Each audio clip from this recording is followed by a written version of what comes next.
Hey everyone, it's been a while since I showed my face on camera. I think besides the AVGen Adventures Let's Play, I think the last video I used live action segments was actually the original Spyro the Dragon videos that I posted like 2 years ago. And then after that, I just started using my avatar for everything. But honestly, I just kind of miss just talking directly to you guys without using my avatar. But anyway, I think that's finally time to talk about the final platforming trilogy on the PS2, Sly Cooper. So, this marathon's been a long time coming because, like, since I already did a Jak and Daxter and Ratchet and Clank, it only makes sense to finish off this Sony platforming trio, Retrospective, with Sly Cooper. So I've been wanting to do videos on these games for over 3 years now, and as I mentioned in early videos, this only Jak and Daxter was the only Sony platforming game I've ever played since I never played Ratchet and Clank back then, as I said in the Ratchet and Clank videos. So probably wondering why it took me so long to finally review these games if I love them so much. Well, I did Jak and Daxter first because I was just getting back to the series at the time and I wanted to express my thoughts about those games. And as for why I did Ratchet after, it was because Rift Apart was coming out at the time and I wanted to try out the series for the first time. But to be completely honest, I'm happy that I decided to wait a little bit longer to get to these games because I feel like you shouldn't start off reviewing by reviewing your favorite games first, because then you're gonna start looking back and start thinking that you could have done better now that you're more experienced. Because I really wish for those games I went into more details about my thoughts, especially for Jak and Daxter, because my original review for Precursor Legacy wasn't even around 10 minutes, and honestly, I don't know why I thought it was a good idea to use my phone as my mic because from the moment the video starts, you can hear how muffled it sounds, and now it just sounds like my nose is stuffy. Jak throws a bomb at him, causing Daxter to fall in a pit of dark ego. Daxter pops out as a Pokemon, an odd soul, and then they come back to Samos to figure out how to turn Daxter back, but because he has a white Santa Claus beard, he just turns into old and cranky. I mean, they're not bad to the point of me wanting to redo them like my Slime Generations or Raging Blast reviews, but fuck, I could have done so much better. So I guess that's kind of why it took me so long to get to Sly Cooper, because I love these games and I want to make sure that I get all my points across and give some of you guys who are newcomers to Sly a little bit of perspective from someone who's been playing these games for close to 10 years, and I don't really want to make a half-assed video of me just spending 2 minutes on one subject. It also just feels really appropriate to do this now because the series is turning 20 years old in September, so I think now is a better time to do this than ever. Anyway, the game originally came out like 5 years before I was even born, so I wouldn't even know about it until I played it at a friend's house, which, now that I think about it, we were born around the same time, so don't know how she had older consoles like the PS2 or GameCube, but they're probably just hand-me-downs, I don't know. I mean, my brothers probably might have saw commercials for the game when they were first coming out, but they were probably too busy playing Budokai Tenkaichi 3 or Madden. So I said that I played Jak and Sly when I was younger, but I actually played Sly before Jak. They did have Jak and Daxter, but I just wanted to play Sly because it's not because I thought Jak looked boring. I thought Jak looked decent, but I just thought that Sly just had a cool design. I liked the charisma that he carried with his look, the anthropomorphic look that he had going on. It looked pretty smooth. I just thought from a design standpoint, the guy looked cool. And I'm sure that Sucker Punch will be happy to hear that because their main idea when they were first designing the character was to make him look as suave, smooth, and slick as possible. Now, Sly was their first game that people recognized them for, but it wasn't their first game that they created, since they made Rocket Robots on Wheels for the N64 back in 1999, which was apparently a decent game for what I've heard. Now, Sucker Punch is known for the Ghost of Tsushima series, which has a lot of action-adventure elements, but also has a third-person perspective with a lot of Shadow of the Colossus inspiration. I should probably get to those games at some point. Oh, they also made the Infamous series, if anybody remembers those games. Anyway, with Robot on Wheels doing pretty good for the company, Sucker Punch wanted to try their hand at making a new IP and enter Sly Cooper.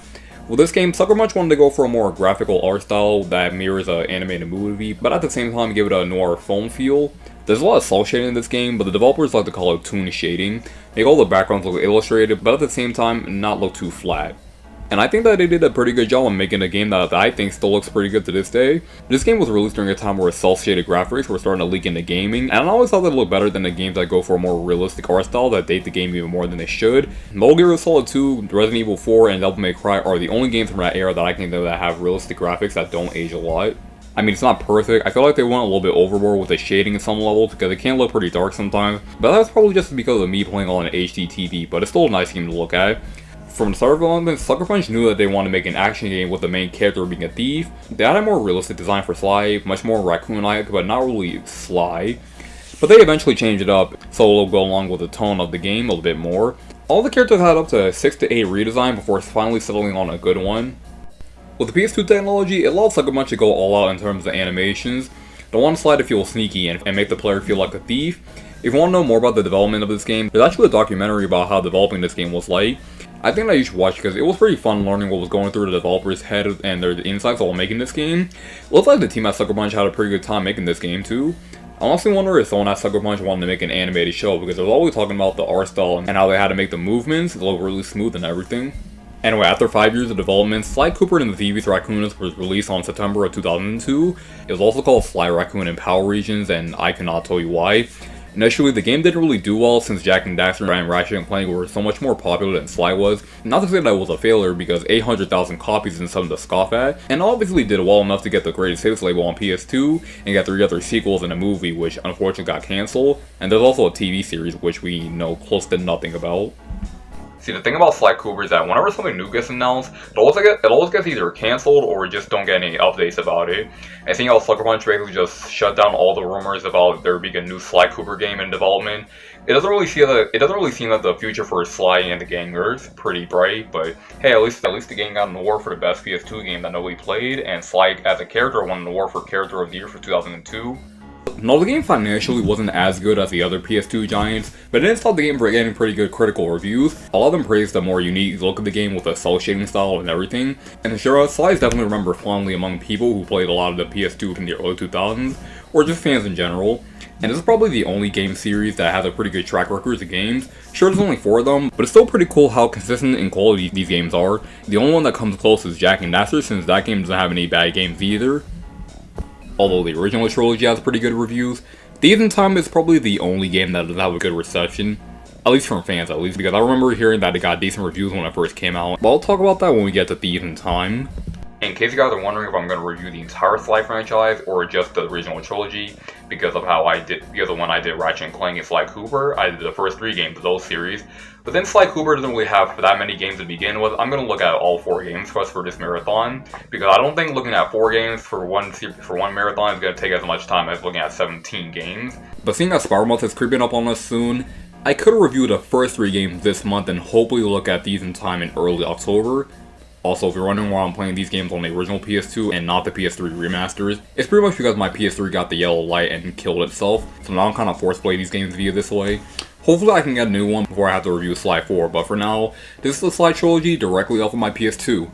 Yes, I finally got an Elgato for caching in my consoles. I'm happy that I don't have to rely on this thing to work on my stuff anymore because it almost never works.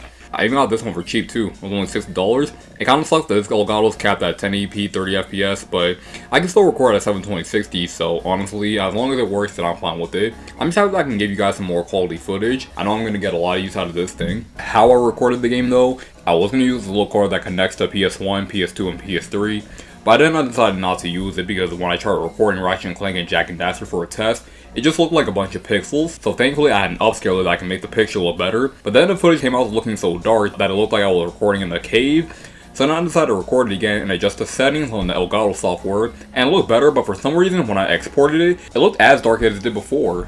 So then I tried to record it again with one cord unplugged, and when I exported it, it came out looking better but still looked dark at some points. But then when I looked at the original TS files for the video, somehow it looked better than it did when I exported it in an MP4 file. So then I had to convert it into an MP4 file, and while at the same time making sure they didn't lose their quality. But I already deleted some of the files, so some of the footage in this game can look a little bit dark sometimes. If anybody knows some solutions for this problem, then please let me know, because I am losing sleep over this. We haven't even gotten to the game yet, and somehow this video is already longer than the original Jak and Daxter video. But now that's all out the way, it's time to get to the following platforming giant, the Leftover Legacy on the PS2. You guys are ready? No? Well, too bad, because we're ranking this deep dive into the franchise, starting with Sly Cooper and the Thievius Raccoonus. I love watching.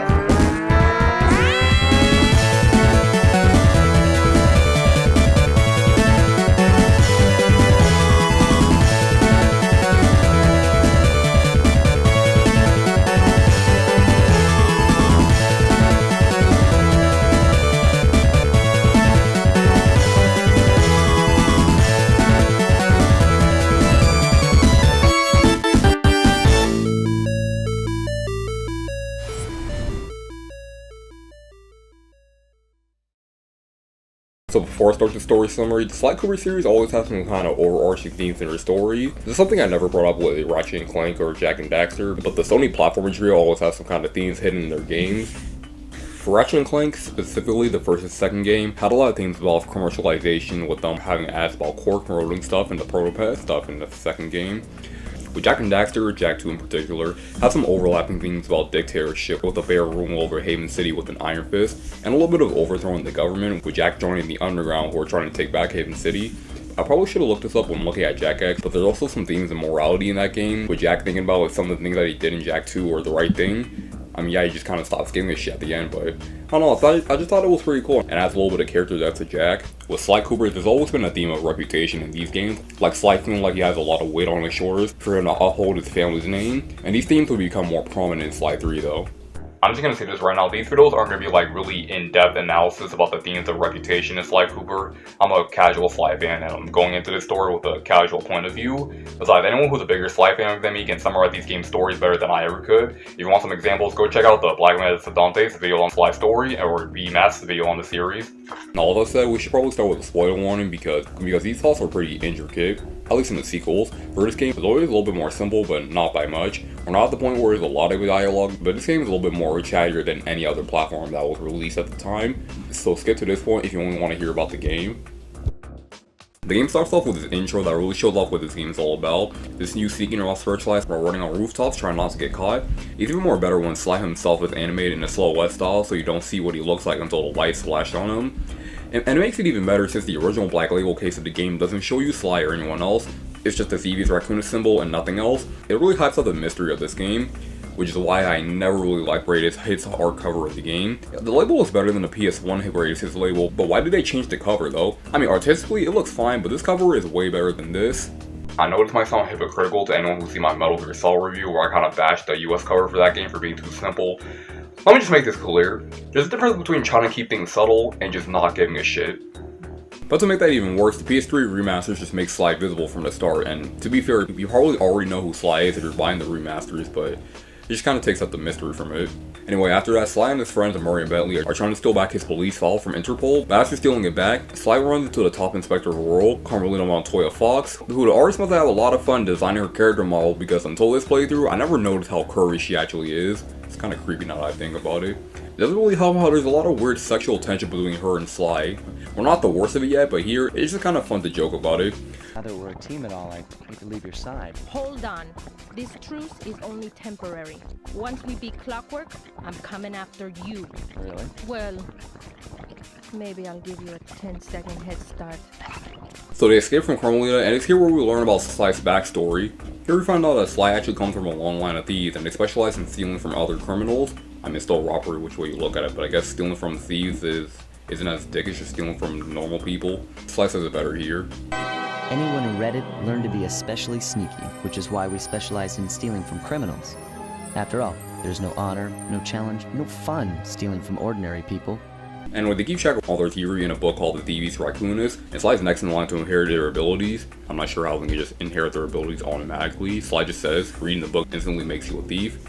But on the night that Sly was supposed to inherit the book, 5 people called the Fiendish Five, consisted of Sir Raleigh, Mugshot, Miss Ruby, the Panda King, and their leader Clockwork, bust down the door and start ransacking the house, stealing all the pieces of the Thieves Raccoonus and going all other places to cause crime. They even killed Sly's father while he was watching. Now I just realized in almost any type of media, whether it's video games, anime, or movies, the main character's parents are always getting killed in their backstories. Like, what's that about? Anyway, Sly was dumped at an orphanage where he meets his two best friends, Murray, the getaway driver and muscle of the gang, and Bentley, besides having magical abilities that makes him look exactly the same as he did when he first met Sly to this exact moment. He's also the brains of the crew and also does all the computer stuff for the gang. Together they stole all the stuff, which captured the attention of Carmelita, who's made it her sole purpose to put the Cooper gang in jail. So that's the main setup for a story. Like, the rest of the plot just kind of goes up and down, if I can put it in any better way, because like until the fun lap of the story doesn't really go anywhere. Not to say that nothing going on whatsoever, it's just that until you enter the Clockwork's lair, it's just dialogue. You still buy pages from the Thievius Raccoonus each time you take down a member from the Fiendish Five, and what's pretty cool about them all is that they all have backstories that tell you why they're evil. So Raleigh was bored of the rich lifestyle and decided to turn to a life of crime. Mugshot got picked on as a child for being weak and inspired by gangster movies. He started lifting weights and became a bodybuilder. Miss Ruby had a lot of creepy interests as a kid, and because of that, nobody wanted to be friends with her. So she studied the arts of voodoo and wanted to make everyone who feared her back then fear her now. Kind of counterintuitive, but okay. And finally, there's the Panda King, who was born in his youth. He always liked the fireworks that was always set off in New Year's. He started the art of it, and when he wanted to show off what he can do with them, he was rejected and wanted to get revenge on everyone who shunned him. always like how they gave so much personality to the bad guys because it gives a little bit more of a deeper look on why they're like this, and apart from Raleigh, it makes the villains a little bit more three-dimensional and not bad guys for the sake of bad guys. But what really bothers me is the fact that one member always gives away the other member's location, which from a gameplay perspective, I can understand that, but realistically, why would you do that? You're practically just asking Sly to beat you. This is impossible. A little pipsqueak like you beating a big, strong bruiser like me? It ain't right. You want all of that stupid picture book? You're gonna have to go down to Haiti and cross paths with Miss Ruby. And then believe you me, you don't want to be you. What makes it even more annoying is the fact that when you find out where Clockwork is because Bentley connects the pieces on where to go, so why can't they let Bentley tell you where to find the rest of the Phoenix 5 members? He's obviously smart enough to do it. I know it's a little kind of sounding nitpicky, but I feel like there could have been a better way to tell the player where to go next without making the Phoenix 5 look like they're purposely trying to fuck up their own plan. Anyway, once Bentley tells Sly where to find Clockwork, he and the gang set off to Russia to find him. On his way there, he knows that there's a lot of silhouettes of bird-like creatures in some pages of the Thievius Raccoonus. After going through a bunch of security, Sly finds Carmelita trapped inside of a container, and the minute Sly shows up to save her, she immediately blames Sly getting her trapped, which you all know is bullshit because we just got here. But knowing that Sly will probably try to save Carmelita, Clockwork says, "Gotcha, bitch!" and rakes the container spray poison gas that will turn Sly's brain into cheese as Bentley puts it here. This is where the brains of the game will come out into the field and do some attacking that will deactivate the gas. When Bentley does that, Sly and Carmelita form a temporary truce to take on Clockwork. Sly uses Carmelita's jetpack, which she just has for some reason, and uses it to finally take on Clockwork, where he finds out that he's been waiting for this day so he can drag Sly's family name to the dirt, and also goes on about how he hated the Cooper family for many centuries. And I'm not joking when I say that either, because when Sly asks him how old he is, he says, and I quote, "I've been keeping myself alive for hundreds of years with a steady diet of jealousy and hate." How can one man hate a group of people so goddamn much that it keeps them alive for multiple years? And he also reveals that the reason why he let Sly live all those years ago is because he wanted to show the world that the Cooper line was nothing but the Thievius Raccoonus. And this is honestly one of the main reasons why the villains never win, because they never kill the hero when they have the chance to, or because they want to prove a point or something, and always give the hero a chance to make a comeback. Like, even Sly asked Clockwork why he didn't kill him when he had the chance. I don't get it. You're so familiar with my family. You must have known my father had a son. If you hated the Cooper so much, why did you let me live when you stole the Thievius Raccoonus? Because I wanted to show the world that without your precious book, the Cooper line was nothing. But Sly tells him that it makes great thieves to make the Thievius Raccoonus and not the other way around. So after Sly defeats Clockwork, Carmelita sneaks up on Sly and gives her that 10-second head start that she promised him. So Sly uses that 10 seconds to grab a smooch from her, handcuff her to a railing, and then escape. And after credit scene shows us that Clockwork might not be done yet, hinting at a sequel, which you must have a lot of faith in your game to already tease a sequel. I mean, Sly Cooper did do well enough to get a sequel, and that's great and all, but like, what if the game just completely flopped? You all look like complete dumbasses. And there's also a little cussing that plays after you collect all the pages in the Thieves Raccoonus, where Sly goes about how he earned his title as a thief, and how he feels confident enough to lead his gang in the future heist. So like I said before, the main part of the story doesn't really get going until the final level of the game. The rest of it is just Bentley explaining to Sly what to do, but I think the characters are what makes this story. I mean, Bentley and especially Murray doesn't get as much character development as Sly here. With Bentley, you can see that he's always in the background, always and acting as the guy in the chair, but when Sly's in trouble, it's Bentley's turn to finally get out on the field, and he does it successfully, and I feel like that was a pretty good arc for him in this story. As for Murray, he's the one character I could have done without, and it's not because he's annoying or anything, but it's more like the fact that he almost serves no purpose here. But I guess it's because he's too scared and nervous to get out on the field. But I shit you not, when I replayed the trilogy like 3 summers ago, I was surprised to see that Murray was in the first game because I just straight forgot that he was there. I thought that he was only ever in the sequels because he plays a bigger part in those games. Even in Thieves in Time, Murray has a more prominent role, and it kind of sucks too because he's one of the 3 main characters. It's not terrible, but I just wanted to talk about it. It's pretty obvious that the story is all about Sly and his journey about restoring his family name. I think what makes Sly a great character is that while he can be a sarcastic douchebag sometimes, he knows when to take things seriously and knows what's at stake, and his more laid back and relaxed personality makes for the perfect dynamic with Carmelita, who's more hot-tempered and serious. He's kind of like Nathan Drake in that aspect, since like Sly, Nate's always cracking jokes at his rivals just to lighten the situation, but it takes big threats seriously. And it's not to the point of being annoying either, because all the villains and Carmelita are always making quips back at him, with Carmelita especially not having it anytime Sly flirts with her. Like, even Bentley gets sick of Sly's shit every once in a while. Hold on, Sly. See those searchlights? One careless step and you'll be subjected to acute combustion. You done whining? Let's go. I'm just trying to keep you alive, partner. But since we're on the topic of Sly and Bentley, the back and forth banter between these two are always fun to listen to, because kind of like Sly and Carmelita, Sly's calm personality combined with Bentley's more anxious attitude bounce off each other perfectly. I mean, they start pretty rough in the opening cutscene like this. Sly, come in. Sly, do you read me? Yeah, I read you. Loud and very loud. But to be completely honest, I always laugh at how bad that is. I really love Sly and Bentley's dialogue in this game because it always has me laughing or at least smiling the whole way through. Like some of my favorite lines are where Bentley explains something complexly and then Sly just dumbs it down for a player. Sly, see that machine wheel? If my knowledge of mechanical engineering serves me right, applying significant rotational torque to achieve maximum velocity will yield a positive result. You mean something good might happen if I can get the wheel to spin fast enough? Isn't that what I just said? Like, it's such a small moment, but always gets a laugh out of me now. But speaking of jokes, people really love saying how much Insomniac got away with all the innuendos in the Ratchet and Clank games. I thought we agreed to put that jungle business behind us. It was mating season. How could I have known she was your sister?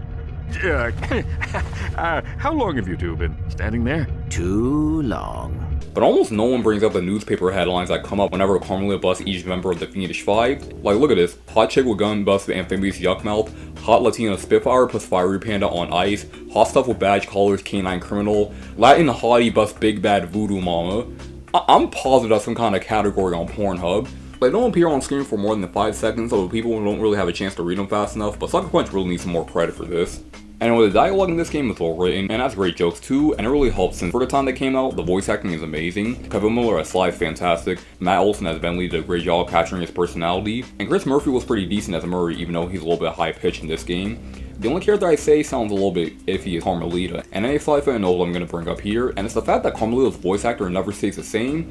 It always changes in every game, and it happens so frequently to the point where it's a meme in the community, and unlike Ratchet and Spyro, with every new one you can tell that it's not the same person. For this game we have Roxanne Ortega, and in this game she sounds really emotionless. I feel like if Sucker Punch gave her a little more time to get used to the character, she would have improved, but in this game, she's above average at best. This game also has a couple of dark moments, and I'm not talking about how Sly's parents were murdered in front of an 8-year-old child, but in the fourth world, the Panda King buries a town of people under a block of snow, and it kind of gives Sly more of a reason to want to stop the Panda King outside of getting a page from the Thieves Raccoonus back. Even when the Panda King tries to convince Sly that the two of them are alike, he sets the record straight by one of them is only a thief because of his heritage, meanwhile he's just a guy who was angry at people for rejecting his fireworks idea. I see you carry Kane of notorious Cooper thief clan. Have you come here for revenge? To steal back the Theivius Raccoonus? That was my plan at first, but now I'm more interested in putting an end to your avalanche extortion racket. Why should you care if I bury a few worthless village in snow? You are a thief, just like me. No, that's only half right. I am a thief from a long line of master thieves, while you're just a frustrated firework artist turned homicidal pyromaniac. It's a small detail, but I just think that it's cool to know that even though Sly's a thief, there's still some lines that he won't cross. It's just good writing all around the board. This shit is great. The only thing I wanted out of it is just a little bit more going on in the middle. God damn, I didn't think I would have this much to say about the story, but here we are when we're like 20 minutes into the video and we haven't even got to this video game part of this video game. So when we're talking about the gameplay, it's honestly crazy how Sucker Punch made a better 6th gen Crash game than the actual 6th gen Crash game. Like, it's not perfect, there's still some stuff I want to get into more details about, but I'm happy to say that I really like this game as much as I did before. So I guess we should start off with how Sly controls first.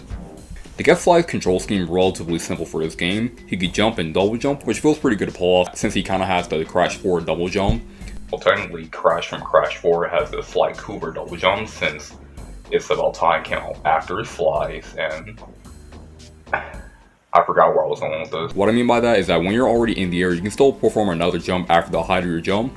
I always really hated that with the double jump in Crash 3 because more often than not it caused him more trouble than it should have. He also has an attack button for him to use that cane that he has to slap away enemies with. And he can also sneak around walls wherever there is blue sparkles around certain poles to avoid spotlights and getting caught by guards. He can also cling on to ladders and poles, and it feels so goddamn good to pull off because the moment you press the circle button, there's no way you're coming off of it. Even if you tap the analog stick in any other direction except for the one that you're in, you're not falling off because Sly immediately adjusts to the angle that he's in. He can also use his cane to swing on certain hooks. Sly's really fun to control, and when you play as him, you really feel like a thief, exactly what Sucker Punch is going for. When you tap on the analog stick, Sly starts tiptoeing like you expect him to. The only problem I have with the control is that whenever Sly's near a cliff and then I press a button, I think there's a little bit of delay because Sly just starts falling to the ground like a goddamn Looney Tunes character. When you beat a boss at the end of the world, you get a new power-up to your moveset, which was inspired by getting power-ups after beating a boss from Crash 3, which itself was inspired by getting a Robot Master's power after defeating them in Mega Man. After beating Raleigh, you get Ryoichi Cooper's Spiral Jump, which allows Sly to land on narrow platforms, which again, feels really good to pull off because the moment you press the circle button, you land on a platform even though it looks like you're not going to land on it. After beating Mugshot, you get Tennessee Kid Cooper's move to grind on rails and walk on rails, which is pretty fun to do, but it's hard to tell if you're supposed to grind on a rail or walk on one. And there's also this one section when you're grinding away from a swamp monster, and my hands always sweat when I get to this section because I always miss some balls that hang over you while you're walking. Beating Miss Ruby gives you Sly's Hammond Cooper's ability to go invisible to be undetected by guards, which sounds cool, but you can't move while doing it. You do get an upgrade to move while doing it, but it's so goddamn slow that you're better off sneaking past the guards than normal. Just look at Sly slowly moving around. Yeah, that's definitely helpful. The last move you can unlock is from Autofan Cooper, which isn't even an upgrade for Sly. It's for advantage to shoot off pellets when you're entering Clockwork's lair, and it gets broken literally the second you finish that level.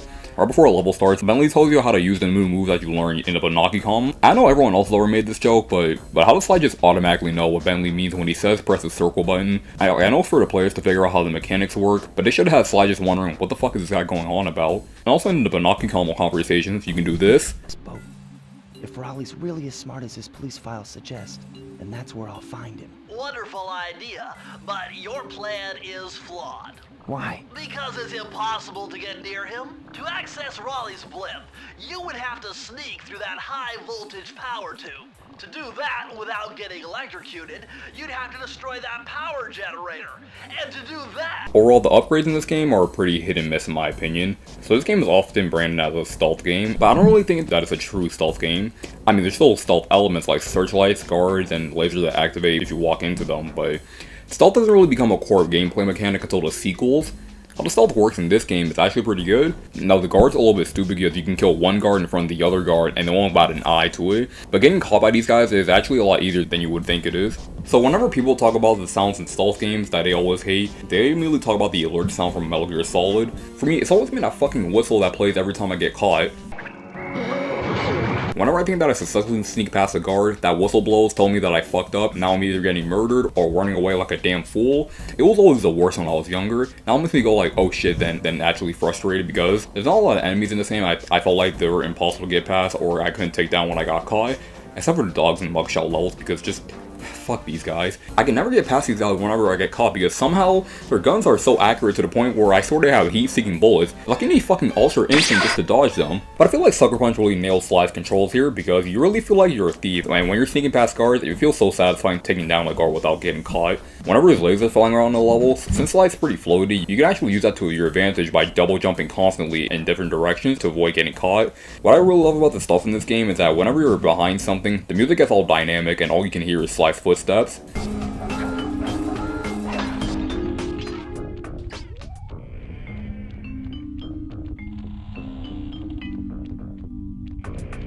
It's little details like this that really shows how much care went into make you feel like Sly. So the stealth in this game is designed pretty well. I mean, it's not like Metal Gear Solid levels are great, but for the first game where they were trying to figure out what they were trying to do, this is good game design. Sly only has one hit point, get hit and you die, which I wouldn't mind so much if Sly didn't have knockback every time he gets hit. No, seriously, you see how far that guard knocked him back? It's weird to me how this 2002 game has an arcade feature like that from the 80s. It also makes it even worse whenever you fall off the edge of a cliff. Sly has these little death animations like a Wile E. Coyote cartoon. I love Sly's death animations, I really do, but he takes so long to recover from them, and in a game where I want to keep the speed going, it gets pretty annoying when I come near the edge of a platform and I just activate Sly's death animations for no real reason. And when you collect a horseshoe, that counts as a hit point. Collect another one and you have 3 hit points. You can find horseshoes either in random locations or getting them from collecting 100 coins. And anytime you get 100 coins after collecting 2 horseshoes, you get an extra life, which is a little bit weird having a life in this game since Jack and Ratchet didn't have a life system, but I don't think that is too bad since I don't think Sly 1 is a relatively hard game. I only game over like 3 times in the entire game, and even if you get a game over in this game, you only have to start the entire level from the beginning, and these levels aren't really long to begin with, so getting a game over will only put you a few steps back instead of outright punishing you.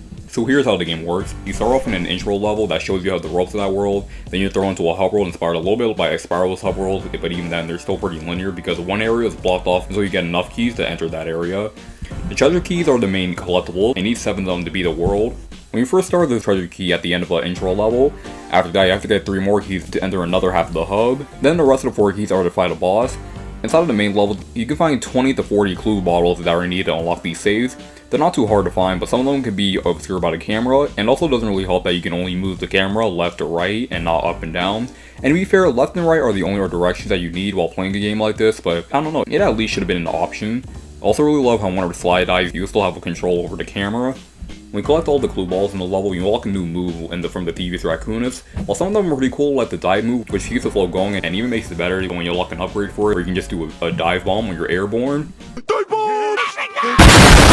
And the roll move, which gives you a little bit of speed if you can find the right terrain to do it. And it's just pretty funny looking at Sly rolling like a rubber ball. And you can get an upgrade for it, so you have this little barrier that can kill guards that touch it. But some of them are just useless, like the fast maneuver, which speeds you up, but it speeds up everything around you too, so it's not that useful. The same issue with the slow tactic, it slows down everything around you, but you slow down too. They only say that it's supposed to get you past guards either, but I tried using this move when I got caught one, and it didn't do anything for me. Then there's the mine technique, where you have to plant a bomb, but it feels like you have to be at point blank range in front of the enemy just to try to plant it in the first place. The decoy technique sounds like it would be pretty cool, but you're probably better off just avoiding the guards as normal. And you also get the ability to stun guards all around the world for a few seconds, which sounds cool, but it's only for a few seconds and they just go back to normal, so again, it's better to just avoid them as normal. Some of them are just straight up broken, like how you can just ignore death altogether, or when you fall into a bottomless pit, or I'll Bentley said it here, you can briefly defy gravity, so it's almost impossible to die at that point. But when you get to a specific safe in the level, you get the ability to find all the clue balls you missed in all the other levels in that world. And whenever I found this, some part of my brain just started jumping up and down like an 8-year-old kid who got exactly what they wanted for their birthday. Because that meant now, I don't have to start checking for every single spot in an area. I can just put on the Binoculum and just find out where all of the missing stuff is that way. You can also find out what objects are breakable and what's not, but it's not as cool as finding out where the rest of the collectibles are, because some of them are hidden in pretty clever places, like in the first level, they're hidden on top of this pole, I use something on the pole to get them down, and in the mugshot level, you're hidden inside of this pipe right here. It's really cool how Sucker Punch knows how to use their environments to their advantage. I never gotten all the clue balls in the original Sly Cooper until this video, so now I can check that off my bucket list. Collecting all of them unlocks an extra cutscene like I said before, but beating the game rewards you with a Japanese version of the opening cutscene, redone in a new art style and everything. And it's animated really smoothly too, and I wonder if the Japanese version of Sly 1 had the English version of the opening cutscene as a reward for beating the game. You can also watch back all the normal cutscenes in the Phantom from Bentley. I also love whenever you're switching to Murray, after a level he's always doing something different like eating cookies or dancing to music or just helping out Bentley. But now that we got the main gameplay out of the way, it's time for the part of the game that I've been dreading the most, the different gameplay styles. Now when I first played this game, I fucking hated these sections with every fiber of my being because they were just so annoying to get through. First you shoot in the crowd so they don't steal the treasure in the first world, which I hated the first time because I felt like they just spam the treasure boxes everywhere, which means if I spend too much time on one box, the other box gets taken away. Now I finished this mission on my 3rd try, so it's not as bad as I remember it to be. I mean, my heart was fucking pounding when I was getting close to finish it, but besides that, it's alright. Then there's these missions with Murray because I guess Sucker Punch needed something for him to do. First there's racing to win a key. I hated these missions before and I sure as hell don't like them anymore now. The controls are way too loose, you slip and slide all over the place, and it's almost impossible to get first place until the last lap. I hear people say that the other racers have an advantage over you since they have better handling, but honestly, even some of the other racers in my playthrough flip over at the thought of even making a straight turn. It's almost like Sucker Punch playtested the cars in this game and just said, oh shit, we fucked up the handling on this van, and it just made the racers handle even worse just to compensate. The other missions with Murray have Sly covering him while he tries to get a key avoiding all the guards. These missions still suck. I swear whenever it looks like I'm shooting the guard, I'm not connecting any hits. And you can also kill Murray by accident. Why can you even do that? And what makes it even frustrating is the fact that I'm fairly certain that Murray can defend himself against a couple of guards, because in the Seagulls, this motherfucker can punch guards so hard that they start flying, but he'll slam anything in a 2-mile radius, and throw so far that even Hulk will go like, oh shit. But all he can do here is just hide himself because that's gonna help. The only other missions with Murray is at the end of the game. We have to get 60 computers before these lava monsters do, which aren't too bad, but don't expect to beat on your first try. It's just not gonna happen. And there is a piranha challenge in Miss Ruby's Swamp, and it sucks, man. You need like 25 torches in 2 minutes, and you need the piranhas as fuel. I don't know if it was just me, but I feel like once you light up a certain amount of torches, the rest are just really hard to find, and I run out of time and I have to do all over again. There's also these sections where Sly controls a machine turn that plays like a twin stick shooter, and these segments are okay except for the fact that in one level I fell off the conveyors and I just kind of got stuck with no way out except for restarting the stage. And I could also just phase inside and out solid objects, while did Sly also inherit a power from his ancestors that turns him part ghost. That's all the separate gameplay styles in this game. I've been saying this for years and I would die on this hill, but Sly only shines the most in this regular platforming. I want to find about these if they at least made some sort of sense in the game, because this has nothing to do with this. But there's also some different types of gameplay in the regular platform just to switch it up. In some levels you'd be using this barrel to hide in. It's basically like the box in the MGS series, but unlike those games, if you hide in a suspicious place you'll get caught. Here, you can hide it anywhere and not get caught, so yeah. Another example of this game being stealth themed, but not having it as a part of its gameplay.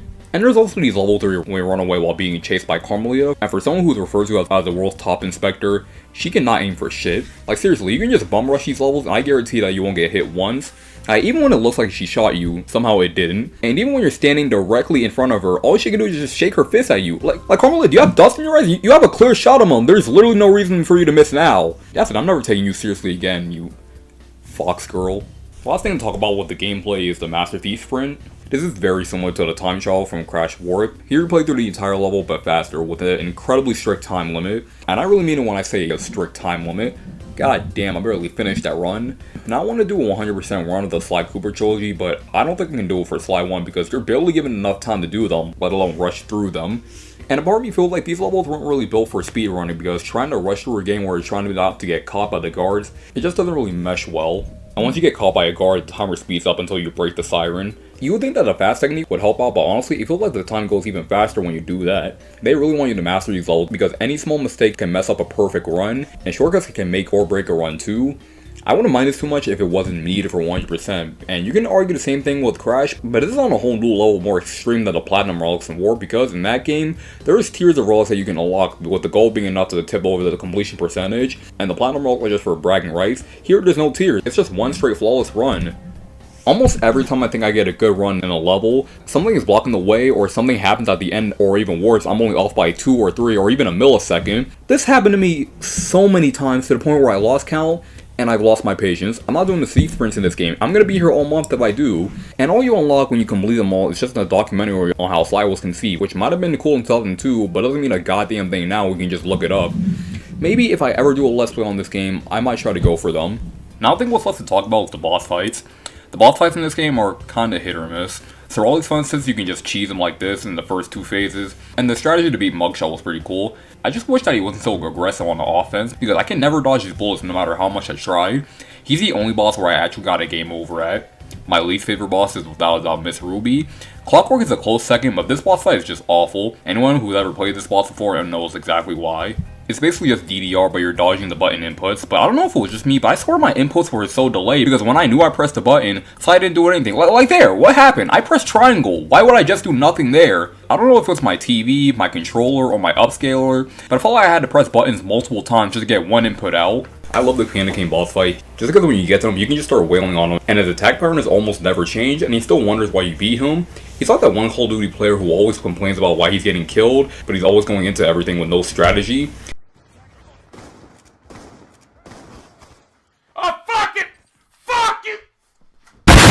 Finally, there's Clockwork. If it wasn't for Miss Ruby, I would have labeled this as the worst boss of the damn game. It's not the fact that you're playing with a jetpack that makes this boss bad, but a split-second shit you have to avoid just to beat the game. If this boss was just nothing but platform, I would be fine with that, but instead, use the jetpack for most of the boss, and the final phase of the boss is just happy slaps. Overall, the boss in this game could have been better. The graphics in this game look really good. I already went into this briefly in the beginning of the video, but yeah, the stage environments look great, and the cel-shading graphics give the game a little bit of its own identity. And the graphic designer did a great job of making this game look like an interactive anime movie. The aesthetics of Sly Cooper is what I'm always attracted to because of how bright it looks and how it creates some kind of atmosphere. The presentation looks good here too. The logo for the game looks slick and clean, and the UI is nice and smooth blue. Plus my favorite color, so that's a bonus. And for the character models, these guys look great. Characters have a great amount of squash and stretch. The lip animations look great. Everyone's pretty expressive and have great facial animations too.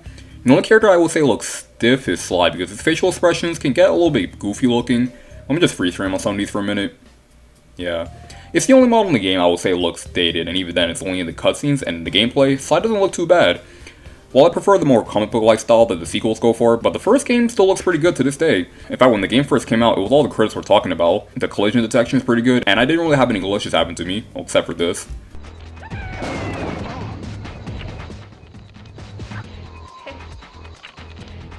The soundtrack in this game slaps.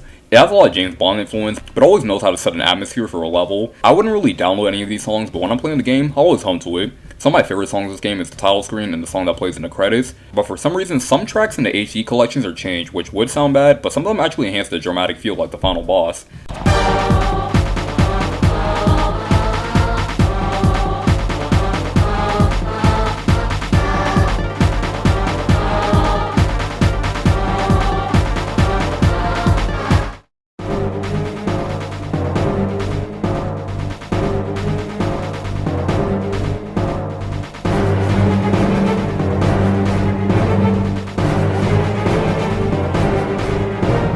Overall, the soundtrack is good shit. Well, I think that's about time that I finally end this. Sly Cooper and the Thieves Raccoonus is a damn good game. Don't get me wrong, this game isn't perfect. There's still some stuff that can use some improvement, but for what it is, this is a solid first game in the series, and it's what Wrath of Cortex should have been. I'm happy to say that this game is still as good as I remember it being. The story and its writing is amazing, the characters have great writing, the gameplay can be annoying sometimes, but still fun. The presentations age really well, and the soundtrack is a bop too. So this game definitely comes as recommended, just to see at least how Sly got to start. I don't really think that this game is good as Precursor Legacy, but at the same time, it doesn't really go through a lot of first game syndrome like the original Ratchet & Clank game. But overall, it's still a good game, and definitely deserves to be remembered as a good one. We're only one game into this marathon, and this is already the longest video ever made. But I'm leaving no stone unturned, so hopefully I can get this next video out faster when we look at Sly 2 Band of Thieves. So, I don't know if I actually can get out faster, but I'm already recording footage for the game as we speak, so I can tell you that much. So, until that video comes out, thank you guys for watching, and I'll see you all next time. Peace. So when Sly Cooper and the Thieves Raccoonus first came out in 2002, it sold well, but didn't really reach the same type of popularity as Jak and Daxter or Ratchet & Clank, since those games were made by already established companies, Naughty Dog and Insomniac Games. But critics definitely loved it, since it was all over magazines, and it was nominated for the best PS2 game that nobody played. I already went into this in the first game, so I'll try not to say all the stuff that I said last time. Sony obviously had faith in the IP because there was a lot of ads for it in PlayStation Magazine, and it was even on the front cover of PlayStation Magazine too, and so rolled up to get the Greatest Hits label on PS2. And only 2 years later we got the sequel, Sly 2 Band of Thieves. You know, it was kind of fun and weird how they took the Cooper part out of the title, kind of like how in Jak 2 they took out Daxter's name from the title, and ironically that's the first game Daxter's playable. And when I first played Sly 2, I didn't really like it that much because I didn't really like the episode setup the game had, and because it felt like the episode was dragging on longer than it should have, and always had to go back to the hideout whenever I had to do another mission, or when I had to change to another character. I just kind of felt like I was ready to finish part of the level, and it just felt like it was still going. I felt like it was only because I just came off of playing Sly 1, and that game was relatively short, so I was kind of expecting Sly 2 to be the same. I was kind of wondering what my opinion on Sly 2 would be now because I didn't like Jak 2 when I first played it, and now it's my favorite in the trilogy, so maybe it will be the same story with Sly 2? Anyway, Sly 2 actually started development immediately after the first game was released. They were looking at all the criticism towards the first game, and most of it had to do with the game's short length and it being too restrictive. So the main objective when making this game was one thing and one thing only: Sly and the game come together to pull off this huge Hollywood-type heist, and then at the final third, all the thieves come together to pull off this huge crime. Okay, fellas, time to pull off the big heist. First, Murray will help me break into the old water tower. The Murray's ready to go. Sly, you'll pickpocket the truck keys, then hand them off to me and Murray in the plaza. Sounds easy enough. What's the catch?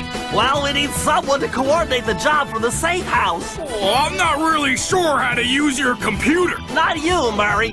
Them. So, you want to play? Rated E for everyone. They noticed how they had great supporting characters, but they didn't have a lot of important roles for them, like having Sly being the leader of the group, Bentley being the brains, and Murray being the brawn. At that point, they wanted to make the players feel like they're a group of thieves and not just one guy doing the job. So they went back and watched a lot of heist movies to really get a good set of the tone and environmental feel, and then went back to the original engine of the first game and took it apart piece by piece and reconstructed it to be more open and feel more like a jungle gym where players can mess around in.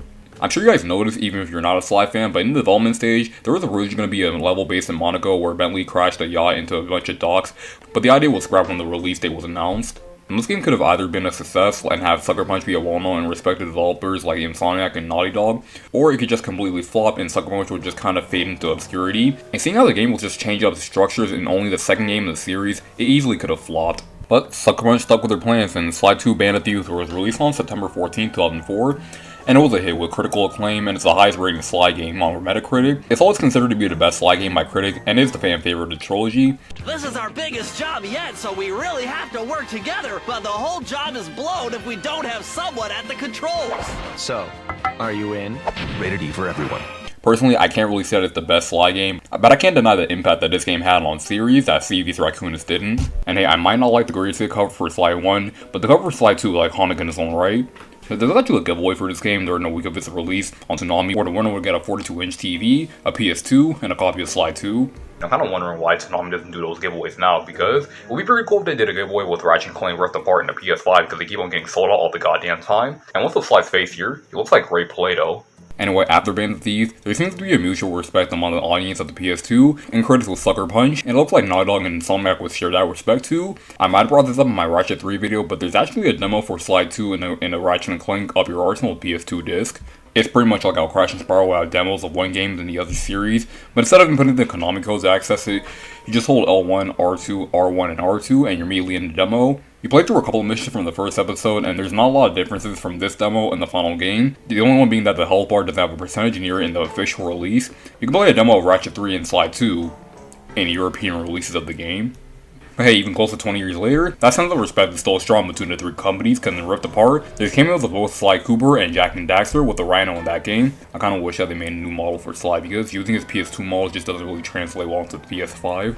But anyway, this video might be a little bit longer than the last video since Sly 2 is a bigger game than Sly 1. Not only just in gameplay, but in story too. Sly 2 was definitely way more story driven since there's a lot more dialogue in this game. So if you're just a casual player who's just trying to get into Sly, this is not a good starting point. But with all that being said, let's dive into Sly 2 Bandit Thieves.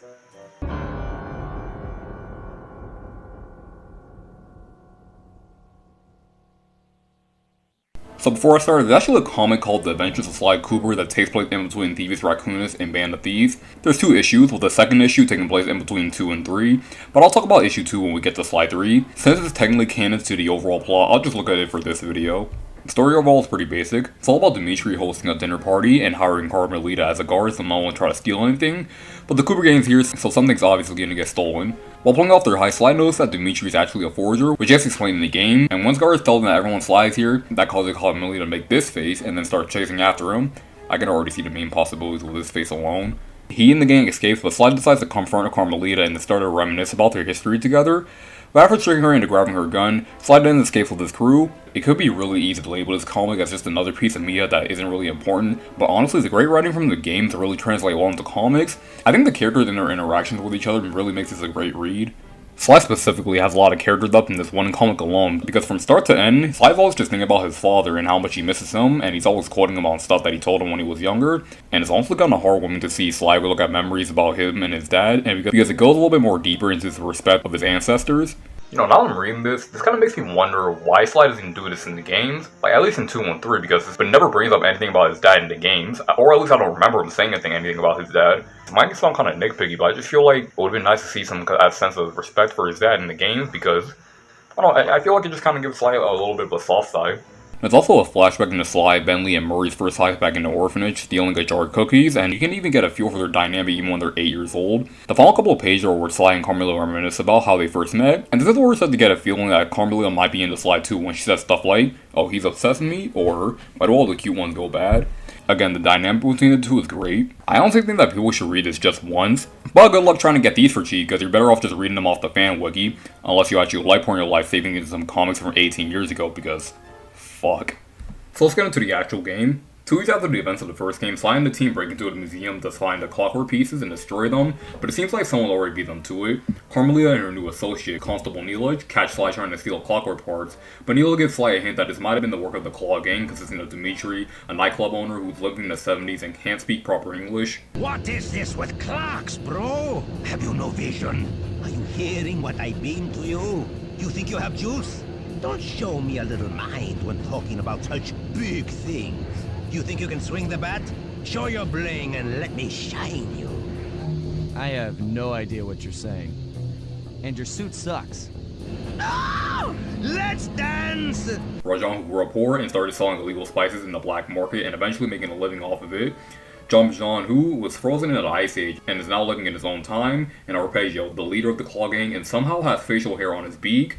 After Neela and Carmelita start arguing on whether it's Sly or not, Sly uses that as an opportunity to get away from them. Then him, Murray, and Bentley start running away from Carmelita, who still can't aim for shit by the way. They escape and we get a recap on Sly's origin story, which is kind of pointless since we already went through that in the first game. I mean, it's great for newcomers, but why would newcomers start with the second game? It's like how Mega Man 4 started out the origin and how Mega Man was created. Anyway, the Cooper Gang goes to Paris to get the clockwork tail feathers from Dimitri.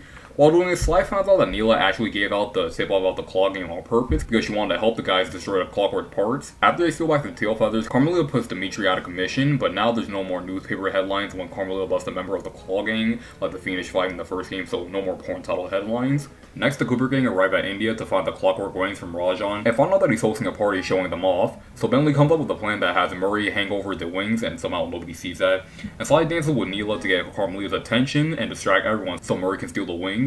After that, the gang follows Rajan to the jungle since he still has the clockwork card.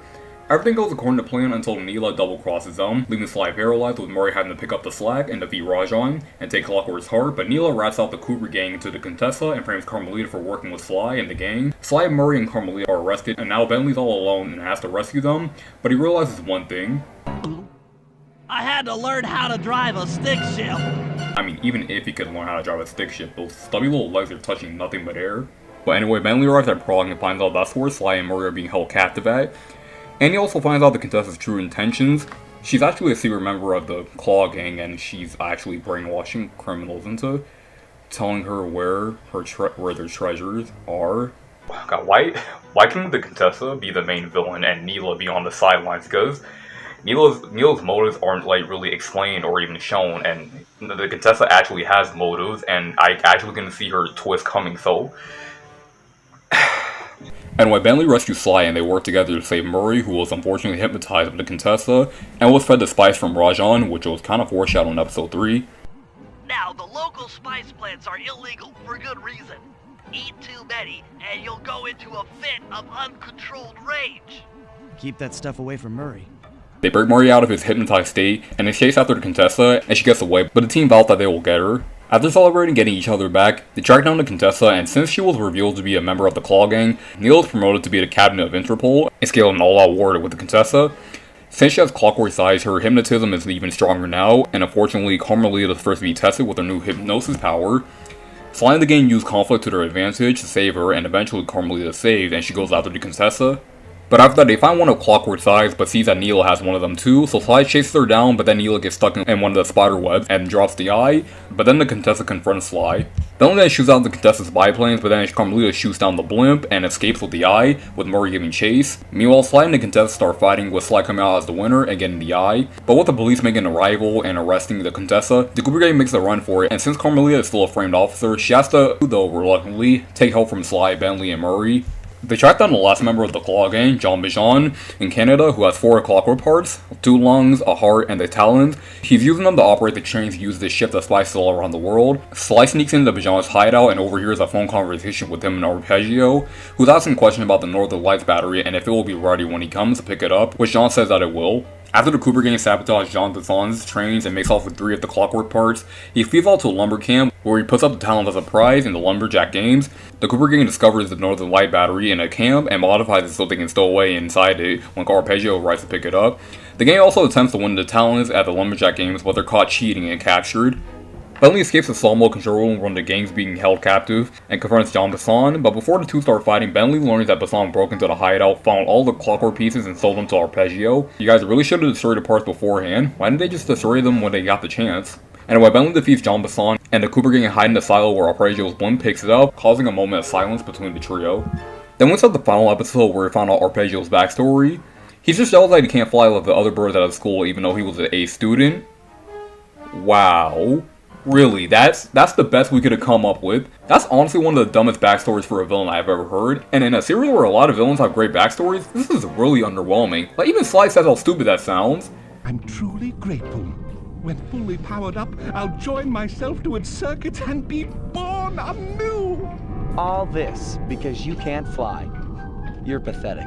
Oh, that's almost as stupid as becoming a villain because he got beat up and called weak. I mean, I know that's kind of the whole joke, but the joke wasn't really funny to begin with. And when we found out Neil's working with Arpeggio and he's put Clockwork back together and his plan is to join body with Clockwork to make himself immortal, the two reveal their plan to use the Northern Light Battery to power a hypnotic light show over Paris, using the hate generated by the hypnotized Parisans who's eaten the food covered in illegal spice served at Dimitri's club. Arpeggio hopes to power Clockwork's body, who has kept itself alive on Clockwork's hatred for Sly's family. I still can't get over how someone's hate for a person can make them immortal. But Neela betrays Arpeggio and kills them, and I'm pretty sure people would be surprised about that, but to be fair, she gives a legitimate reason on why she wouldn't double-cross Arpeggio. Oh, my new body awaits me. Be a dear, Neela, and keep him covered. Ta-ta! Stupid Arpeggio. I double-crossed the Cooper gang, Interpol, and Carmelita. What made you think I wouldn't do the same to you? Anyway, Neela forms herself with Clockwork and turns herself into Clockla. Anyway, the gang disables the Blimp's engine to the weakened Clockla, and Sly teams up with Carmelita to shoot down the bird, and this is followed by the most clever innuendo I've ever heard. Look, Sly, for once, let's cut the flirty chit-chat and get down to business. I need an experienced tail gunner. Jump in and grab the gun. We've got a bird to take down. That's not flirty chit-chat? But after shooting the bird down, Clockla flies into the blimp and takes Bentley and Murray hostage, who are inside the battery that served as a safe house and causes the blimp to explode.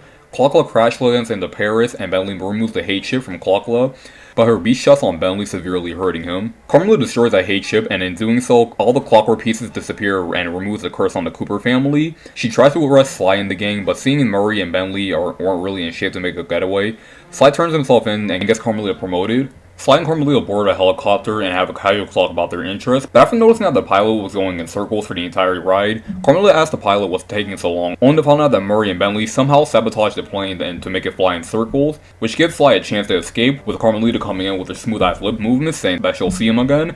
God damn, it looks so good. And during the credits, it shows what the villains did after the game ended.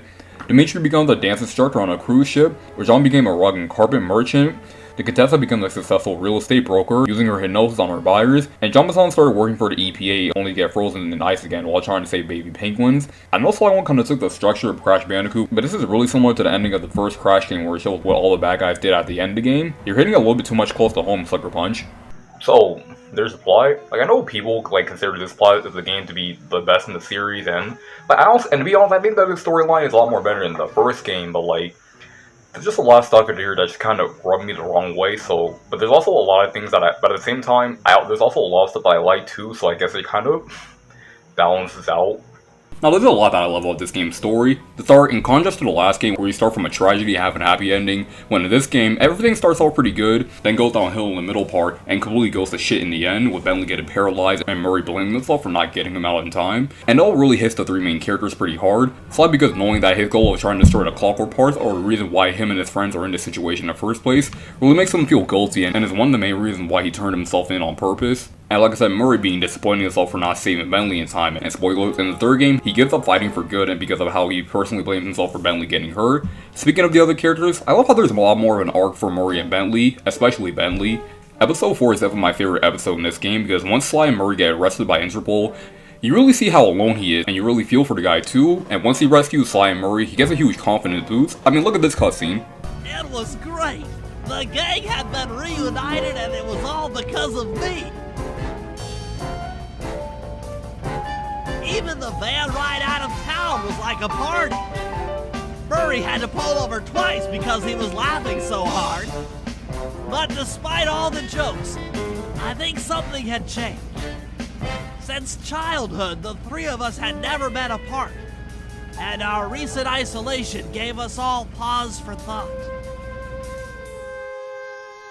Needless to say, we took a few weeks off before getting back to work. And for the first time in my life, Murray let me drive. And he even gets the confidence to take on Jean-Bassan by himself, which is personally my favorite boss fight in the game. Even then, in the first episode of the game, even when Bentley's in the field, he's not too confident, but after blowing up the bridge in episode 3 and getting Murray and Sly back in episode 4, he really feels like he accomplished something. This is a huge contrast to the guy in the chair who was in the first game, and it's all the more sad when he gets paralyzed because of how far he came. Murray has so much better characterization here than he did in the first game. Oh, I'm sorry, the Murray, that's what he calls himself. Anyway, instead of cowering himself in fear whenever a guard gets close to him, or as my friend Josh says, trying to be a Thievius hippopotamus, he finally puts his strength into good use and becomes the brawn of the team. And it's definitely gotten a lot braver since the last game, which was a huge far cry from the wannabe Sly he was in the first game. I'm sure some people will say that his new confidence boost just came out of nowhere, and I can see where they're coming from, but at the same time, I don't really think that's the case. Because listen to this line at the end of Thievius Raccoonus. Murray, boy, it took a lot of guts for him to get out in the field with me. I know he was scared, but he's got more heart than anyone I've ever known. It's a great art. I just wish that Murray got a lot more screen time in the first game because, again, I forgot that he was in the first game, but yeah, he's a lot more better in this game. It even goes on to fight Rajan by himself in a kind of annoying boss fight. And after getting out of his hypnosis from the Contessa, he feels like he's really overcome something and even has a one-on-one argument with her. You lousy, no good head shrinker! Oh, come now, Murray. We were making such progress during our sessions. The only mental help that I need is to never be reminded of you again. Such displaced hostility. And again, it's all the more sad when he puts up his costume carries the paralyzed Bentley. Murray was the one who lifted up the beak, and now he's disappointed with himself because he didn't pry it open wide enough for Bentley to escape in time. But to be fair, Bentley had more than enough time to just leap out the mouth before it crippled him, so Murray shouldn't really blame himself to the point of him just giving up. Bentley is partially to blame for his spine getting crushed. I'm sorry to ruin the moment like that, I just thought I should bring that up. Speaking of characters with great development, Carmelita. Now in the first game, it was pretty obvious that she fucking hated Sly because she was always chasing him and saying that he's just like any other criminal, but after getting saved by him, she starts to see that he's not just a one-note thief and has a good heart. And in the second game, as she's escaping with Sly and his friends, the two of them start to develop a mutual respect for each other, and that's the perfect arc for those two characters, and you can tell that she's starting to get feelings for Sly in this game. It's hinted at a little in the comic, but the banter between the two in this game isn't really entertaining too, especially in the scene where Sly starts dancing with Carmelita and... Okay, I'm pretty sure everyone else has already made this joke before, but I just want to say this. How does Carmelita not recognize that she's dancing with Sly? Like, it's not like he's in a clever disguise too, he's just wearing a tuxedo and took off his hat. It wouldn't really bother me as much if she already didn't see Sly like 15 times. Like, she should know what she looks like at this point. I mean, maybe if he took off his mask too, I could understand that, but I don't know, it just kind of makes Carmelita look like an idiot. Like, it's like if I just tried on putting on glasses and tried to trick my friends into thinking that I'm a completely different person. And it was always up to the ending of her and Sly just casually conversating. And it was a great way to end off this game, and it was a good way to set up the third game too, and I can honestly say that it's my favorite ending in the series. Now Sly's character in this game is a lot less cocky than he was in the first game, and again, the dialogue between him and his friends are always funny, and it's even better since there's more animated cutscenes in this game than in the first. Out of all the characters in this game, Sly's probably the only character that doesn't get as much of an arc as he did in the first game. Not to say that he has no personality in this game, because the common collected smartass with a good heart persona is still there, but it kind of feels like Sly's character has been taking a little bit of a backseat from Murray and Bentley to get some more time in the spotlight, which does kind of sound bad, but since Sly was the focus of the first game, meanwhile Bentley was just guiding Sly on where you have to go and what you have to do to pull off some things, and he still does that here, but he's actually doing something in the field, and Murray just does whatever he feels like and gets killed by explosives. So I think Sly not getting any development in this game was a good compromise to me. And honestly, since everyone else is involved now, rather than just Sly doing all the heavy lifting, you really start getting a feeling that this is actually a team of thieves and not just one person doing all the thief shit. They all share a role in their plans, and they also go out of their way to look out and care for one another, and their respect for each member of the Cooper gang grows more and more as the game goes on. With the dialogue and writing in this game, you can see that these guys are really great friends and have been since childhood. With the first, the banter between Sly and Bentley were hilarious, but it doesn't really feel like that they were good friends. They just talk to each other more like work associates. Here, they're a lot nicer to each other, and while there's an occasional teasing, you can still see that they have a lot of respect for each other. Good job, little buddy. That was some fast thinking. Don't forget about me!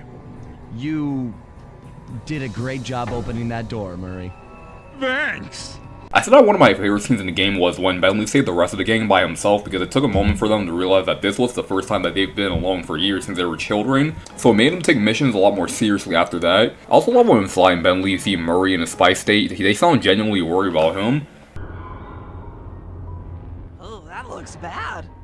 I've never seen Murray like this. He's all twitchy and bug-eyed.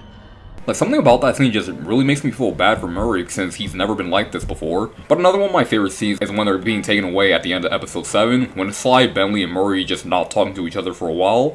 But also brings up a major problem in this story that really bothers me. Sly and the gang knew how dangerous these clockwork parts can be, so why didn't they just destroy the pieces one by one every time they got one instead of just leaving them in a safe house? That way Jean Bisson selling them to Arpeggio could have been easily avoided. It just seems so stupid on their part because instead of just taking selfies with the pieces, it would have made more sense to just destroy the pieces now and then destroy the rest of them as they go on. It just would have been so easy if they just did that and the parts would have gotten sold. And it really sucks that I feel that way too, because when the game has moments like this. As we shut ourselves into the Northern Light battery, it became black. For a few long minutes, we just sat there in darkness. No one dared to talk for fear that Jean Bisson's men might discover where we were hiding. Time seemed to have stopped. And then, we felt it. We were being lifted up to Arpeggio's blimp. It was all so strange. The focus of all our schemes had been stolen from us. Our clockwork parts were gone. Looking around the inside of the battery, I knew we all felt it. Failure. I was twitchy and ready for action. Any action. Bentley tried to make some sense of the situation by drawing up meaningless plans. But Murray took it the worst. He just sat there sobbing while the team van floated away over the horizon. That van was his life. I knew I'd have to find a way to make it up to him. Like, I really want to feel for these guys because I really get a sense of the failure that they're feeling, but instead of just thinking, damn guys, I feel so bad for you, I just think, oh wow, maybe you guys destroyed the pieces or at least put them in a place where Bisson couldn't have found them. You guys wouldn't have anything to feel bad about in the first place, you dumbasses! It just feels like flimsy writing, but I don't think that's the only part of Sly's 2 story that feels a little bit rough to me. So about the villains, let's talk about Neela first. I hear people saying how much of a great twist villain Neela was, but I'm sorry, I just don't see it. Like, I feel like the reason why I don't really think that she's an amazing villain is that we never really find out what her motives are. Why she felt like double-crossing the Cooper gang or Carmelita, or why she wanted to fuse the clockwork herself. It's all never explained. I feel like that's probably the one thing you should do with her villain. Explain their motives. But Neela just doesn't really have a reason to do the things that she does. Like, do you honestly need to tell me that Neela came up with the plan to work with Interpol, double-cross Carmelita so she can be promoted to a leader and start a war with the Contessa and work with the Claw gang and then kill Arpeggio and then become Clockla just to be a bitch? What sense does that make? In a series where every villain has a backstory to explain why they're the way they are, Neela just doesn't have one. I might not like Arpeggio's backstory, but it was still a backstory. Plus, I don't really think she was a well-written twist villain either. From the beginning, you can tell that she was up to something, from the Claw gang clue that she gave Sly, and from when she couldn't legally enter places but could let Sly do the same. Where's the logic in that? Legally, I, a policewoman, can't enter this area without a warrant, but I can let you, Sly, a thief, do the exact same thing, no problem. I just don't get it. And I also don't get why Sly was so quick to trust her after just cluing him into the Claw gang and taking the clockwork pieces. It just kind of feels weird how he was easily manipulated by her and led himself into getting betrayed by her. While I'm on that, why does Carmelita still expect Sly to steal the clockwork pieces already? Like, I know he has the motive to do so, but part of her arc in the first game was learning that Sly is more than a thief, and it just kind of feels like they just threw that away just to have Neela make her presence known. I mean, I know she's dedicated to her job, but she's not an idiot. I mean, to be fair, writing a twist villain is really hard to do without making it glaringly obvious that they're the bad guy. But there's still some villains that can pull it off, like Core from Jak 2, for example. I feel like why he's a great villain is because there's subtle hints in that game that allude to Core being bad, but it's never really bashed in your head though, making it a genuine surprise when he's revealed to be the metal-headed leader. Too bad they couldn't do the same with Mizo and Jak X. In this game, the hints aren't even that subtle. Even on my first playthrough, I just knew that there was something up with her. I honestly feel like the Contessa would have made a better twist villain character, because she actually has a backstory, and unlike Arpeggio, she actually has a good one too. She married a rich man, but it's implied that she poisoned him and killed him. After that, she opened up a rehabilitation clinic for criminals. Plus, I actually didn't see her twist coming, so I already think that she's a better written villain than either Neela or Arpeggio. And I also kind of think that the Claw gang is a weaker group of villains than the Fiendish Five from the last game. It's a little bit underwhelming going from the people who killed Sly's family in the first game to just, what do they do? They sell spice. That's all they do. That's literally it. That's all they do. And there's also not a lot of communication between the gang, which was kind of a problem with the Fiendish 5 too. But there's not even acknowledgement of each team member in this game. I know that I said it made no sense for the Fiendish 5 to just rat out each other, but I felt like there was a little bit more teamwork between them. Plus, the Claw gang didn't even know that they were doing something that contributed to something bigger. And besides Dimitri and the Contessa, I don't really think that the rest of the gang are that interesting. Rajon's episodes kind of felt like they were dragging on and didn't really make a lot of progress in the story, and Jean Bisson is just a typical strong, tough guy's character, and you guys already know what I think about Arpeggio. I feel like they could have done a lot more with these guys. I guess they're not too bad, they're just kind of a step down in terms of villains. At least the voice acting in this game is just as good, maybe even better than the last game. Kevin Miller does another great performance, and even has a little bit more emotion in his voice than he does in the first. Matt Olson as Bentley not only starts out better this time. Breaker Alpha Foxtrot, this is the Wizard. Do you read me, sitting duck? This is Peking Duck. I hear you, Blizzard. No, Sly, I'm the wizard, and you're sitting duck. I read you loud and clear, Lizard. No, I'm... Forget it, you're not taking this seriously. Yeah, I'm not. But also does a great job capturing his development throughout the game. And Chris Murphy as Murray is great too. He even does a deeper voice for the character to show his newfound confidence.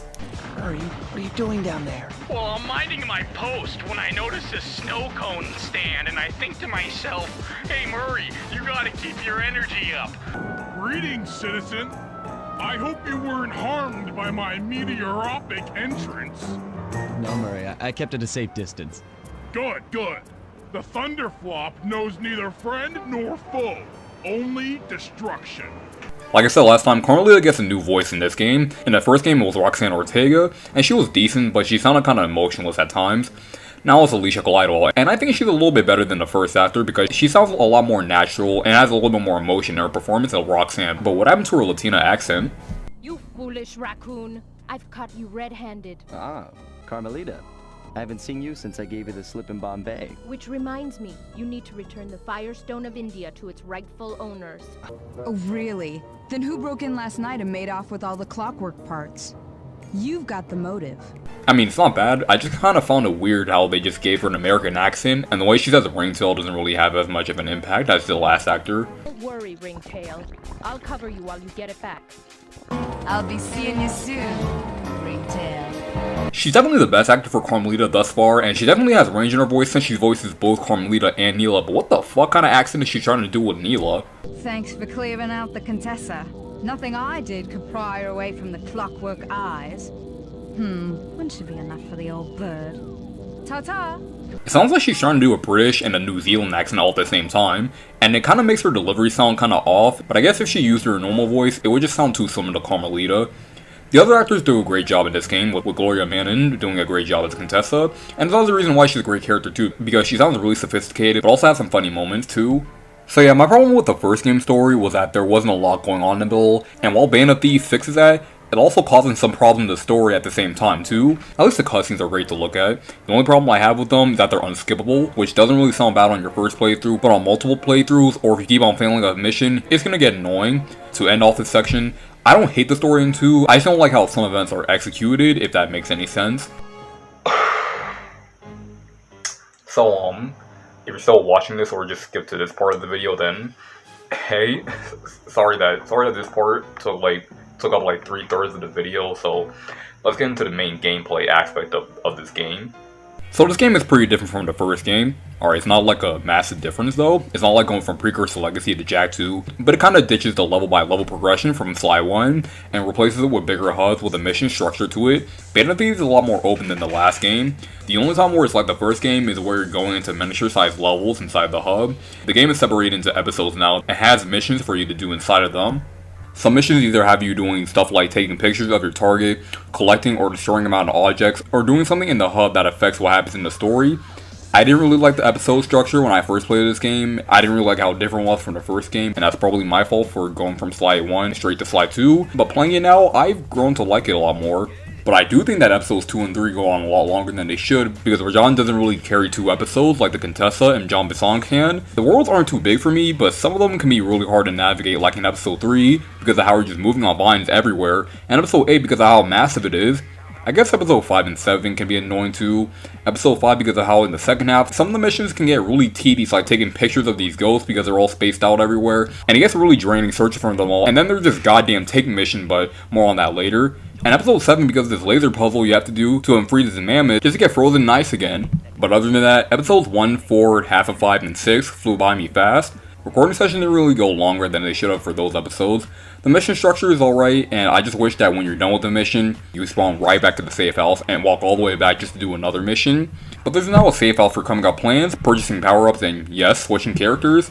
So now you can play as Sly, Bentley, and Murray. Sly controls so much better than he did before, which is pretty impressive since he was already fun to play as in the first game.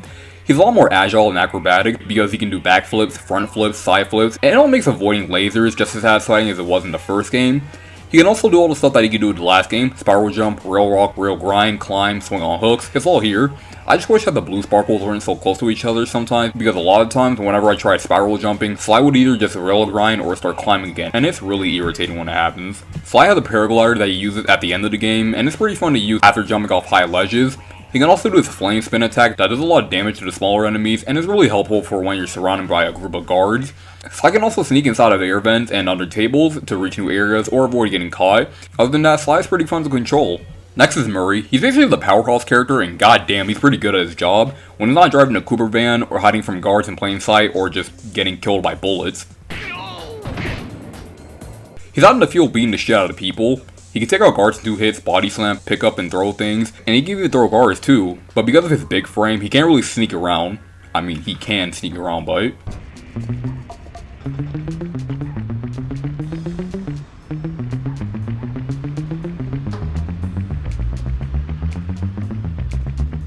yeah. I mean, for a hippo, he's still pretty athletic. Like, he can backflip just like Sly, even though he has a small jump. And he can still jump on rooftops too. Wow, this guy can just climb on top of houses like it's nothing. Meanwhile, I can barely get my ass out of bed. That just leaves us with Bentley. Stealth is more prominent with him since he does most of his work from afar. He can shoot darts into enemies in his Banaki-com and they fall asleep. Then he can place an active bomb on their unconscious body, and after the countdown reaches 0, the bomb blows up, killing the guard, and it blows up objects too. He's personally my favorite character to play as because it really feels tactical and it feels like it actually needs strategy. But since he does combat from far away, he's also the weakest of the crew since he doesn't have the strength of Murray or the agility of Sly, even though he's a little bit more agile than Murray though. Overall, Murray and Bentley are fun to play as. I just wish you play as them more because 75% of the game you're just playing as Sly and the other 25% you're playing as Bentley and Murray. But I guess that's a good thing too because navigating through hub rolls in Sly 2 as Bentley and Murray can be pretty tedious. I mean, it's not terrible in most levels, but it's really monotonous in episodes 8 and especially 3. Hubs and Bandit Thieves are designed mostly for Sly to get around, but with Murray and Bentley, you're going to be circling around the level for minutes on end, and it's even worse when you have to get somewhere that's far, and it doesn't really help that some of these missions are the fucking pits, man. This bug mission in episode 3, you're supposed to place this bug inside of Rajan's office, and it would be easy enough if the bug wasn't so loud that it alerted the guards all around them and they start beating the shit out of you when they spot you. I spent at least 45 minutes on this one mission, and I almost felt like breaking my controller in 2 after all this. In the last mission in episode 8, where you have to jump on top of very tall towers, and since episode 8's map is huge, it gets really tedious going from one tower to another, and if you die at any point, you have to start from the beginning, which no other mission did that before, so why start now? And then there's that tank, which is the most confusing ever. Both analog sticks to go forward, both to go back, and both to move left and right. This was so awkward, and it never works, and it makes missions drag on longer than it should, because I can never turn the tank around in time. It's like they're trying so hard to make it feel as realistic as possible, but it just doesn't work. I don't want to get into all the missions right now, so let's talk about stealth here. So compare the Thievius Raccoonus, Bandit Thieves is a lot more stealth heavy than the last game, where the first game was more stealth themed than a full on stealth game. One of the biggest changes start from the first time you boot up the game. So when I was playing the demo for this video, I noticed that Sly isn't running at full speed, he just kind of... What do you call this? A prance? Tiptoeing? Speed walking? I just thought, okay, that's probably because it's a demo and doesn't really represent the finished game. But when I play the finished game, he still doesn't run at full speed, and now I was thinking, okay, what's going on? Why is he still walking? Then when I accidentally pressed the R1 button, I noticed how Sly kind of did a sprint, and that's when I remember that Sly has a run button in this game. Like, that's pretty cool. I mean, it's kind of weird how the game doesn't really tell you anything about it. I mean, Bentley tells you about it, but it isn't until you get into the first episode when you're told you have a run button. But at the same time, I think it's pretty cool since it gives a little bit more depth to the stealth. So Sucker Punch noticed that the guards in the first game were pretty stupid, and now they're a lot more smarter, and it's way easier to get caught by these guys. But now when you get close to guards, you can see your health meter start flashing when you're going around them, and it starts to flashing red when you're caught. Alright, it's serious rocking Metal Gear Solid elements now. Anyway, yeah, Sly in the game have a health meter now, no more one-hit KOs, and you can now take up to 4 to 5 hits before dying. Enemies also take longer to kill too. With Sly's cane, they take about like 5 swings before knocking them out, but combat is strongly discouraged, and it's a better option to just run and not just fight them head on, because some of these guys can seriously wreck your shit, especially the bigger guys. They just won't let up. The smaller enemies can call out other guards, and a group of guards will start following you, and they won't stop until you're dead, or until you completely avoid them. The guards with flashlights aren't bad to avoid because they have big ass flashlights, so you know not to get in the flashlights. But the one without flashlights can be really annoying, because you can think that you've gotten past them, but the moment they see you, you're fucked. I just kinda wish the whistle sound from the first game would play here whenever you got caught, since this game is more stealth themed. It would make more sense to have it here. With Sly and especially Bentley, it's better to just run away as fast as you can until they can't find you. With Murray, I don't think it would be as bad fighting them since you can just kill guards in 2 hits. Yeah, even the big guys too. Bentley can't kill guards fast enough with his default melee combat, and Sly can't kill them in 2 hits either. But this can though.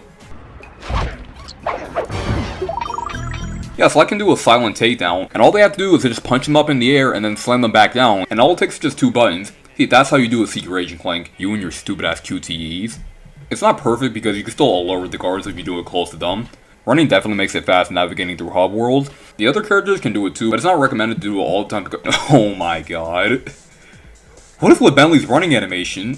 You shouldn't run all the time so you can alert guards while doing it, but it's still a pretty good... I don't know why I find that so funny.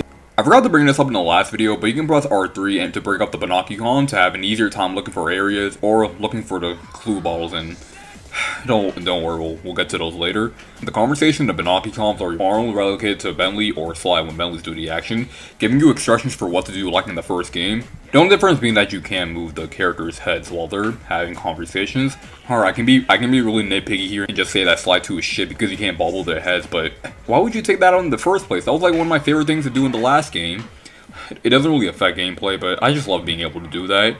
But I guess the Binocucon, the UI looks better than the first game, but you just can't beat the original. Anyway, when you're behind guards, you can also pickpocket them for money and for any type of item that you can sell on ThiefNet. You can also find items somewhere in the overworld and take them back to the safe house without getting caught. Since coins don't really count for extra hit points or extra lives anymore, you can sell them on the dark web to get power-ups for Sly, Bentley, and Murray. I think that this is a great way to encourage players to explore the hub worlds a lot more and collect more coins and items. I've always been the type of person to pickpocket any guard that's around me for any money or shit that I can sell on ThiefNet. The items in the overworld can be sold for more money, but I just aim for the small items and let them all build up. I don't ever use power-ups for Sly, but I really do like the flame fist that Murray has, since I can just one-shot guards. And its new song for Bentley is really useful too when you're surrounded by a group of guards. Sly's upgrades are definitely the most useful. My favorite is on a knockout dive that just stuns guards when you dive bomb onto them. With the upgrade is silent takedown, which just makes guards face through the ground now, okay? Now I can just snowboard on a solid ground with a stealth slide and just slide everywhere, and with the right terrain, you can get a lot of speed with it. There's also the combat slide, and if you're good enough, you can do a counter attack when the enemy's about to strike. Overall, the power-ups are a lot more useful than they were in the first game. Now, you can't play through the entire game without getting any of the power-ups because, again, I don't really think that Band of Thieves is any harder than the last game. I mean, the last third of this game can be pretty annoying, but that's more because the missions aren't really designed well and not because of the game being actually difficult. Now, let's talk about the different mission types. So, I hated these in the first game, and they're not any better here. Some of them aren't bad, like the things that you have to do in the Lumberjack Olympics to get the talent from Jean Besson, like log chopping, ice climbing, and log rolling, the last one being my favorite. And I don't really mind doing all the stuff you have to do to try to distract Besson, except for this one, because not only it doesn't make any sense how nobody sees this, but because of how inaccurate this grappling hook is. Every time I miss Jean Besson or the hook just bounces off, I just feel like punching something. I also like the dancing missions with Neela and Carmelita because it's just a rhythm minigame, and I also thought it was a nice moment between Sly and Carmelita. The grappling hook is alright, but it can be a little bit annoying. And the RC tank combat was decent, but some of the missions are just boring or straight up awful. I already mentioned the tank, but there's also this one mission with Sly where you have to walk in his barrel, and it should be easy, but it just drags on and on and on. Wait, that wasn't even my fault!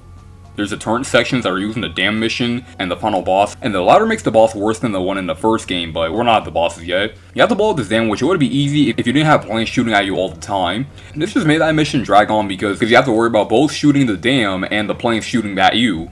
Then there's the RC copter with Bentley, and the controls are so loose, you can't stop so you can only move left or right, and it's so inaccurate too. You do get an upgrade for it so you can shoot with the square button, but it doesn't really make the boss fight with Neela in episode 6 any fun. And it's even more annoying when it takes me like 68 bullets to do a single scratch on her, but this bitch can just take a third of my health with one attack. I know people would just say, well, that would make the fight too easy. Well, fuck that point. If I'm not having fun, then I'm not having fun. Finally, there's the hacking minigames with Bentley, and they're not bad, but they're just so goddamn boring. All you do is just shoot stuff, and then you do that 2 other times. It's just really boring with barely anything going on. I'm not sure if this is a hot take or anything, but I honestly feel like the different minigames in this game is honestly even worse here than it was in the first game, because it kind of does go along with the whole theme of stuff in the series, but most of them are just not fun, boring, or just kind of there. Yeah, my thoughts with these different minigames can just be aligned with my thoughts with the first game's different minigames, where I just said Sly 1 shines the best in its core platforming. And I think with Band of Thieves, it's the same story here, even if I don't like the elements of this game that much. I'd rather just play as Sly, Bentley, and Murray the whole game with little to no gimmicks. One minigame every now and then would be just fine. I'm not sure where I should put this in the video, but I might as well just say right now. Some copies of Sly 2 came with a USB headset where you can plug into your PS2, activate it in the menu, and then use it to call out guards. I don't have this, and I personally don't plan on getting one, but I have heard that it still works pretty well, and that's honestly pretty impressive for something that's over 20 years old. And also, any binocular conversations from Bentley and anyone else will come out of the microphone too, so I guess that's pretty cool too. But now that just leaves us with the clue bottles. So I spent the last video talking about how great the clue bottles were and how they complement the level design.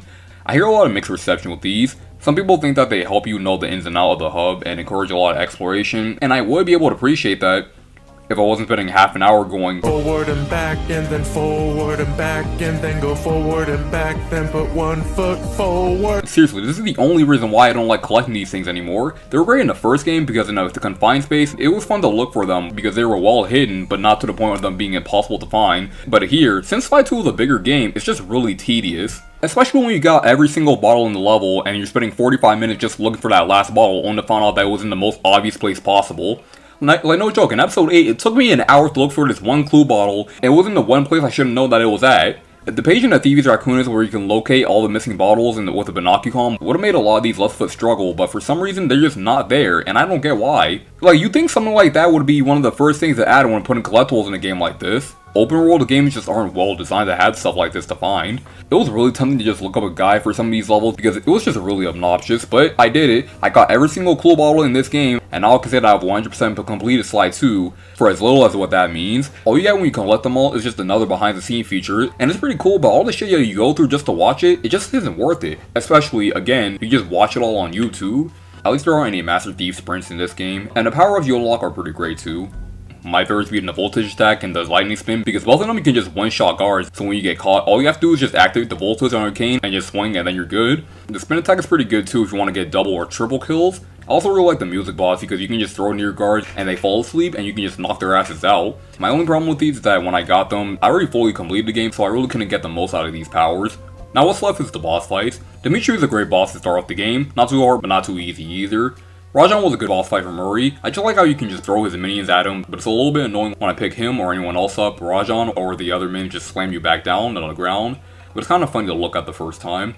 Jumpason's actually my favorite boss in the game because you don't actually fight him as Bentley, but instead you just lure him into traps, and it's all really fun. I always like boss fights where you don't actually fight them and you just leave them in the stage hazards, but at the same time, I know that most bosses who do this are the big, dumb, strong, tough guys, but they can't be dumb enough to just run through a wall of fire just to kill the hero. Do they not take a second to think, fire burns me, so maybe I should have run straight through it? Alright, that's a little nitpick. It's still a fun boss. Next we have the Contessa, and like, it's an okay fight, but it's just kind of easy.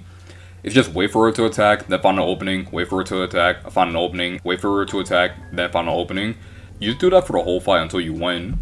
I could easily say that the Contessa is the weakest boss fight in the game, but that label goes to the Clockla boss fight. Besides having the stupidest name for a villain I've ever heard, but this boss is honestly worse than the final boss in the first game because of all the stuff you have to shoot down all at once, and that goddamn aura around her that just shoots out a huge power shot, which the game doesn't really give you any indication that you have to shoot at her eyes to deactivate that. And to top it off, you have Carmelita on your ass every time you miss or get hit by Clockla. What is it with video game characters always getting mad at you for not doing something when you're trying to do the thing that they're getting mad at you at?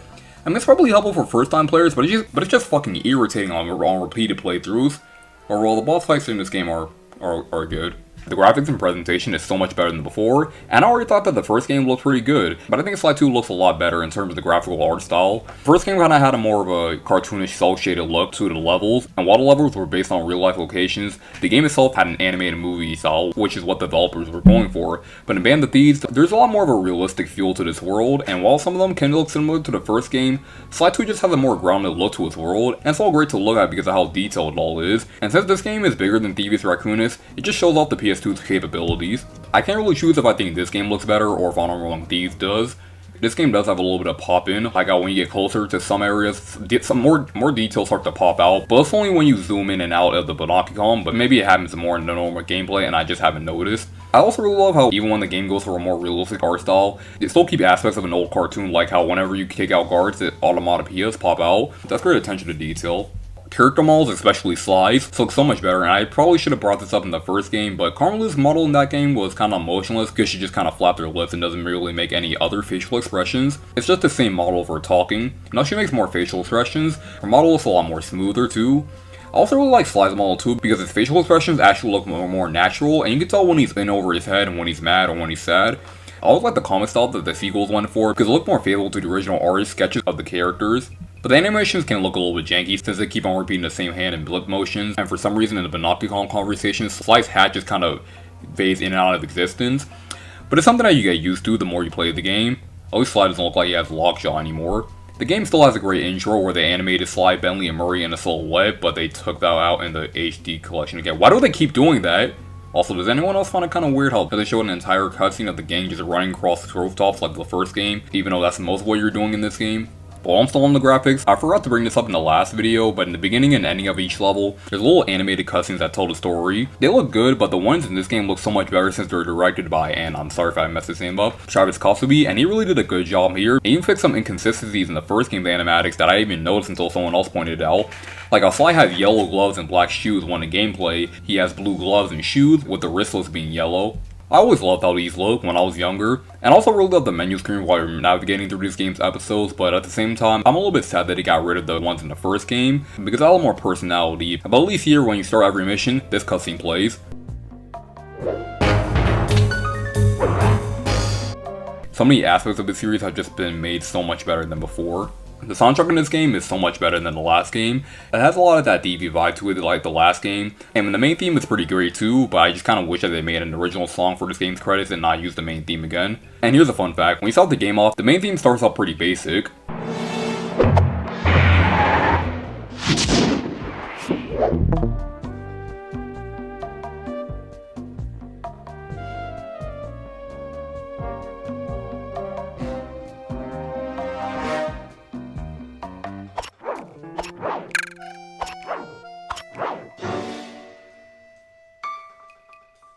But then when you progress more into the story, more instruments start playing to accommodate for the darker tone that the story gets into.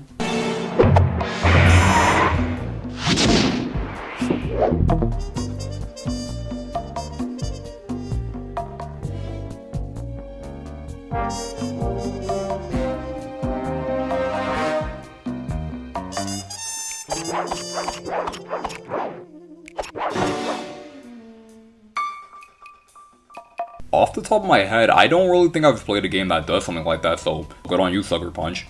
Since the soundtrack is supposed to emulate the country that they're set in, it does a really good job of making this game really diverse. The sounds of this game are really great too. While there's not any more dynamic music when you're sneaking around anymore, and I do miss that, but the footstep sounds are great, and the sounds that clue balls make when you get them, they sound really smooth. The sound design in this game is great overall, and the soundtrack is pretty good too. So that's it. So that's Sly 2 Band of Thieves, what people will say is the best Sly game and one of the best PS2 games. And I mean, like, the game's definitely grown on me a lot since I first played it. Like, I don't feel like I wasted my time while playing this game, but I can't really say that it's for everyone. I feel like with Sly 2, it can be a little bit hard for people who are really into the first game to just get into the sequel, because it completely drops what was established in the first game, and it requires a lot from the players, and it's probably why I didn't really like the game the first time I played it, because I thought it was going to be exactly like the first game, but I realized that the levels are longer than it was in the last game. I know you can make the same argument with Jak 2 and that game's difficulty spike and how it changed up the formula and might be off-putting to anyone who would really love the precursor legacy. But I feel like with Jak 2, I can just pick up and play that game and just let the hours just breeze by me. There's an occasional difficulty spike, but I always felt great after I got past it. And Sly 2, I have to keep in my mind I'm going to be here for a while. I don't have that mentality with the first game or even Jak 2. The game just kind of drags on for me in the first half because of Rajan, in my opinion, can't really hold himself as a villain for 2 episodes like the Contessa and Jean Besson can. And whenever I get past a mission that's giving me a lot of trouble, there's no feeling of accomplishment. It's just a sigh of relief that it's finally over. And after episode 5, the game shows you everything it has, so at that point, you're just kind of doing the same thing over and over again, and it gets kind of tiring for me. And the story, while mostly liking it, got a lot of things that just bothered me. And help rolls, while most of them were fun to travel through, some of them are just really tedious, or in episode 8's case, overly spacious. I know I've been pretty critical up to this point. I just want to make clear that I don't really hate Sly 2, it's the complete opposite. For every bad thing about this game, I can always list off the positive, like how a lot of these hub worlds are really fun to travel through, especially episodes 1, 2, and 4, because they're the perfect size and it's not monotonous getting from place to place. Also really love Bentley and Murray as playable characters because it gives the Cooper gang more of a team dynamic than the last game, not only in gameplay but in the story too. And I might criticize the story, but I love the character interactions and the dialogue because it has a lot of character development and not make the characters have one personality trait, but the end of the game was amazing too. but the game's bad traits overwhelm its good traits for me, and even then, they don't really overweigh them that much, because I still really like Sly 2. The game aged really well, and I'm glad I can say that, because the game deserved all the praise that I got back in 2004. It took a risk and changed up the gameplay style, and that's not an easy feat, because there's a lot of franchises that still get hidden quality when changing styles of gameplay. This game put Sucker Punch on the map into making them the respected group of developers that they are now. Sly 2 could have been Sucker Punch's last game ever, so they tried throwing all their ideas into this one game as for their final farewell, which I guess could be the reason why this game felt like a finale for the series at some points, but it was a massive success, critically and commercially, selling close to 2 million units worldwide, making it the best-selling Sly game on the console. It even got second place for the best platformer in 2004, only losing the title to Ratchet & Clank Up Your Arsenal. I might not like Sly 2 as much as the first game, but the impact it was left on the series, Sucker Punch, and the PS2 is honestly legendary. God, it feels like these videos are getting longer and longer each passing year. I wonder if if the Sly 3 video is ever gonna is it gonna go over like an hour long, but whatever. And if you guys are wondering like where Sly 2 ranks in between Jak 2 and Going Commando, I'm sorry, but I feel like Sly had the weakest second game, so yeah, it will go like Jak 2 would be at the top, and then Ratchet & Clank Going to Commando would definitely be like in between the two games. So yeah, I feel like I made a lot of enemies with this video alone, but I said what I said and I don't regret it. I still really enjoyed Band of Thieves, but for right now I still prefer Sly 1 over this game. But I feel like 2 like structurally is the better game, but I just have more fun with Sly 1. But yeah. But now that September's coming around the corner, you guys already know that my channel's gonna be overrun with Spiral content, so we're gonna have to take a short break from the Sly Cooper marathon, which might disappoint some of you Sly fans, but don't worry, because after all that's done, we're gonna be looking at Sly 3, Sly 3 Honor Among Thieves, and so I have a lot to say about this game, but that can wait until October. So when that video comes out, thank you guys for watching, and I'll see y'all next time. Peace.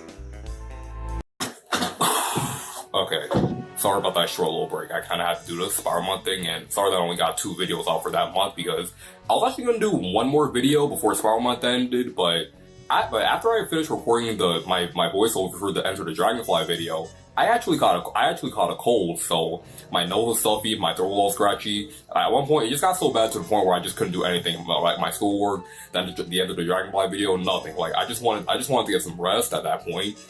But but I couldn't do any more voiceovers at that point either, because I would just sound like really nasally. I would just sound like a guy version of Lois Griffin. So yeah, I'm feeling better now, and I'm ready to do this video because it's actually my favorite game of the original Sucker Punch Sly trilogy. So Sly 3 actually doesn't have as much of a story for its development like the last 2 games, mainly because they only had 11 months to ship this game when they had 3 years to make Sly 1 and 2 years to make Sly 2. There's also not any behind the scenes videos for this game either, but here's what I can piece together. So after the overwhelming success of Sly 2, Sucker Punch immediately started working on the sequel, and like I said, they only had a year to develop this game. And while that might sound pretty bad, but since they already had all the assets set up from the last game, Sucker Punch just decided if it wasn't broke, then don't fix it, and just tried improving their graphical presentation, other gameplay mechanics that need some tweaking, and also has some multiplayer elements, new characters, vehicles, and mini-games, more developed combat, and have missions be replayable, which wasn't in the last game. When the game was first coming out, it had these 3D glasses, and each copy of this game had one, but it was optional, so you could play the sections that had 3D without the glasses. It's also important to note that after Sly 2 came out, Jak and Daxter and Ratchet & Clank already finished up their trilogies, and those franchises were just putting out spin-offs at the time, and people were starting to know Sly as another PlayStation mascot, so eyes are all on Sly, Bentley, and Murray to go out with a bang.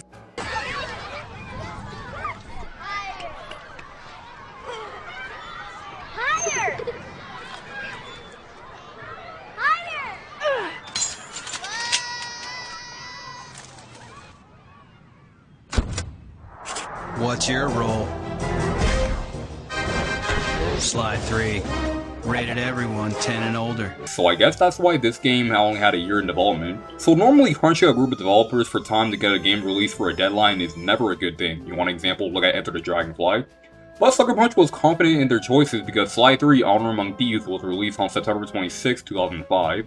It's kind of fun to me how like all 3 of these franchises have like 2 or more years to make their first and second games, but only had 1 year to make their third game. And with Jak 3, that meant just being like a disappointing end to the trilogy just because it didn't have a lot of time to like flesh out all the stuff that it had planned. And with Ratchet & Clank 3, in my opinion, I felt like it was still a pretty fun game and fixed all the problems that people had with its predecessors. So Does Sly 3 fall in the first example? The second? Somewhere in between? So when Sly 3 first came out, it didn't get as much praise as Sly 2, but it was on equal grounds with it. But even then, someone at Metacritic did call it the best Sly game and the 20th best PS2 game. And some reviews do acknowledge some of the improvements that 3 made from 2. Now, among the Sly community, it's pretty split between whether Sly 2 or Sly 3 is the best game in the series. It was most people saying that Sly 2 is. But if you're asking me, I'm more on the side of liking Sly 3 more than Sly 2. I usually don't share my overall thoughts about a game until the end of the video, but I'm just gonna say this right now. Sly 3 is definitely my favorite game in the entire series between the 4 games. Like, I even replayed the entire trilogy all over again just to know what I'm talking about here. And I just feel like Honor Among Thieves just like took what I didn't like about Band of Thieves, whether it was like gameplay or story, and just made it even better for me to just put it above all the rest of the games. Like back then, I probably would have put Sly 3 as second, right next to Sly 1. But with the mindset that I have now, I feel like there's a lot. I feel like there's a lot about Sly 3 that I really appreciate now. So I wasn't as obsessed with Sly 3 as I was with Sly 1, but I have just as many memories with Honor Among Thieves though. I feel like I can quote this game the most out of any game in the entire series, something I remember very vividly on my first playthrough back in 2013. But I'll get into that more the later we get into the game, because we have a story to summarize, and again, just like the last game, this game is definitely not a good starting point if you want to know the story about Sly. And again, this is all gonna be from a casual point of view, or at least as casual as I can make it here. So like, I'm not gonna like dive into all the extensive lore into this game. So this is all just from my perspective. So I'll try to make the summary a little shorter than Sly 2, but I can't really make any promises here. So yeah, but now things are getting interesting as we get into the story of Sly 3: Honor Among Thieves.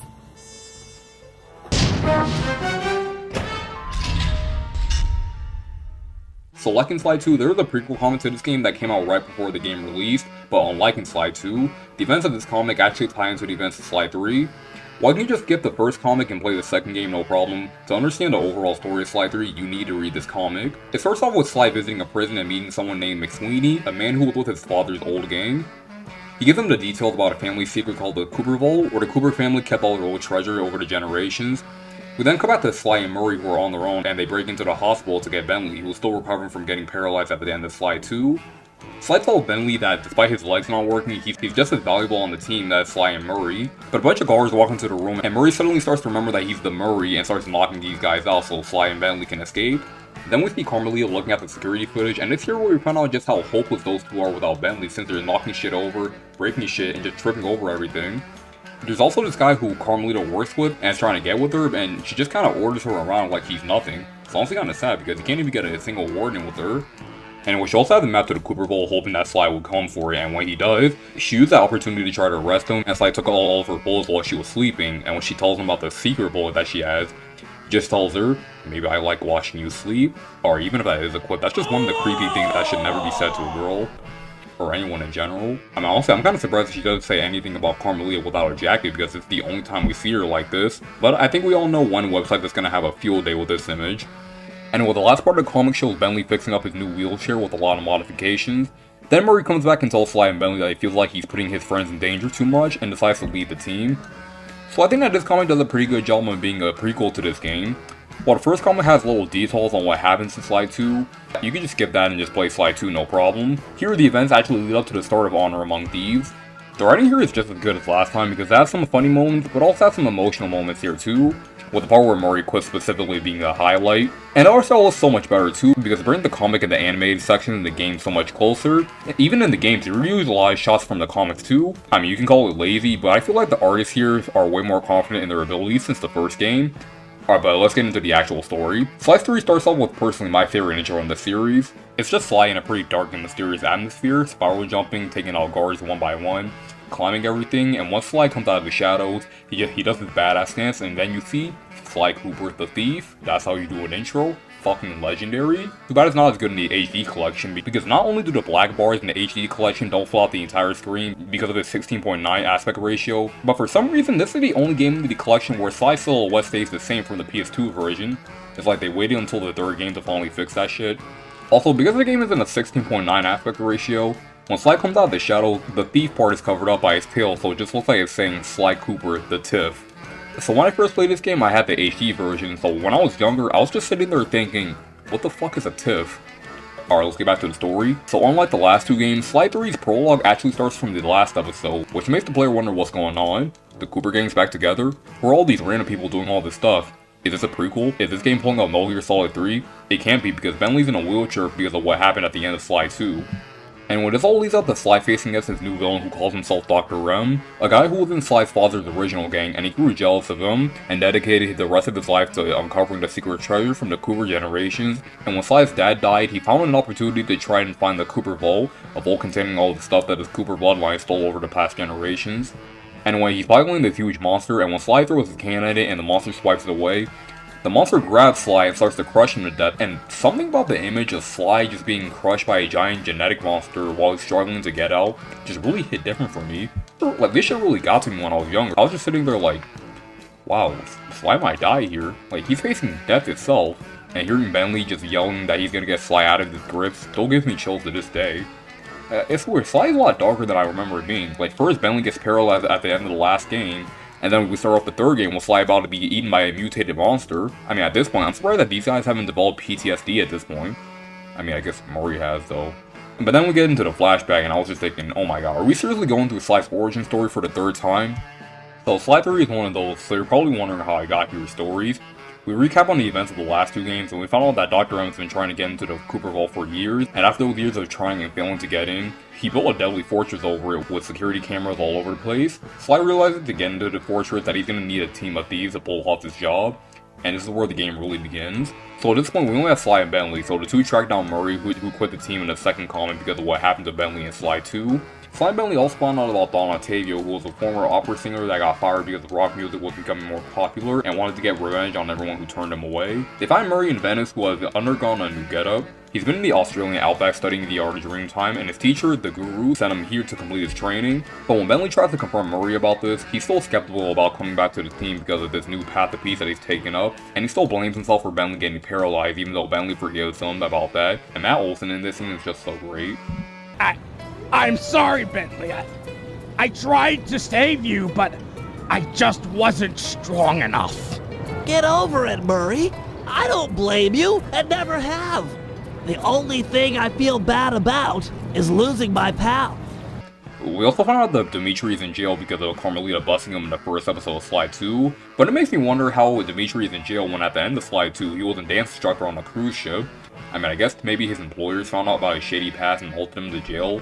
But even then, we busted him in Paris, so what's he doing here in Venice? Anyway, Sly and him make a deal for Sly to make a distraction and for the police force to go after him while Dimitri makes a run for it, resulting in another chase with Carmelita, who for the third time in a row can't aim for shit. Honestly, it's even worse now because when Sly and Murray are just standing there for an entire 10 seconds, Carmelita completely misses all of her shots. Top Inspector my ass. Anyway, we found out Octavio was actually pouring tar into the water streams as a part of his plan to bring opera back into the spotlight. After Sly and Bentley ruin his plans to get rock music out of the town, he blows up a building with people in it and kicks Bentley out of his wheelchair, and this happens. Murray, I need your help. I've never seen someone move that fast. Octavio's old, but he's still got it. Let's take him together. But I vowed to my guru that I'd renounce all violence, and the water is still black. It'll be clear any minute. Trust me. Now, let's take him. You're right to be scared, Hippo. Your wheelchair friend should have been so smart. Murray! Help! That does it! I'll floss my teeth with your spine!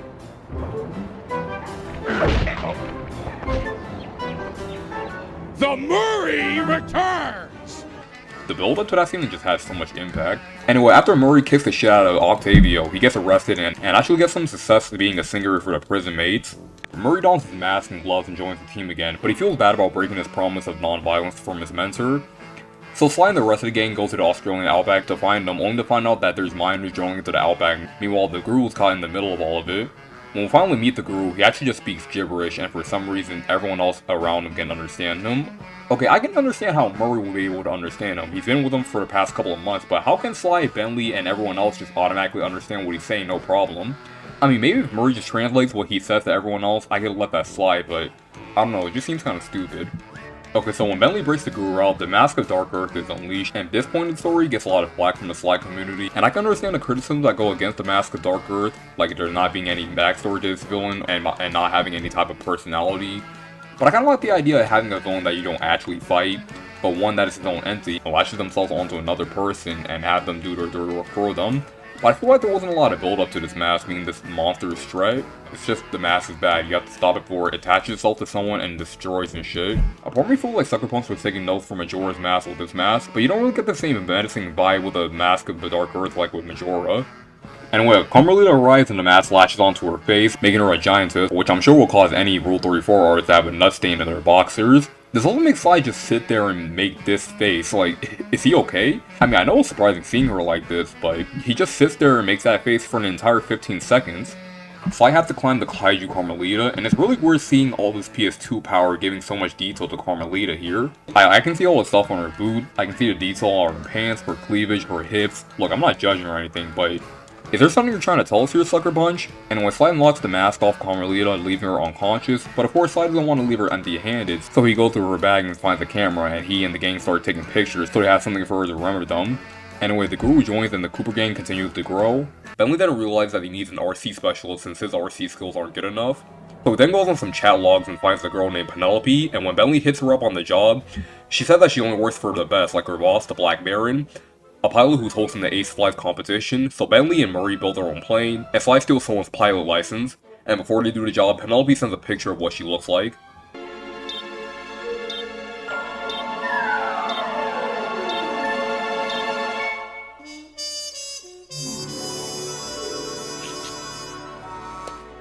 Anyway, once they get there, Sly makes a deal with Dimitri. Dimitri gives Sly and everyone else the flight lineup so they know who to sabotage, and Dimitri wants something in return. Mugshot from Sly 1 is also here, but I wonder how he got out of jail in the first place since he was still in jail in the comic. Anyway, they need him out of the way, so Bentley insults him to make him want to start a street fight with him, so he can get set up with Carmelita. I might as well just bring this up now before I forget, but Sly 3 also introduces these new dialogue boxes that have you pick certain sentences to help you progress through the story. Well, whenever I play this game, I always pick every single sentence starts just to see what the characters have to say, because honestly, these dialogue boxes lead to some of the funniest moments in the entire game. Look, I got in here through an air vent. We can both use it to escape. I can't fit in no vent. You spy my macho frame? I'm packing too much sexy muscle to fit in vent like you stick dudes. You're a brainless, seaweed slurping slobber. But methinks you're a parrot-loving, toothless sack of maggots.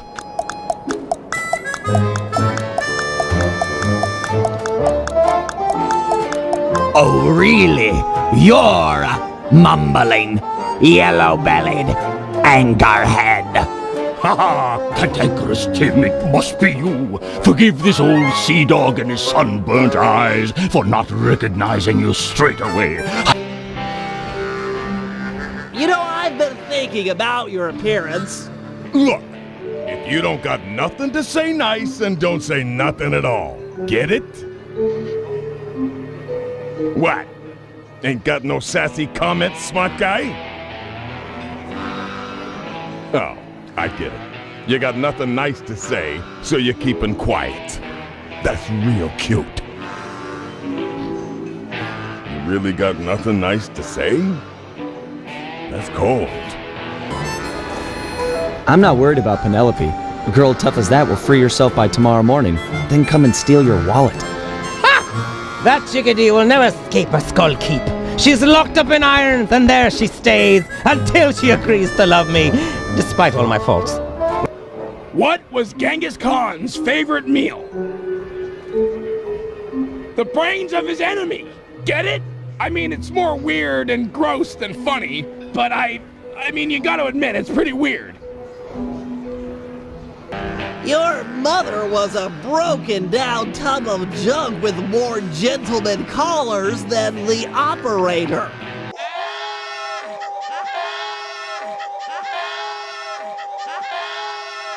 And something about the image of Sly wondering if he should threaten Dimitri with violence, threaten to expose him, or use a logical argument would just never not be funny to me. Anyway, with Mugshot out of the way, that just leaves us to take on the Black Baron, and Sly does it with no problem, but that leads to an altercation with him on his plane. Once Sly defeats the Black Baron, it's revealed that it's actually Penelope in disguise. Penelope kind of looks like an action figure with her Black Baron disguise on. Anyway, Penelope explains that the Black Baron was an alter ego of her that she created because of the age limit that the dogfighting league has. But after winning the first time, the Black Baron became a huge celebrity and she had to pull on the outfit more and more. But now that he's been defeated, she can finally go on her own path and she joins the team. Now the Cooper gang needs a demolition expert with skills that are beyond past Bentley's. Bentley suggests that the Panda King from Sly 1 will be a great member. Now this part of the story is a little bit split among the community because it makes people think that, why the Panda King out of all people? And I even hear people calling it bad writing, but honestly, I don't get why. It's not like they become friends immediately. It's not like Sly just automatically went, hey man, you might have killed my dad, but you're my best friend now? They just need to put their differences aside because they've thrown a lot since 3 years ago. Sly obviously doesn't trust the Panda King since he's a part of the crew that basically murdered his parents when he was 8 years old and did it right in front of him too, but he has to work with them if he wants any chance at getting through the security to get at the Cooper Vault. Sly pretty much ruined the Panda King's life, and when they find him, he's meditating and he's just replaying his memory of Sly defeating him over and over again. But Sly told him that it's all not real. But even though he still despises Sly after what happened in the first game, he still needs to put all that patient aside to save his daughter, Jane King. It's made pretty clear that they don't like each other, but they don't have a choice other than to work together to reach their goals. What's also pretty cool about this is that one scene, the Panda King is having a conflict with himself, or more like his past self arguing whether he should kill or double-cross Sly, or help him and the team out, and this type of character writing is one of the main reasons why people love this series, and if you're asking me, this was a pretty clever way to bring back an old character and then make a new one. Anyway, back to the actual story, Jin King was the Panda King's daughter, and she was captured by Emperor Sal, and he's a chicken too. He plans on forcing her to marry him, so the Sal and Panda bloodlines will create a new generation of kings. He also revealed that he was the one who convinced the Panda King to take up meditation so he can take him away from her.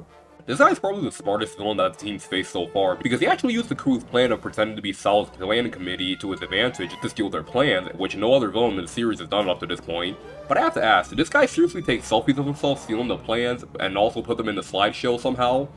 Anyway, the writers really did a great job making this guy a real asshole. Especially when you're walking into Sal's room and you hear Jin King's crying about how she has no will. No! You can't come out yet, my Blossom! But, please, my father will be so worried. Just let me tell him I'm alright. I beg of you, sir, let me out of this prison. Is this the way you woo your wife? You have shown me nothing but cruelty. I'm so unhappy. And especially when he says shit like this. Stop this, Sal. Release Jin King and this fight can end. No! Jin King is mine! Once our bloodlines cross, it shall be glorious! The Panda King in his day was magnificent. With the Tao name, a new generation of kings will be unstoppable.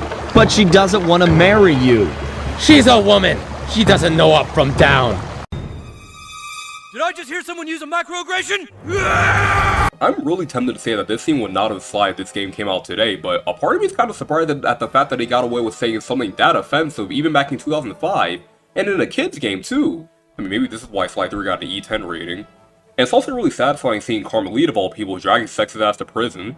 It's kind of weird how Jack X had a line like this when Samus and Kira were arguing, and both of these came out in 2005, so I feel like there's a bigger picture here that I'm not seeing. And there's also a part in this episode where Murray finds a team van that was floating adrift in Sly 2, but it really raises a question on how it got from Canada all the way to China. Anyway, the Panda King reunites with his daughter, and in return, he joins the Cooper gang. Now we get to episode 5, Dimitri contacts Sly about the favor that he asked for in episode 3, and we find out that his grandfather, Remy Lusto, was a diver for treasure, but all his treasure and gear got stolen by a pirate named Black Spot Pete, and Dimitri wants our help to get them back in exchange for the Cooper Vault job. Also forgot to bring this up in the last episode, but Penelope starts to catch feelings for Sly after seeing what he can do in the field. Meanwhile, Bentley's getting jealous since he likes her. Oh, so it's gonna be one of those type of relationship stories, isn't it?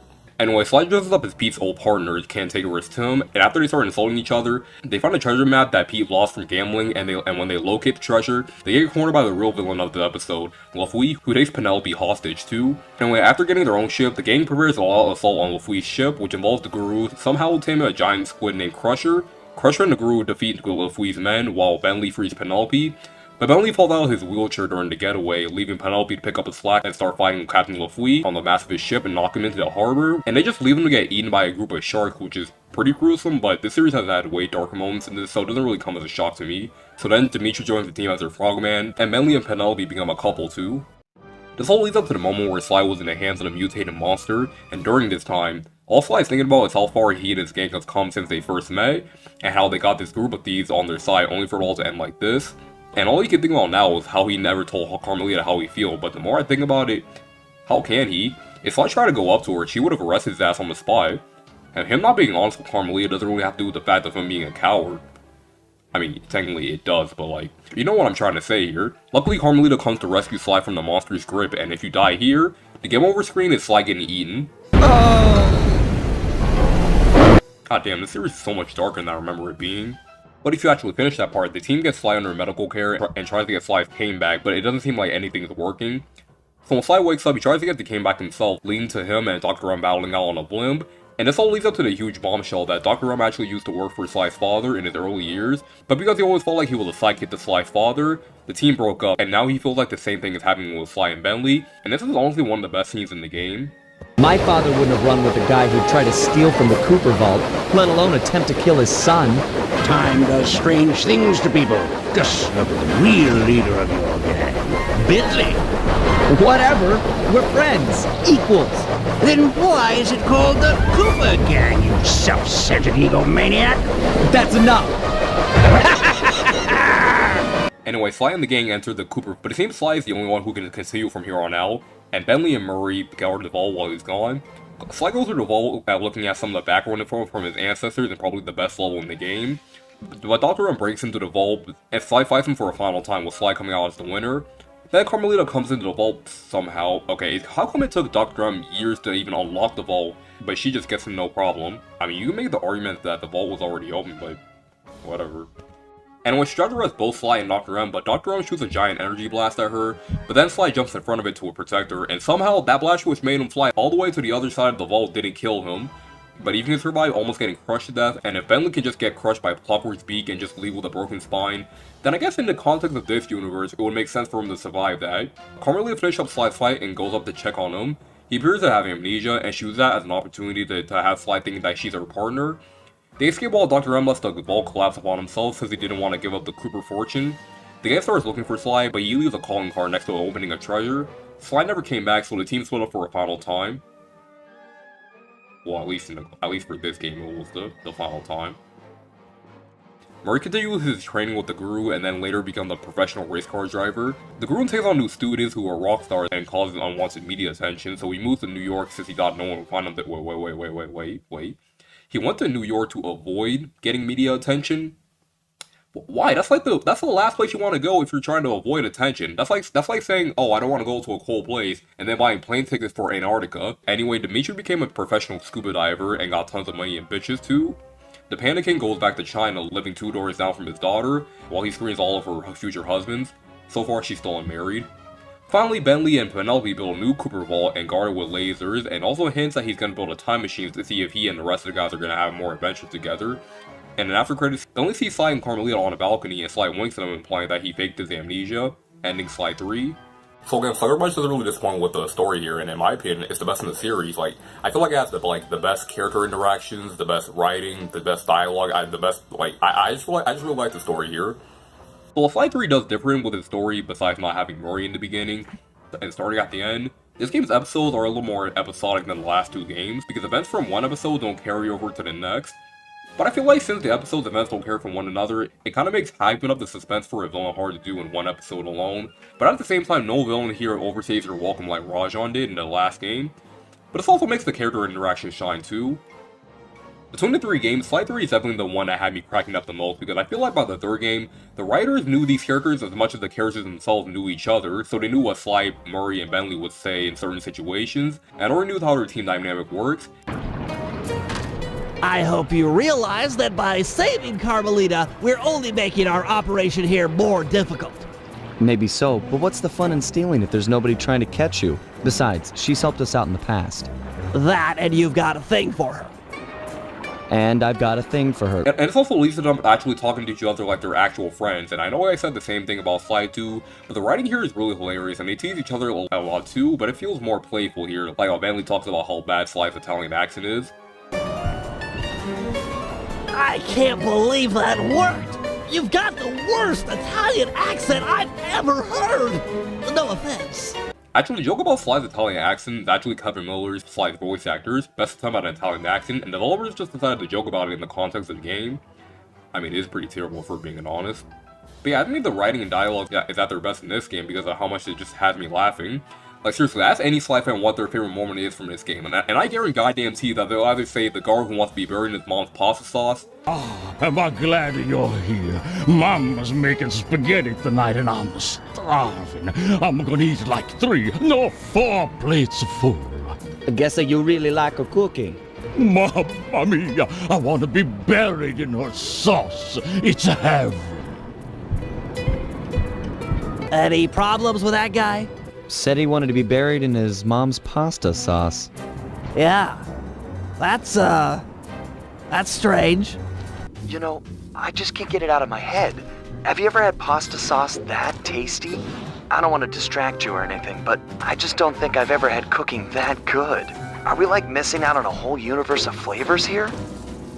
You know, maybe there's a good Italian restaurant around here.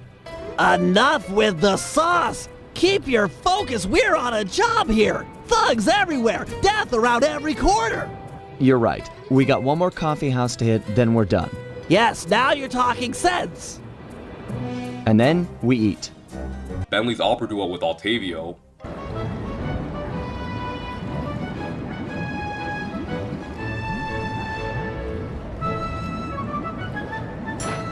La la la la.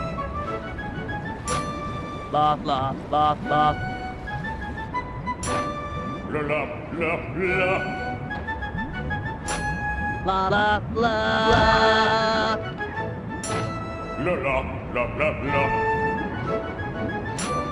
La la la la la.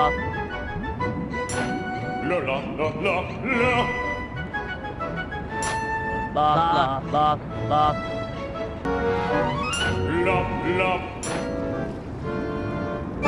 la. La.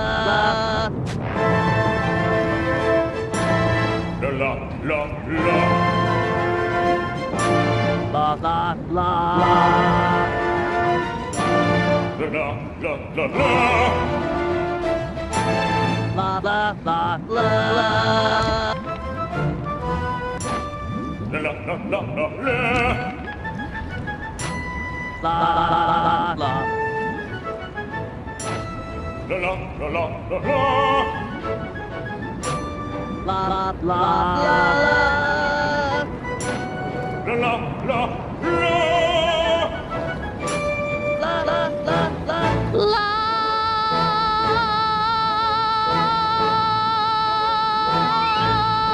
The Lemon Bar mission, episode 2. Listen up, dirtbags.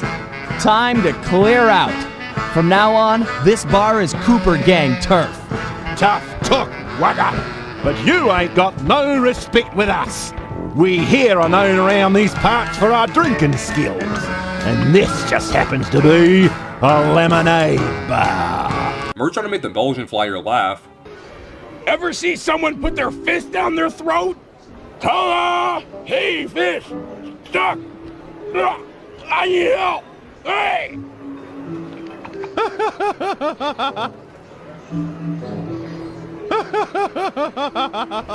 Bentley's trying to insult Mugshot. My head is spinning from your breath. What, do you gargle with raw sewage every night before bed? Yeah, you're half right.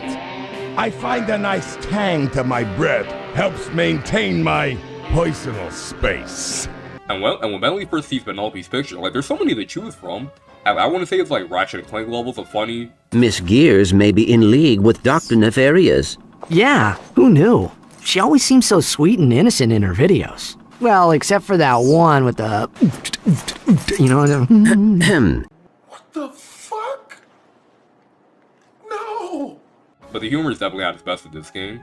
But it doesn't mean there's not heartfelt moments too, because this game has a lot of funny moments, but also knows when to take things seriously. I feel like since Bentley's accident in the last game, the game got a lot closer to each other, and to make sure that one another is okay, because that's what friends do. And this also goes along with each character's development. Let's start with Bentley. So at this point, Bentley's arc of coming out of his shell, no pun intended, comes full circle. Even though he's set back after what happened in Sly 2, but because of that, Bentley programmed his wheelchair to do all the shit that he did when his legs worked. He's also a lot more malicious and underhanded in his plans than he was before. Not so much from being a straight up supervillain, but, you know, stuff like just sitting there and watching while Octavio's goons fight an interval fight each other, or just overloading the circuitry on a Ferris wheel. But when Penelope gets involved in the picture, this is where things start to get a little bit muddled. Not in terms of like storytelling, but there's just this one scene that really bothered me. In episode 5, Bentley starts getting jealous that Penelope's giving more attention to Sly than to him, and when they have a one-on-one conversation, Bentley just outright says that he wishes that he can do all the things that Sly does, but he can't because he's in a wheelchair, and whenever I see this cutscene, I just think, really, man? Are you seriously mad about the fact that you're not as athletic as Sly, and that you're in a wheelchair even though you're just as, maybe even more capable in the wheelchair than you are on your legs? I mean, I know it's there for character development, but come on, you program rocket boots on your wheels, you can hover for a couple of seconds, you can pickpocket guards. Honestly, Bentley getting paralyzed is the best thing that's ever happened to him. What? But I feel like the way that Bentley and Penelope's relationship develops is actually really good. I know it looked like I didn't really like it at first, but honestly, it's pretty crucial to its arc because at first, Penelope took a liking to Sly since he was the hero and it made Bentley feel inadequate compared to him. But when he and Penelope have a one-on-one conversation and when he guides Penelope when she's blinded, he earns Penelope's respect and the two of them become a couple at the end of episode 5. I mean, they catfish each other to even get to that point, but I guess love conquers all. And yeah, I might not like the scene where Bentley was doubting himself about his abilities, but it does lead up to this scene right here, where some people would say that it comes out of nowhere, but I really like this scene though. Do you ever feel like you're playing second fiddle to Sly? Like he treats us as sidekicks? No way! Sly's cool! We're all in this together! Sure, we're all here, but are we equal? Who went into the vault? Sly, by himself. Think of it this way, Bentley. If it were you in that vault and Sly and I were out here, what would he do? Stop these thugs and protect his friend. Right, and that's what I'm gonna do. Since Bentley was already feeling secondary to Sly in the last episode, because Penelope was getting pretty close to Sly, anyway, it also helps that in the same episode, Dr. M was trying to say that Sly was making the team about himself and making the others just sidekicks like his father did. Sly's character arc, in my opinion, doesn't really go through as much as in Thievius Raccoonus, but I feel like it's more fleshed out here than it was in 2. I feel like Sly's arc in this game could be summed up as Sly watching everyone else grow and become new people, and then eventually growing and moving on himself. That's kind of the main theme of this game, moving on and learning to work with the changes, but I'll get to that later. I feel like his development doesn't really play into effect until the last episode, but there's whole bits and pieces of this because when Sly fights General Sal, he thinks that Sly would be a great opponent because of the Cooper family bloodline, but then Sly tells him this. The Tau line is master in this place. Hear me, Sly Cooper! My lineage surpasses yours in every way! It's not about the family name, pal. It's what you do with it. And this also leads to one of the last scenes of the game where Sly tells Dr. Rum that he's his own person, and what happened with his dad and Dr. Rum isn't anything like him and Bentley. The current Cooper gang is going to be like the last one. This one treats each other like equals, and there's a mutual respect between each other. Murray's development isn't as deep here as it was in Sly 2, but it's still a pretty good arc about how he feels bad that he couldn't save Bentley in time, so he goes on to a journey to find himself. And he doesn't feel right about joining the Cooper gang again because he can't handle seeing Bentley in a wheelchair, even though Bentley made it perfectly clear that he's over it. But after Donatello kicks Bentley out of his wheelchair and recreates the moment why Bentley doesn't want to rejoin the Cooper gang, Murray breaks the train and decides to forget about what happened in Sly 2, and that's pretty much all there is to his arc in this game. And there's also the scene where Murray tries to risk his life to get this team van to safety, and I didn't really think much about this scene, but now that I'm writing this video, this scene also shows how far Murray's come from the first game, from trying to do all the stuff that Sly does, but being too scared to get out of the field. He definitely started to break out of it in Sly 2, but I really think that this scene right here really shows that old Murray is gone. You know, for a character who can just be summed up as someone who just wants to wreck shit, he goes through the most development in the series. But the other characters that the Cooper gang recruit are pretty cool too. I already went into the Panda King, but Dimitri's interactions with the rest of the gang are just as hilarious as they were in Sly 2 because his massive ego really bounced off with how humble everyone else. Oui, the turtle dude made sounds for les scuba. There you go, baby. Dimitri are natural. Woo! Your plan work to perfection. My plan to get you alone in a swimsuit? Come clean, my lovely, and play your cards straight. These are dangerous waters, and I'm a big, strong, macho man. Okay, first, get over yourself. Second, I mean it, get over yourself. Salty language from such sweet lips. I'll die, baby. I die for the love. You were magnificent. Alone against a creature trapped in an undersea cave. How about a kiss for Monsieur Magnificento? My lips are warm like bread from the oven. Slow down. Remember rules 1 and 2, both of which told you to get over yourself. Both before my magnificence! Yum, yum! Give me some! I'm gonna check on Bentley. You have fun being you. I'm mad to the jack to the innocent, baby! Penelope was always my favorite character in this game, but honestly thinking about it now, she's not my favorite, but she's still a really great character. Because, yeah, she and Bentley really balance off each other really well, and the loyalty to her boss really shines through when she started working with the Cooper gang, and then she starts showing loyalty to them too. Plus, she kinda looks like Coco Bandicoot to me. I don't know, I guess it's probably the overalls or the little strand of hair that goes down her face. The Guru is the only character I could have done without, but he does have a couple of funny moments, so I don't really think him being here is pointless, and he is the reason why Murray goes through the development that he goes through, so he's cool with me. It also really helps that the voice acting in this game is at its best here. Kevin Miller and Matt Olson are amazing in their funny moments, but also have their more emotional moments, because they really know how to make the tone of their voices match, and leads to some pretty great moments too. But I don't really know about the direction that Chris Murphy takes with Murray's voice in this game. I might be big and not as smart as the other guys, but one thing I'm not is weak. Look, I want to help you. You're like my second best friend. It's just that I promised I'd stay here and peacefully meditate till the black water ran pure. I don't know, it just sounds kind of raspy. His voice in this game isn't terrible, like, I mean, he's still written like Murray, but I just got so used to his voice in the last game. I also feel like some of the more heavier scenes that can fall flat on his face because of his delivery sometimes. I hear some people like it more, and if you do, then hey, more power to you then. But I don't know what the fuck happened to Carmelita's voice in this game. That's right! Hide in the sewers like the rat you are! This time we have Ruth Liviere, and I'm just gonna be upfront with this, I don't like her Carmelita. I must have something clogging my ears back then because I don't remember her voice sounding this bad. What was wrong with Alicia Glidewell in the last game? She brightly brought the character to life in Sly 2, and I might have criticized Carmelita as a voice actor in the first game for sounding emotionless, but she's miles better than her voice here. She just sounds so nasally and whiny too. And it causes her lines to not be as impactful as they should be, and honestly, it just clashes with Sly's great voice acting. But maybe I'm being too harsh, she only voices her in this game, but the voice actors for their villains are doing their best at least. And I should probably talk about the villains now, and I honestly think that the villains in this game are some of the best in the series. I already talked about General Sal and how underwhelming the Mask of Dark Earth was, but characters like Don Octavio and the Black Bear are really well written. Dr. Doom is especially one of the best villains in the series too. There's a menacing vibe to him that I haven't felt since Clockwork in the first game, and he's definitely more of a fleshed out villain than Neela was. I mean, the opening cutscene of this game, he just straight up murders a guy while he was talking to him about his wife and kids, so you can already tell that this guy isn't fucking around.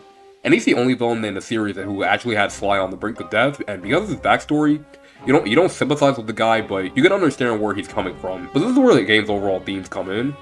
I said these games have a lot of overlapping themes in their plots. With Sly 1, you can sum it up as being a revenge story, with Sly wanting to get back at the people who murdered his family, and basically stole his birthright, and Clockwork hating the Cooper clan for whatever reason. Personally, I always felt like it had more to do with reputation, since Sly said this in the opening cutscene. I knew I was about to face the toughest test of my life. On this mission, I would either become a master thief like my ancestors before me, or fail and allow my family name to bite the dust. Yeah, this plot was about Sly avenging his parents, but also felt more personal than avenging his plans. It felt more like upholding his family name, and when he finally gets all the page of Theivius Raccoonus back, he starts bragging about how he earned his birthright. And it was also Clockwork wanting to bring down the Cooper clan and proving that Thieves Raccoonus, the bloodlines mean nothing. With Sly 2, the themes aren't as clear as they are in Sly 1, but I don't think we'll go with abusing position of power since the Contessa used her role as the chief of Interpol to brainwash criminals into telling people where they keep their treasures, and Neela used her position to start a full-out war on the Contessa. In this game, Sly 3 always had things about letting things go, learning to forgive one another, and going with the changes. I don't want to go too much into details because I'm pretty sure Jay's reviews already did that way better than I ever could, so I'll try to keep this as brief as I can. Now this theme is in every episode of the game, and shows a massive contrast between the heroes and the villains, since the heroes tend to move on and learn and grow from the changes, while the villains will either hold on to the past and not move on, or in Dr. M's case, not forgiving Sly's father and instead holding on to that resentment for the rest of his life. Dr. M is the best example of this, but we can also look at Octavian as an example of this because instead of moving on and accepting the fact that opera music isn't popular anymore, he decides to use the new power as a mob boss to make people listen to his music whether they like it or not. He's a villain because he refused to go with the changes, the time, and wants to get revenge on the masses that basically ruined him. Ironically, when he gets held off to jail, he gets a huge fan base when he starts singing opera songs there. I didn't really think people in prison would be opera fans, but okay, good for him, I guess. Meanwhile, Murray isn't doing himself any favors holding on to the past, but after confronting Theivius, Murray gets the wake-up call that he needs to let go of his past and do his best now, which lets him rejoin the team again. Sly has to let go of the past so he and the Panda King can work together. The Panda King realizes how much damage he and his partners have done to Sly's life, and if he can push all that aside to reach his goals, why shouldn't he? Then we get to the final confrontation with Sly and Dr. Rum, who are basically the two represent the two sides of change and growth, and at the end, Sly uses the chance to fake amnesia to start over with Carmelita, and Dr. Rum refuses to leave the Cooper while dying in the process. You know, the more I make these videos, the more I realize that storytelling is something that I'm really interested in, because I really love analyzing the deeper meaning and hidden messages in the games that I like playing when I was younger. So yeah, that took about from this Sly 2 story summary, so yeah, I think I should just go into the gameplay now, since I feel like that's easier to like dive than the story here. Do you guys actually like watch the entire story summary, even when they take up like 2/3 of the entire video? Alright, I'll try to keep this short.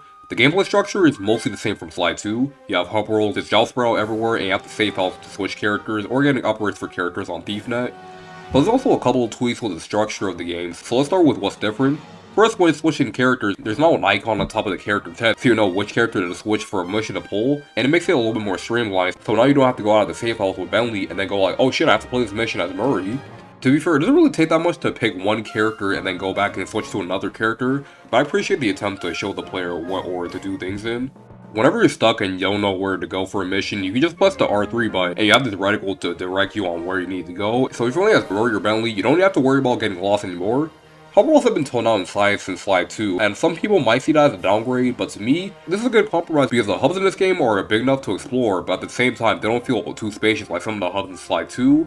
There's not opening cutscenes for every single level in this game. Sly 2 did that with its first level, but now it's at the start of every level, and it really shows off how great this game looks too. There's also these buttons spread out around the area that drop objects on the guards, which does sound cool, but it's probably better to just take them out normally because they're very situational. There's also not any more missions where you take pictures of an objective or a plan. It only happens once in the first episode where you have to take pictures of Don Octavio poisoning the fish tanks in Venice. There's also less episodes in this game than there were in the last game. Sly 3 only has 6 episodes instead of having 8 episodes, and while having less content than the last game might sound like a flaw for some people, to me, it's something that the game has going for it because no episode felt like it was dragging on longer than it needed to, where in Sly 2, episodes just felt like they were going on forever and I was just waiting for them to end. All the episodes flowed very smoothly for me. I didn't get frustrated, I didn't get bored. Sometimes I would just get surprised at how long I was recording footage because it honestly didn't feel like I was recording longer than it actually was. There's also no more clue balls in each level, but if you're asking me, that's honestly an improvement. And in this place is the option to replay jobs and missions for extra content, but I'll get to that later. The last change in terms of the hub world is that there's no longer any items in the overworld where you can sell on ThiefNet, and I hear some people not liking it, but I'm a little bit mixed on that because I actually don't mind not having those in the hub world because like I said in the last video, my playstyle in Sly 2 would always have me pickpocket every garden around the area for coins, or for pocket items that I can sell on ThiefNet, or just smashing everything in sight. In this game, all the coins that the items that amount for are already counted to your coins total, and that makes things a little bit more streamlined, but if you want to get power-ups for the characters, you're gonna need to grind coins by pickpocketing or smashing shit, which again, I didn't really mind until I got to the story-related items, like Bentley's grappling cannon in episode 4. While I was too busy buying other power-ups, I forgot you need the grappling hook to progress through episode 4, so I had to start combing the area for coins. But to be fair, this only happened to me once in my entire 12 hours of gameplay, so this doesn't really bother me personally, but I can see why it would bother other people. So now that's all the way, let's talk about the main trio. So if you play Sly 2, then you should have no problem getting into the Sly 3 because Sly controls almost identically in this game. The only difference is that Sly's uppercut is only relegated to stealth sections, so if you're trying to press the triangle button while they're not behind a guard, Sly will just charge his cane for a more powerful swing. That, and whenever Sly swings his cane in midair, for some reason he just stops dead in his tracks. Like, it never really caused me to die, but I never really hear anyone else bring this up because it's just really awkward.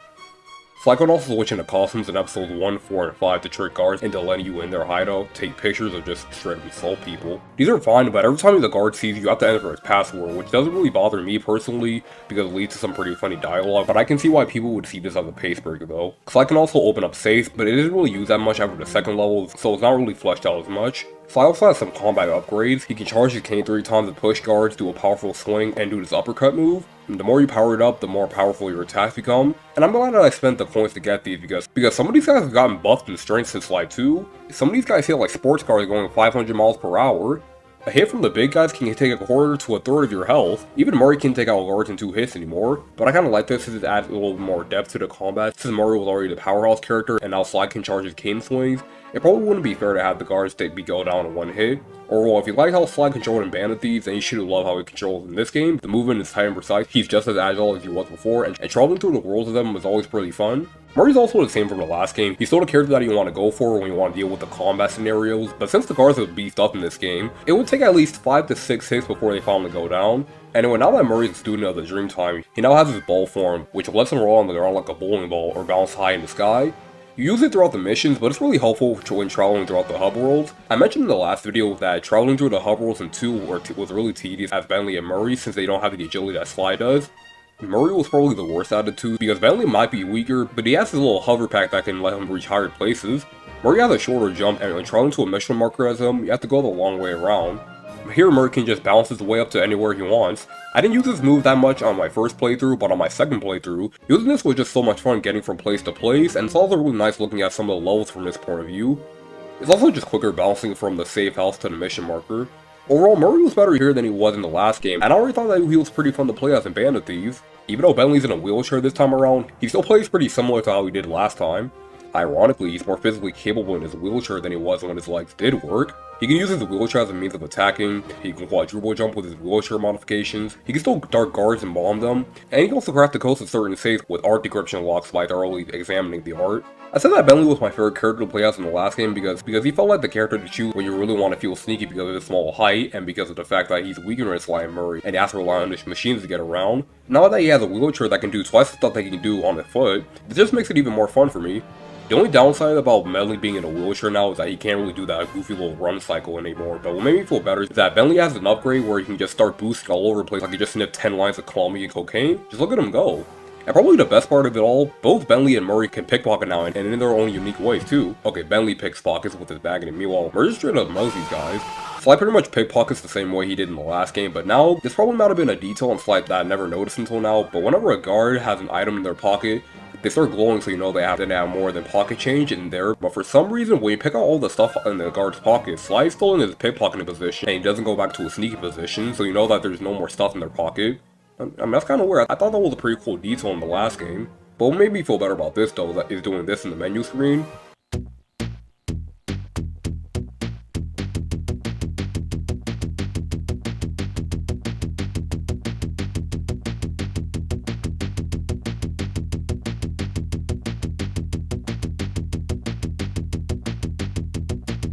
You can still buy upgrades in this game by ThiefNet, and they're about as useful as they were in the last game. I already talked about the cane power-ups that Sly gets, but Bentley's grapple cane missions are pretty fun, and you can call out the guards to make them come to a specific location or distract them.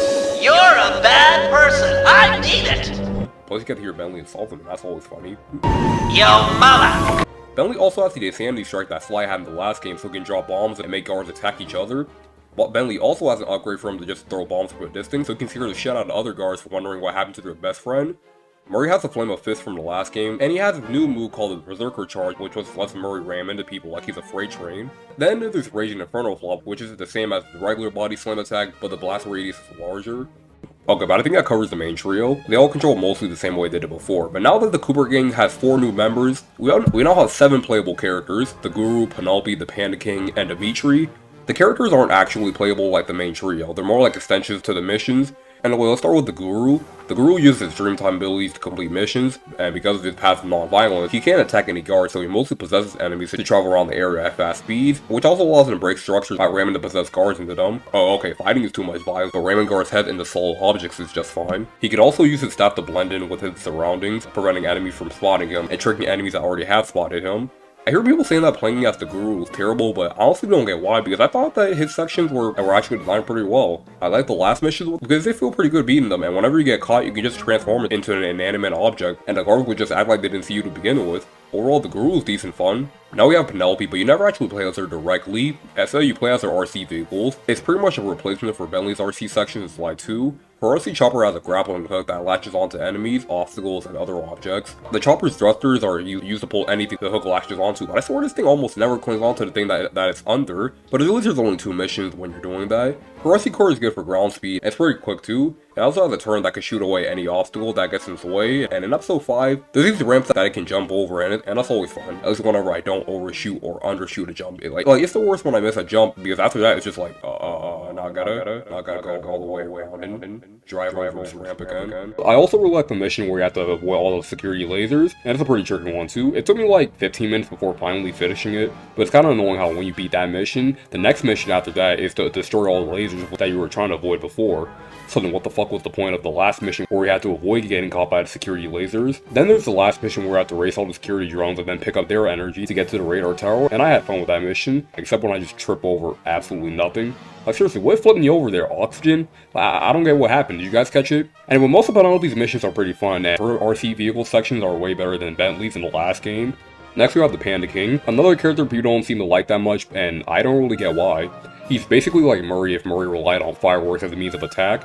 He can target multiple enemies while loading his fireworks when the player moves the camera in their direction, but if you overload the fireworks, they can explode on you. His only melee attack is a Flame Fu style karate chop, which instantly sets weaker enemies on fire, but it's not as useful as the fireworks, which confuses the fuck out of me, because you would think that a character whose main trait is that he knows a lot of Flame Fu moves, that what he used to fight Sly in the first game, but all we get here is just his fireball, but I'm not too butthurt by that, because I'm already fine with the style that we ended up here.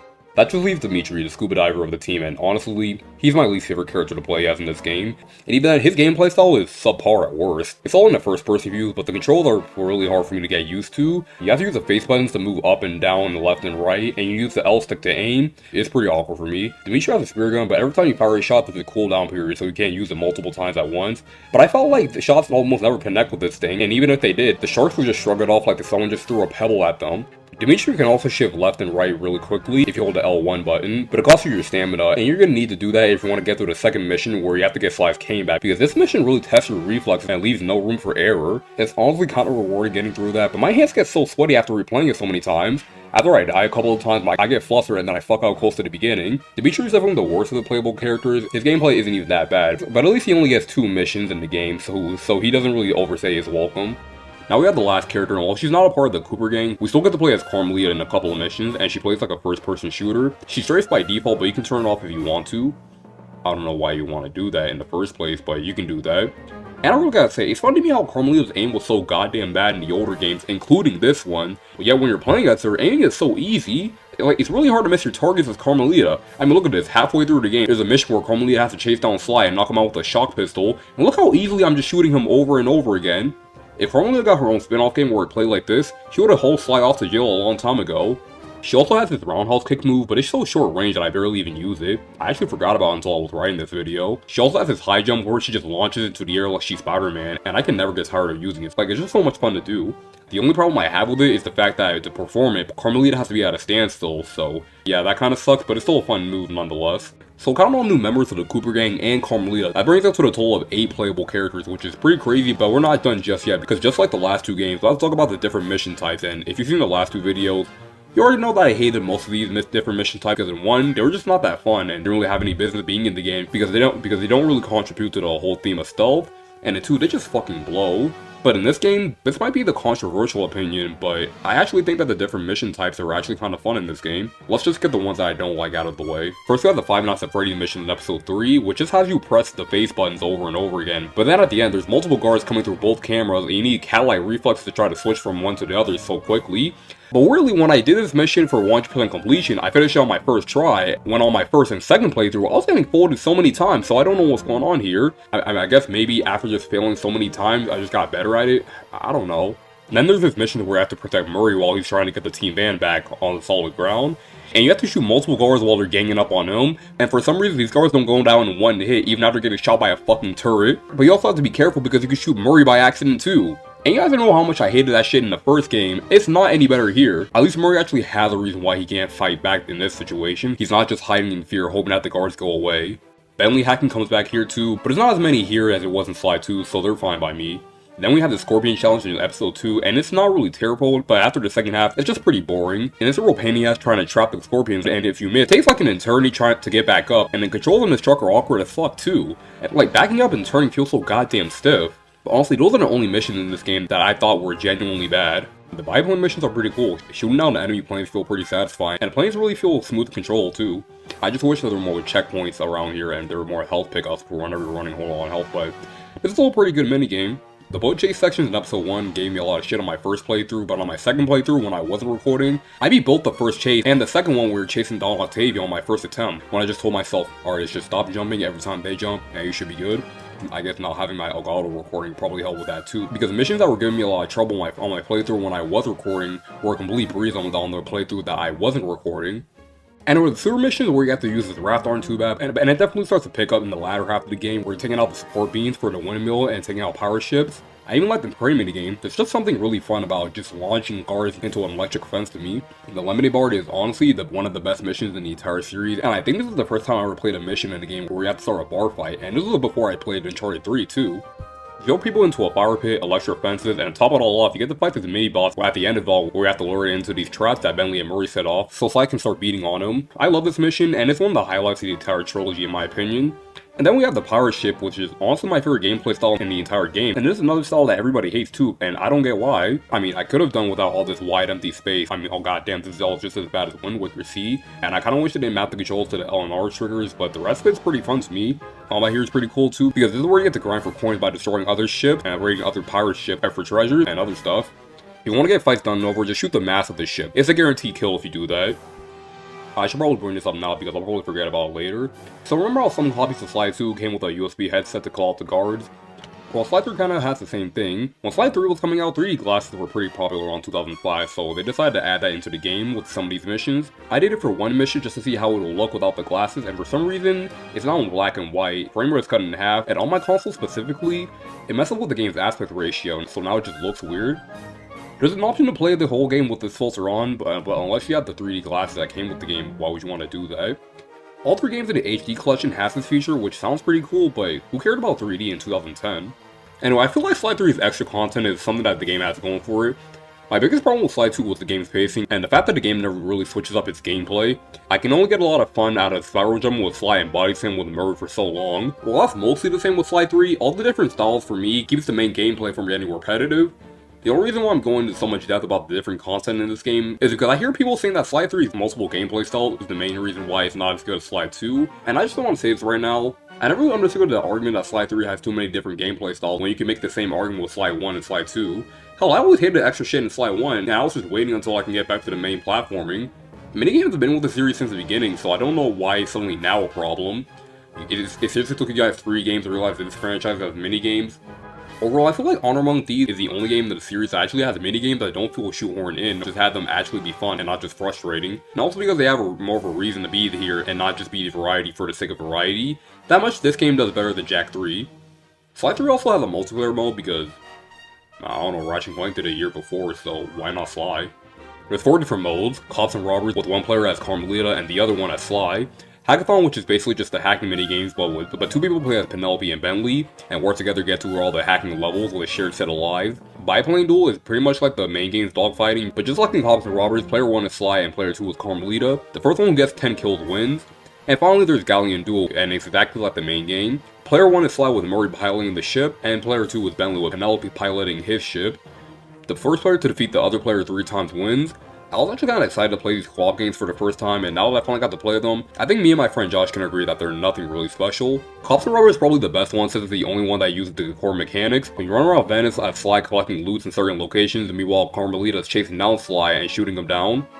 You can use power to get ahead of the other player. It's all good fun if you're playing as Sly, and unfortunately for Josh, I was Sly and he was stuck playing as Carmelita, so he kept on losing. That's really the only real bad part about this. That and the fact that the split screen kind of strains my eyes too. The background images make the screen too small for me to see.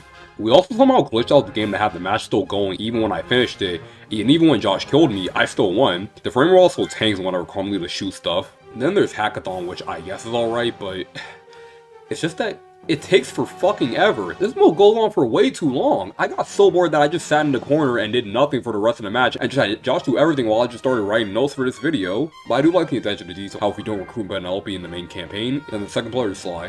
That was pretty cool. Then we have Biplane Duel, which is pretty cool, but since it's hard to see the other players, it can drag on longer than it should. I think Sucker Punch expected it to be more frantic like in the main story, but the difference is that there's other pilots that you have to watch out for, and in here, it's just a one-on-one match, so it's just hard to find each other. Barrels are also just broken, because if one player gets one, then the game just becomes completely unbalanced. Finally, there's Galleon Duel, and it's pretty fun when the other player actually knows what they're doing.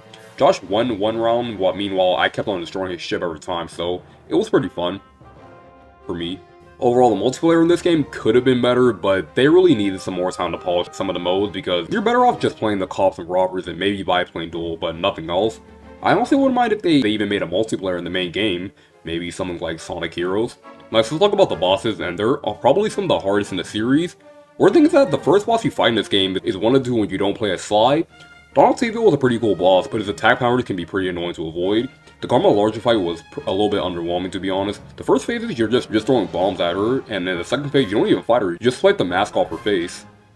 Next we got the Black Bear, and this boss is pretty tricky because you really need good reflexes to dodge this guy's punches, and you can't afford to mess up at all. Now there's General Sal, and he's the best boss in the game. The first phase has you in the air and use your weight to maneuver yourself while dodging his projectiles. Then you're on the ground trying to dodge his attacks. I love this boss, it's pretty tense. The boss with Lafui is probably the weakest out of the bunch because it's a little bit too easy, but I always forget what buttons to press when to strike him when he's distracted, but that's more because of me just pressing the wrong buttons at the wrong time than the boss actually being difficult. Finally we have Dr. M, and sheesh, this guy seriously isn't fucking around because if you mess up just once, this guy can just fucking launch your ass all the way to China with how hard he hits. I don't know how I was able to beat this game when I was 6 when this boss took me the longest to beat now that I'm 15. And probably the worst part about this boss is that every time you die, you have to listen to him say, "You're as weak as your father," every goddamn time. And you can't skip it either, so you have to watch this cutscene over and over again.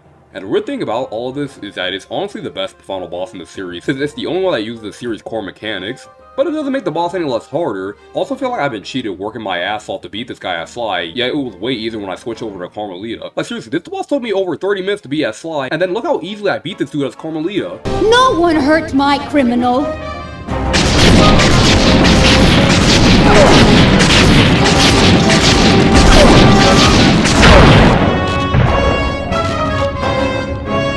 Seriously, did they do this on purpose? They had to. This is the first Sly game to have mini-bosses. The first one is where you're chasing out Octavian on speedboats. The second is when you fight the big dingo after the bar fight, but I already talked about that, so let's move on to the mugshot fight with Carmelita. Again, since Carmelita's aim is gargantuan, it's hard to miss mugshot.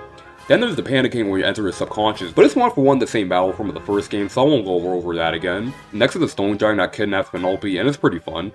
Next we got the Crusher Squid boss, and it's a cool boss. The first phase has you play as the Panda King while you aim your shots at the tentacles to get him off the ship, and the second phase you play as Sly and get his tentacles stuck so it gets closer and you shoot Crusher straight in its eyes. And the last three bosses where you play as Carmelita to save Sly from a mutant monster, the only boss where you play as Dimitri, and the Dragonfly robot that you fight when you're in the biplane. All of them are pretty easy, all things considered.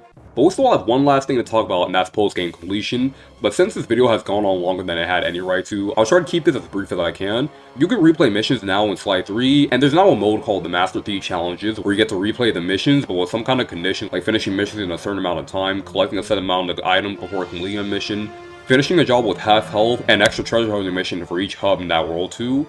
I think this is the only Sly game that didn't feel like a complete chore to fully complete. I actually had fun doing all the Master Thief challenges in this game. Yeah, I had to do the Murray turn mission with half health and the final boss in a time limit, but these didn't really frustrate me on the level like the Clue Balls in Sly 2 and the Master Thief sprints in Sly 1. Honestly, I was just planning on doing a couple of missions just to get the footage, but honestly, I was having a lot more fun doing these than I thought I would. Doing it all unlocks some bonus movies, like this animated short called Goodbye My Sweet. It's about Sly and the gang trying to steal an expensive chocolate bar that Carmelita is trying to protect. Then we have the behind the scenes feature, but it's not really like the ones in the first and second games. It's more like a featurette for a missing monocle level with Sly 2, and the other 3/4 of the video spent with the developers cringing out older builds of Sly 1, and honestly, as they should. I'm really glad that Sly 1 came out as the game that is today because those earlier prototypes look really rough. By the way, Bentley's voice in the first game was actually going to be a placeholder, but it just left it in because they just thought it was so funny. But was this really Kevin Miller's original Sly voice? That's Sly. It's a chance for me to bust out my new climb move. Climb move! Oh! Man! Give her one of the punch the character in the face more. That would be it. Yeah. But what you get for 100% completion is a music video for Dimitri's theme song, and it's honestly the funniest thing I've ever seen. Dimitri on the mic with a shout out to all my nightclub samurai. Smooth. Keep it smooth, baby. Walk tall, stand tall, feel funky. Juice? Who's got the juice? The graphics in this game are almost identical to the last game, but I feel like out of the 3 games, Sly 3 has the best presentation in my opinion. The colors pop out so much more, the environments are more varied, and the attention to detail is so great, like the textures on the objects and the shadow details, and some of the more smaller details like how levels change from day to night, or how whenever Sly swings his cane now, he has an aura around it. Whenever you hit a guard in this game, you really feel the impact of a hit, especially when you use one of the cane power-ups or any of the upgrades. There's also no place in this game to look too dark like in the first and second games. The shading doesn't go too overboard, and the saturation still looks pretty great. I'm not sure if it's just me, but I feel like the characters look a little bit more expressive than before. I feel like the more emotional scenes hit harder without the character's emote, but I don't know if anyone else notices this, but I can't really tell if Sly's eyelids in some cutscenes were actually added there, or if there's on an eye graphic over where his eyes should be. I just thought that there was something in the HD collection, but no, the PS2 version has that too. And in one cutscene in episode 2, his entire character model just faces through the camera, and Murray's model before he joins the team again, his model still has the mask on, and they added a face paint texture over the mask, which just kinda looks lazy. I feel like it wouldn't take too much just to make a maskless model for him. I did run into a couple of frame rate issues, and even then it wasn't even that game breaking, so I won't hold that against the game. The animated cutscenes in this game are the best in the series. They don't look as static as the first game, and at the same time, they don't have any errors like Sly 2 had, like how in one cutscene, the animators gave Sly 6 fingers. Seriously, I noticed this the first time I played the game, and now I can't not notice it every time I start a new game. Does this mean that Sly's the real author of the journals? Is he Stanford's co-writer? And it was great to see how much the art has improved since the first game, because the art not only looks more refined, but the characters look more on model too.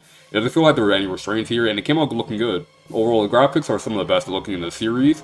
Soundtrack is also pretty good too. Every song in this game is varied and fits the theme of the level that they're in, and the main theme was a pretty good remix of Sly 2's main theme, and again, they use it for the game's credits. I said this with Sly 2, and I'll say it again for Sly 3. I really wish Peter McConnell composed an original piece for it instead of reusing the same song. I mean, he did for Sly 1, and it was great, so why not do the same for Sly 2 and 3? But the rest of the soundtrack is pretty good though. I think Sly 3 is the best soundtrack in the series, and in my opinion is one of the best PS2 soundtracks too. I mean at this point, what else can I say about Sly 3 that I haven't spent the last hour talking about? Like I've already said that's my favorite game in the trilogy like 5 times already, and after everything I've just talked about, I feel like you guys can get an idea of why. Okay, so I get that Sly 3 might not be the ideal Sly experience for everyone. I can get where people are coming from when they say that Sly 3 has too much stuff in it, and that they like Sly 2 better because it's more streamlined, but Sly 2 to me was a good game, but it felt like it was overstaying its welcome sometimes, and just got tedious after the 5th episode, since you're basically doing the same thing for 11 straight hours.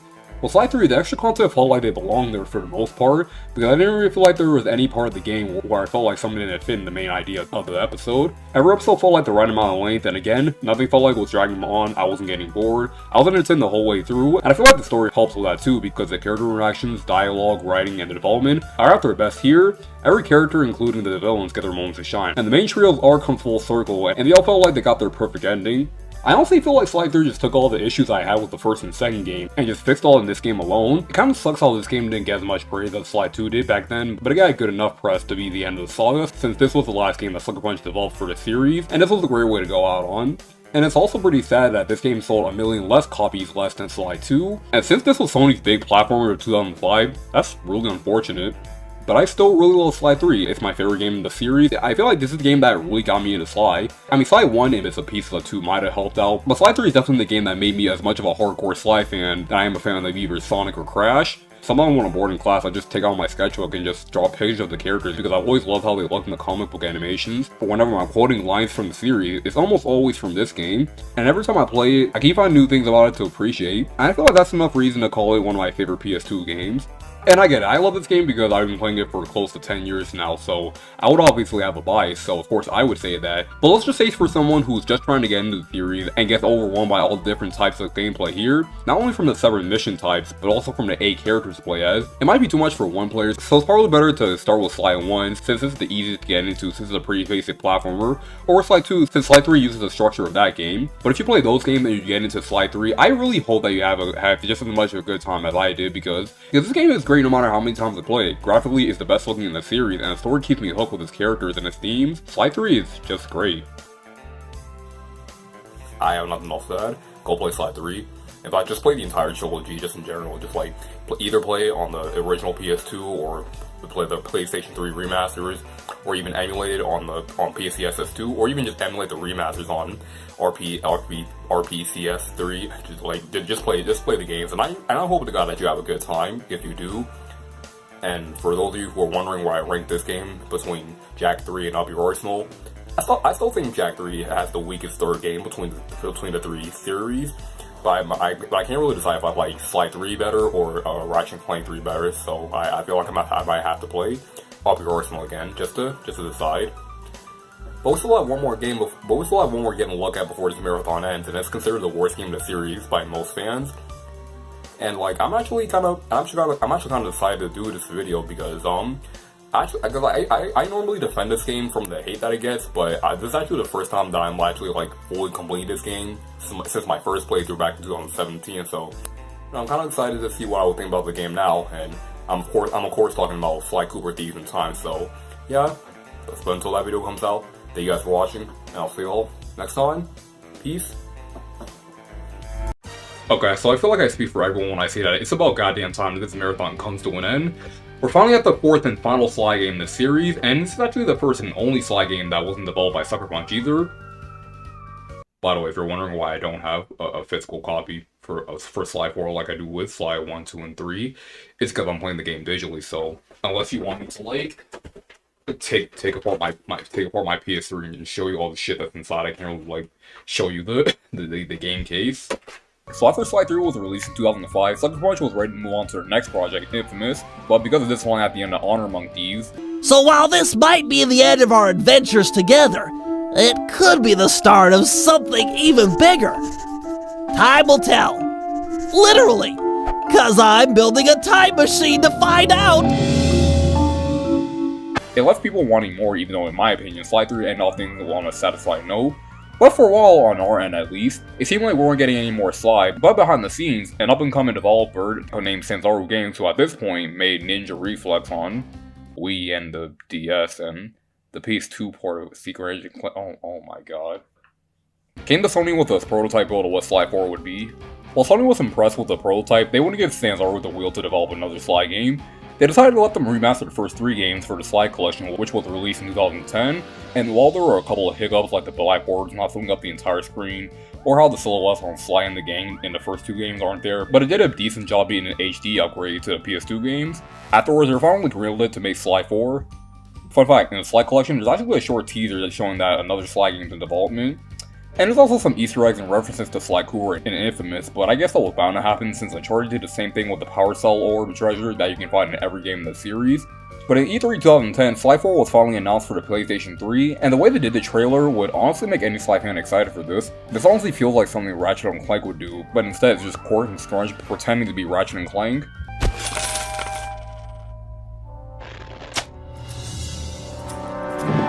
I'm not your cheesy macaroni, Sly Cooper. You good? Dimitri! Bentley, this is the last time we ever leave Dimitri in charge of the hideout. It was also the first time. And while that trailer only produced a lot of hype for Sly fans everywhere, throughout 2011 and 2012, Sanzaru released more footage for the gameplay and story, and looking at the E3 footage, this game looked really rough, but thankfully the final game looked better than what they showed off, and the game looked better the more they showed it off. Sanzaru also kept the tradition that Sly 2 and 3 set with having a gimmick with the game. This time, if you buy the PS3 version of the game, then you get the PS Vita version free through a code on the PSN store, which doesn't really sound as cool as having 3D glasses or having something that lets you directly interact with the game, but it's nice to see the people at Sanzaru trying to keep the tradition alive. There was also a lot of trailers where the characters would speak to the audience, like Murray explaining why he wears a shirt but no pants, Bentley getting mad at tech support, Carmelita trying to use an online dating site, and my personal favorite, Sly trying to use his psychic powers.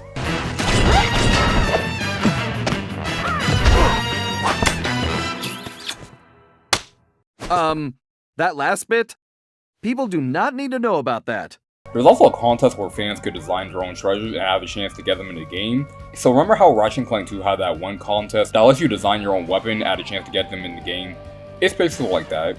The game was originally going to be released in the fall of 2012 to celebrate the series' 10th anniversary, but because Sony thought that it wouldn't do well against the other big titles that were coming out that year, it was pushed back to early February 2013 so it had a chance to stand on its own legs. Also, 1 week before the game was released, there was another demo to show off the first level of the game, and I don't know why they released it so close to release date, but they did. There was also a lot of cut content for Sly 4, like a new game plus mode, another episode, 3 other villains, and so on and so forth.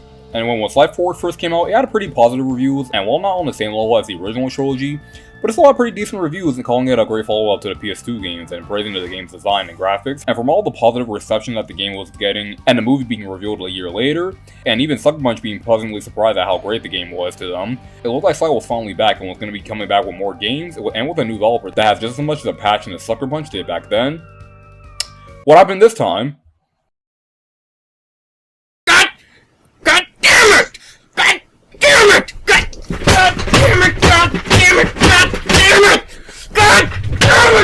So Sanzaru got bought by Facebook in early 2020, so even if they wanted to, they can't make another Sly game. And the sad thing is that some employees from Sanzaru said in an interview that fans wanted more Sly than asked Sony, and I'm sure there's still fans who are waiting for Sanzaru to do something. And it really sucks to see that Sly's future is pretty grim, since Sucker Punch has no interest in going back to the series, and Sanzaru can't really do anything with the IP anymore.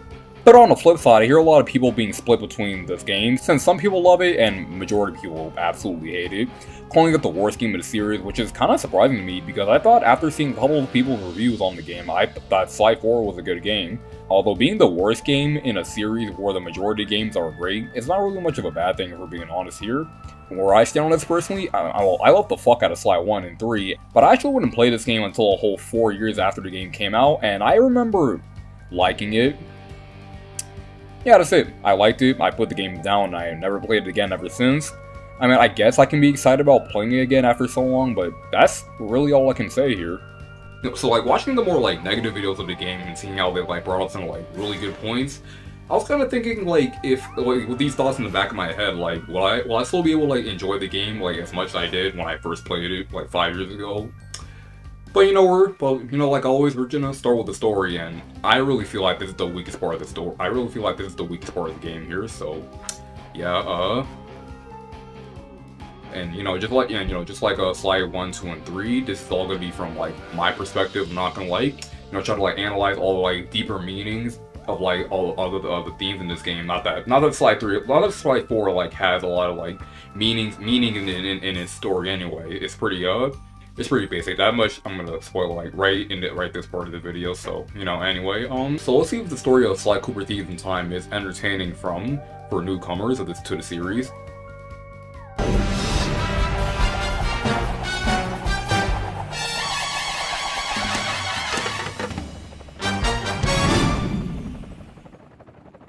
Starting right after the events of Sly 3, Sly and Carmelita are now a couple and are now working with each other. Mercer was using the team van in drag racing, and Bentley's still working on his new top secret project with Penelope, who's definitely gotten a lot prettier since the HD upgrade. How do you go from this to this in the span of one game? Anyway, while they're working on the project, Penelope just kind of disappears off the face of the planet. We never really found out how or why she disappeared, but she's nowhere to be seen. Bentley also finds out that a page of the Thieves Raccoonus started to disappear, so he contacts Sly and Murray about it, and he also reveals that the secret project that he and Penelope were working on was a time machine, tying into the closing line from Sly 3. Bentley modifies it to fit in Murray's van, but the thing is, they can't go anywhere unless they have an item from a specific period, and it makes me just wonder, why do they need something from that time period just to get to the place that they want to go? Just using that specific thing wouldn't make them want to go to that exact location that they want to go. It should at least just be the timeline that they want to go and not the specific place and the specific time. Well, time travel is already a plot device that's pretty easy to fuck up if you don't set up some kind of rules, but did you have to make the way that they travel through time a little bit sketchy too? You say something like Bentley just made some kind of design changes so we can put in coordinates to go into a different timeline and problem solve. None of this item from an arrow to travel bullshit. Anyway, it turns out that the item that they need is a samurai dagger to get to Japan, and conveniently, it's from the same museum that Sly and Carmelita are screening. So then the gang pulls off a museum heist, and Sly finally upgrades from the Tiff to the Thief. Then when Sly steals the dagger, Carmelita catches Sly in the act, and the crew drives off. Right before they time traveled, they had Dimitri look after the Thieves Raccoonus since they thought it would be too dangerous to bring it with them. Also, don't get too excited about Dimitri being here because this is the only time we get to see him in the game. The first Cooper ancestor that the Cooper gang needs to hit up is Sly's Japanese ancestor, Ryoichi Cooper, who also invented sushi when in reality he was actually some guy named Hanaya Yohei. But when Sly and the gang shows up to Japan, his sushi business shut down and Ryoichi's behind bars. But then Sly helps break Ryoichi out of jail, and this is something that's always bothered me since my first playthrough. But when Sly breaks out Ryoichi, he tells him that they're related, and that always made me wonder why that doesn't cause a time paradox. I get that the story probably wouldn't work if you just didn't talk to him, so they restore the flow of time, and they should still be able to interact with each other, but he shouldn't tell him that he's his ancestor, and conveniently enough, Sly's Japanese ancestor speaks English. After saving him, Ryoichi reveals that the reason why his sushi business is being shut down is because of the villain of this episode, El Jefe, a military mercenary who has conquered multiple countries all around the world. And to break into Jefe's stronghold, the game helps Ryoichi proclaim his sushi shop. Oh, and Murray also does a lap dance in this episode too, and I never thought I would ever see a lap dance from a cross-dressing hippo, but Decent Time accomplished that, and I don't know if I should be impressed or uncomfortable here.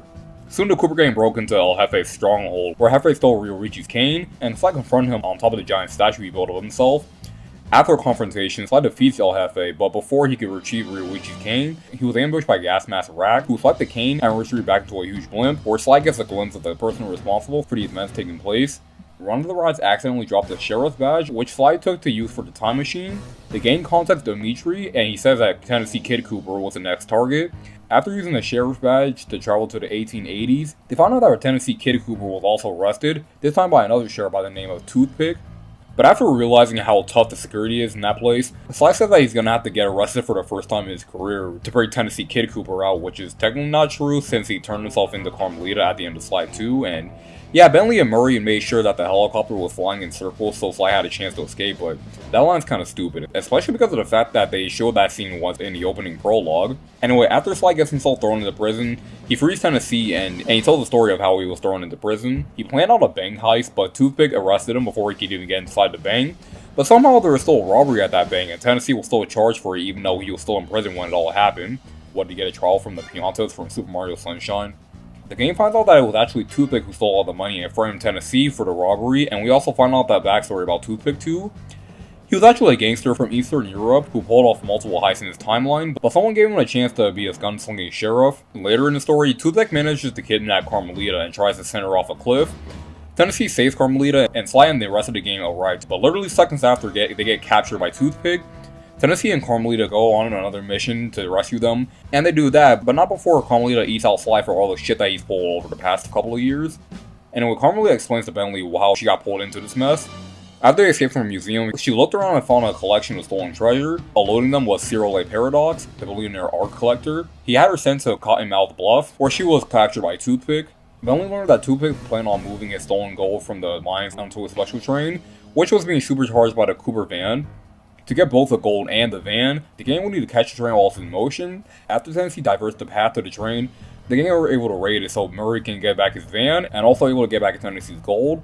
But unfortunately, they managed to steal Tennessee's cane from him. But after Sly defeats Toothpick, he hops onto the van and Murray can't get it to stop. And right when they drive off a cliff, Bentley grabs Murray's Australian necklace and throws it into the time machine, and they end up in an unknown location. They see a pterodactyl flying in the sky, and when Bentley pulls out the dinosaur repellent, which he just has for some reason, Sly and the gang find out that they were in the prehistoric era, and since the van isn't working and Bentley can't contact Dimitri, they'll be staying in the cavern until they can get everything working. Sly sees a grizzly bear painting a picture and he sneaks into his lair to find out there's a prehistoric raccoon who's trapped in there. Once they free him, Bentley confirms that they're related, and when he tells him his name, Sly just calls him Bob.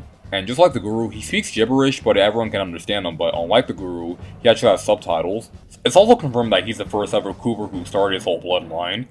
And I just really have to say, they really could have made them travel to Egypt so they can meet Sly Commons, because if we say that Bob was the first Cooper, then that will cause a plot hole in the series canon, since originally Sly Common was believed to be the first Cooper. I don't know, I feel like the writers of Sanzaru could have thought of something more clever than this. Anyway, we found out that the bear who captured Bob and stole his cane was the Grizz, someone who made a living in the art world after getting caught doing graffiti on the wall. But when people realized that his paintings were just garbage, he lost everything and he was then transported to the prehistoric era where he hatched all of Bob's pterodactyl eggs, which caused him to go into a deeper depression, and Bob gained weight, which allowed him to get captured by the Grizz. Murray then helps Bob get back into shape so he can climb easier. So later, Sly eavesdrops on the grids to get the entry codes and schematics for the operation, but was unsuccessful. To Sly's surprise and pleasure, Carmelita showed up, and she revealed that she had that information already. The Cooper gang then raided Grizz's base, although things didn't go to Blad's plan. Murray confronted Grizz and defeated him. Anyway, Murray contacts Dimitri, and we found out that the next area we have to go to is medieval England to find Sir Galus Cooper, only to find out that he's been reduced to being a performer at a circus. We also still don't know anything about Penelope. You know, the girl who we brought up once in the opening cutscene and never again until now. I wonder if this episode has anything to do with Penelope. Anyway, after Bentley makes an Arthur disguise for Sly, he breaks into the circus and manages to free Sir Galus. When he's taken back to the hideout, he explains how someone named the Black Knight overthrew his castle and stole his cane too. After Sly trails the Black Knight, Bentley tries to finish off the job, and this all leads into the most controversial part of the game. Blasted suit is so hot. I need some air.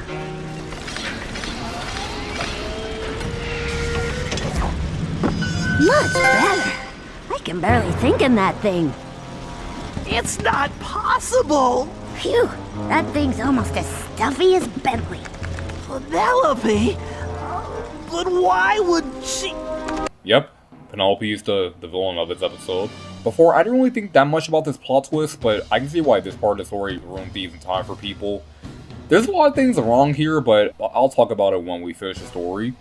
After finding out about Penelope's betrayal, Bentley sort of just shuts down, and Sly and the rest of the game takes things over, and Carmelita plants things in his place. First, Murray plants some bombs so he can detonate. Oh, I guess Murray can, so he just chooses not to in gameplay.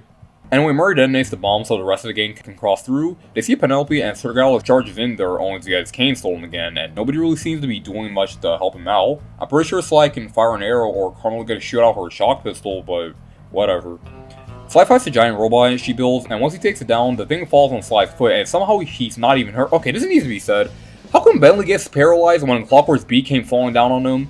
Yet this 10-ton piece of machinery doesn't even break Sly's ankle. Bentley comes to the rescue with a mech that he built from the scraps of the dragon that they defeated earlier, and it's also where we find out about Penelope's true intentions. She thought that Bentley's potential was being wasted on Sly, and because of that, she decided to solve the paradox.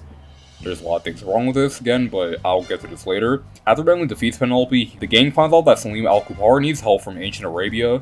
Salim was a part of the infamous 40 Thieves, but when they arrive, they find out that most of the thieves are retired and Salim has just disappeared.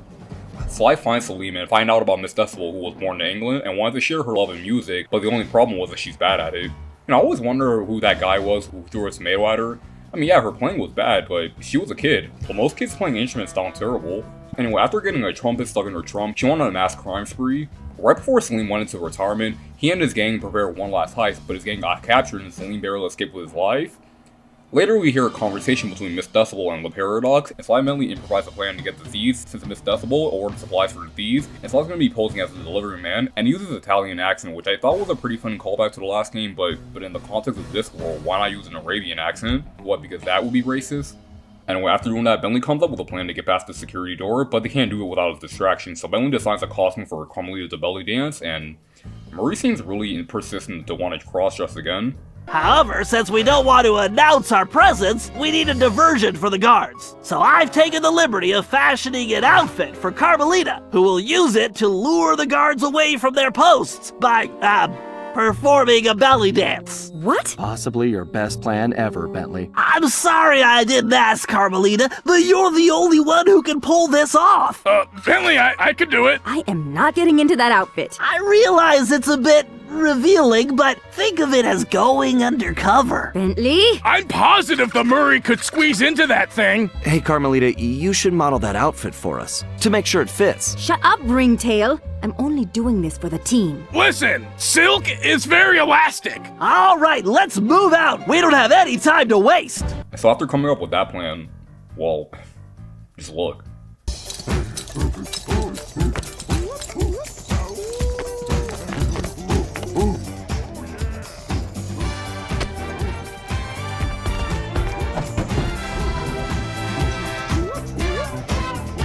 This is the worst undercover assignment ever.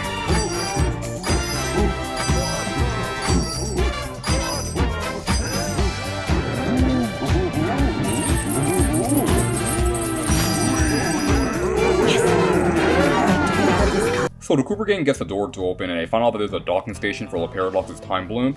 Bentley shuts down all the security and we also see him without his glasses for the first time ever, and it's the most cursed thing I've ever seen. But we finally meet Paradox face to face, and he reveals that he already stole Salim's cane and ditches Miss Decibel, which leads to another battle with Sly coming out on top. But Paradox has escaped and Carmelita is captured by him, and Sly says that this is the most defeat that they've ever felt, and I could make a joke about that, but I'm pretty sure everyone else already has, so I'll just move on. Now we return to the present day where Paradox is a rule over everything. We find out a little bit about his backstory too. Apparently he was also from a family of thieves just like Sly, and his father was going to steal a giant ruby and frame Sly's father for it, only to have Sly's father's gang be one step ahead of him and steal the ruby. And this would motivate Paradox enough to want to erase the Cooper line from history. Sly made it into the blimp attempting to save Carmelita, only for Paradox to capture him. And let me just add the fact that Sly knew that this was a trap to begin with, but he still went running in there like a damn dope. While Sly gained the entrance to Paradox's blimp, Bentley and Murray brought all the Coopers to the present day so they can retrieve their canes and stop Paradox, and each ancestor goes back to their timeline each time they get their own cane. After all that, Paradox reveals his true motives. He wanted to go back in time to erase the Cooper lineage to prove that his bloodlines are the better thieves, and I gotta say, that's really stretching it. I mean, it's basically the same thing that Clockwork was trying to do in the first game. It doesn't really make any sense for him to only target the Cooper gang when he could have done something in the past that could have made him be remembered as the best thief who's ever lived. And no joke, Sly even points out how stupid and Carmelita's plan is. So, before we finish this, let me get one thing straight. You came after the Coopers because of what happened to your father? No, you imbecile! I came after the Coopers to prove that Le Paradox is the greatest thief who has ever lived. Is there any doubt? Ask yourself this. If the Coopers were truly the greatest thieves in history, and I have stolen their most valued possessions, then what does that make me? An idiot? You had it made. You could have been the biggest thief of all time, but you had to target my ancestors and blow your own cover. You exposed your operation because of your ego. No Cooper would have done that. And for the record, can you really say you stole the canes? Seems like your friends did all the real work. I think I'm starting to notice a pattern here. Anyway, Sly and Paradox fight one last time with Sly winning again, but when Paradox is holding on for dear life, Sly saves him. The fuck is wrong with you? He tried to ruin your entire ancestry, and he steals Sly's paraglider, and he gets hit by an airplane, with Paradox defeated and arrested. Both time in the Thieves, Raccoonus were back to normal. At first, Bentley, Murray, and Carmelita all waited assuming that Sly would show up, but as weeks would pass, they had to accept the fact that he's not coming back. Despite all of this, DH continued to search for Sly, believing that he was still out there. But if you platinum trophy this game, you get a secret ending revealing that Sly's still alive, but somehow ended up in ancient Egypt, teasing another sequel, and it looks like the Sly series habit of sequel baiting finally caught up to them since it's now 2022, and there's still no plans for a new game or even a revival. The gap between Sly 4 and now is now even longer than the gap was between Sly 3 and Sly 4. So I really feel like Sly, out of the 4 games, Sly 4 has the worst story. Like, and even with Sly 1, it's pretty fairly basic story structure, and with all the problems I had with Sly 2's story, there was still a lot of stuff about those stories that I really appreciate about it. And you know, I'm not gonna sit here ranting for 10 minutes on end about how the story is this atrocious, awful, abysmal thing. I honestly don't think that the story is that awful. It's just that the story fucking blows. Now, I feel like the story here had some massive shoes to fill if it wanted to follow up to the great ending that Sly 3 gave to the series, but instead it just left fans feeling really disappointed with the story, the writing, the handling of the characters, and the way the overall plot of Sly 4 was constructed. People hate the story, and it's the #1 reason why fans just don't enjoy the game in general. When I first played this game, I thought the story was alright, nothing special. Playing this game now, I can honestly say that the story fucking sucks. I was honestly expecting the worst part of this game's story to be the storytelling, but no, it was the characters that were the worst part for me. The characters have taken a huge hit in quality between the PS2 games to the PS3 games because they just feel like shells of their former selves. I feel like Sly got it the worst in this game. His character development kind of reminds me of how Goku was handled in Super, since he went from being a loyal, mature, and somewhat wise person in Z to a complete man-child in Super. Remember in the first video when I said what made Sly a great character is that he might make a lot of smart remarks at his opponents just to get on his nerves, but when the situation calls for it, he takes things seriously when it needs to. In this game, he's always making jokes every 5 seconds. I mean, he goes back to his normal self in episode 4, but that's only once in the entire game. Everybody around him is so fed up with him being snarky in this game, and I know that's a whole joke, but honestly, it hits way too close to home because I also just want Sly to shut up and do his job already. Plus, at the beginning of the game, he says that he has an itch to pull off another job, and honestly, that feels like a complete 180 to the last game, when Sly just wanted to have a life with Carmelita and just wanted to tell her how he felt about her. They could have at least made it seem like he had some kind of conflict with himself going back and forth whether he should do this or not, but instead he's just willing to do it and is even excited about it. Or maybe if Bentley and Murray tried doing something behind his back, then it wouldn't feel too out of character for Sly, but instead it just feels like a complete step back from what was established in the last game. Then we have him getting jealous of Carmelita hitting on his ancestors, which is honestly a really dumb plot point because not only does it just not make sense for Carmelita to start falling for them since they're all thieves just like Sly, but this also just makes Sly turn into a mopey teenager. And he even says that she's never had his back before when literally at the end of every Sly game she's helping out Sly, but just also says this. But I find Galeth charming. He has a good heart, even if he is a headstrong goof. Then you better get going before Sir Goof gets himself captured again. Which feels completely out of character too because Sly's always had a deep respect for his ancestors since the first game. Overall, Sly has fallen far from grace in this game. Murray's been reduced to just being the fat guy of the group who just talks about food a lot, and I didn't really notice this until we got to episode 3, where almost everything Murray says has something to do with food. During my illustrious sumo career, I developed the strength to move my opponent, no matter how big. I also won the ramen eating championship, but that's another story. Real fighter knows when to strike and when to back off. Like whether or not to have one more pepperoni and chocolate chip burrito. Like the Murray, you need to develop your reaction speed, and not just at the dinner table. Aw, shucks. Hey, I'm starved. Anybody bring anything to eat? French fries? Pizza? Anything? An apple? Shut up, shut up, shut up, shut up, shut up, shut up! Shut up! Murray's way has always been a part of the character, but it wasn't his entire personality, and after seeing all the growth that he's gone through go completely out of the window, it really sucks. They're trying to make him go through another arc with them feeling bad that he can't climb like Bob, but this also feels like a step back from what was established in Sly 2 because in that game, he realized that he might not be as nimble as Sly or as smart as Bentley, but the one thing he can do is punch shit. And this all feels even worse when Bentley tells him that. After everything he went through in the second and third game, it really should have been easy for the people at Zanzaro to come up with something a little more creative than this. But Murray's characterization, while I don't think it was fucked up as bad as Sly's, could have been better here. I hear a lot of people saying that Carmelita is way too bitchy in this game with everyone, but honestly, I don't really blame her. Sly's lied to her for how many years has passed since Sly 3, has been acting like a dickhead to her the entire game, and makes lewd comments about her while she's in her belly dancing outfit, so yeah, I'd probably act the same way if I was in her position. But in this game, it really does feel like she was just shoehorned into the plot because they needed a fourth character in the story. Honestly, Carmelita felt like she was really sexualized in this game. Not only because of her belly dancing section, but they switched out her pants for a miniskirt, and in her trailer for the game, there's so much jiggle figs on her that even the dead or alive that developers would blush. Like, I thought Sucker Punch had to think of her Carmelita after the Karma Larger thing in the last game, but somebody at Sanzoro obviously had way too much fun animating all this. Like, calm down guys, you gotta remember, this game is rated E. You're gonna make kids hit puberty like 7 years too early. Bentley is the only one here who acts the most like his old self, and I even like how Joe's friends over his girlfriend, since it kind of goes back to a speech about how he, Sly, and Murray are like brothers and all stick by each other, but the game acts like this is a whole new arc for him when in Sly 2, the core point of his development there, that he witnessed his friends getting kidnapped and then getting them back and getting this newfound confidence. Here Bentley's depressed once, and suddenly his personality is completely changed. It's also implied that Clockwork was another reason why, but they never mention Clockwork once in this game, and it's only in a flashback. The characters here don't really go through a lot of personal struggles like they did in the second and third game. All we get here is stuff like Murray feeling useless, Sly and Carmelita bickering, and then just making up by just looking at each other, and Bentley being heartbroken about Penelope's betrayal. They're all pretty surface level problems. There's also Carmelita realizing that there's more to Sly than a thief, but that was already explored in the first game.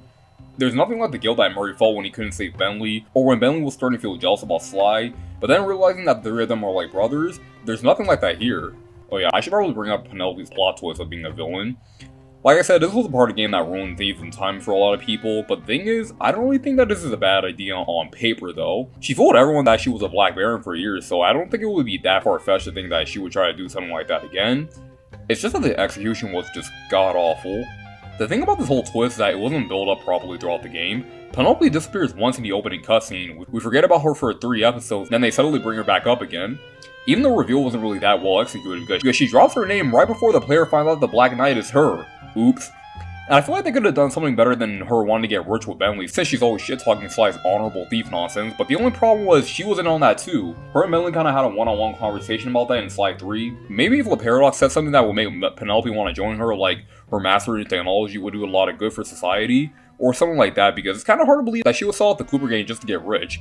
And we don't even see her again after that episode, Bentley just knocks her out and she's out of commission. Maybe if she had like a small moment of redemption where she helps out the Cooper ancestors get their canes back or help out Sly in the final boss, but whatever. The ancestors in this game were pretty cool, though that's because they don't really have any prior personalities to be fucked up, but I like Tennessee Kid Cooper. Ryuichi was pretty cool, even though he went on about being a cool ninja and shit. Slim was a decent addition to the crew, and I like Regala too. Bob Cooper was probably the only one I could have gone without since he's only there so Murray could go through his quote-unquote arc, but everyone else is fine. But the villains on the other end were the weakest the series had to offer, and in a series where most of the villains were pretty good, these guys are really underwhelming, and it doesn't really help the fact that these guys feel like rehashes of villains from the older games. Heffa kind of feels like a mix between Rajan in the second game and General Sal in the last game. Gris just feels like a discounted Dimitri, Miss Decibel just feels like Miss Ruby from the first game, Toothpick is the only one here who feels original, but he's not even that good of a villain either. Plus I can barely understand what he's saying half the time without subtitles. We's going to learn a you don't yank a rattlesnake's tail, lest you're looking to get bit. What type of accent is the voice actor trying to do here? It sounds like Russian mixed with Italian mixed with French. Even though Paradox is just Clockwork skunk persona, they even make the same stupid mistakes in their plans too.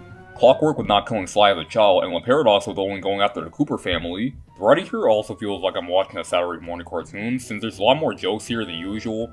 In the Sucker Punch games, there's a little bit of a mature edge with the dialogue. Here, I definitely feel like it's been dumbed down thanks to the characters being drastically different from their original incarnations. There's a lot of references to old 80s movies and shows, and some of them did make me laugh.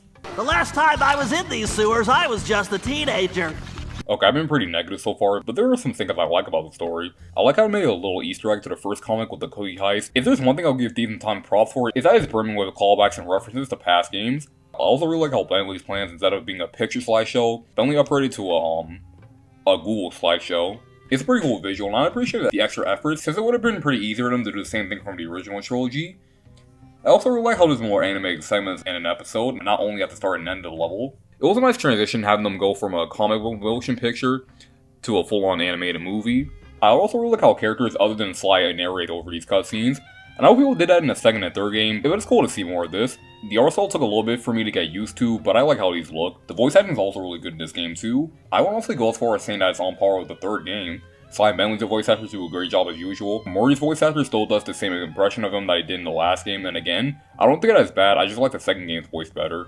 And for the fourth time in a row, Carmelita gets a new voice actor, and she's way better than her last one. I recognized her the moment she started talking. It's Grey Griffin. I love this woman as Azula in Avatar The Last Airbender, and she does a great job as Carmelita here too.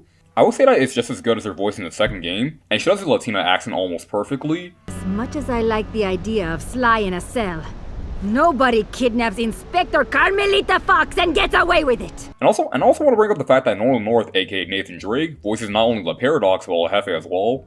Sorry, Cooper. You lose. I need to deliver this puny stick to a new owner. My plan was perfect! Sorry, pal. You just can't plan for a Cooper. Just please help me! Why should I? I do not wish to die! Overall, Sly 4's story is definitely the worst part of the game, and it's easy to see why. I'm going to tackle the gameplay now, since I feel like I've said everything I feel like I had to say about the story, so yeah. I mean, I honestly didn't think I would have a lot to say about the story, but at the same time, I mean, it wasn't as long as Sly 3 story summary, so I guess it's a win-win. Now, despite the story stumbling on its toes, the core gameplay is actually really great here. Yeah, it's not completely void of problems, but the game here is something that I typically expect from a Sly game, and I think that Sanzaro pretty much did a great job on adapting the fun mechanics that was established in the last two games, and bringing it to another generation, and you guys are acting like the game overall, from the story alone, is on the same level as Enter the Dragonfly or Lost Frontier. But yeah, this game follows the same structure as Sly 2 and 3, big open areas with missions spread all over the place that you can do. In this game, there's only 5 episodes throughout the game, 7 if you want to count the prologue and epilogue. Now, the hub worlds have been increased in size a lot since the previous game, and while that might sound like a bad thing, but the only reason why it's not as bad as it was in 2 is because of the fact that now, when you're in the overworld, you have this little radar showing where you need to go next, and if that's not enough, you have this little mini-map on the bottom of your screen with the little markers and everything showing you your next objective. This might not seem like a massive deal, even though Sly 3 managed to make everything more streamlined. This all feels like a godsend after going through Sly 2 and 3, because at this point, there's really no reason for you to get lost anymore. To be fair, it's not like it was super easy to get lost in 2 and 3, but this just makes going places and collecting all the clue balls so much easier to do since you got a map to show you all the landmarks and a radar showing you where to go. Yeah, the clue balls from 2 are back, and I usually like to talk about the collectibles until later, but I might as well just get them out the way now. Cool balls in this game are honestly way better to collect than they were in Sly 2, because in Band of Thieves, the cool balls were really annoying to collect because they were just spread out way too much all around the level. In Thieves in Time, they're not spread out as much as they were in Sly 2, but also helps is now they show up on the map, so now you can just open up the map and you'll be able to find out where you need to go to find any missing clue bottles. None of that clinking noise bullshit. So now there's no more constantly going back and forth and back and forward and back and then forward and back and then go forward and back, then put 1 foot forward for one ball that you're missing.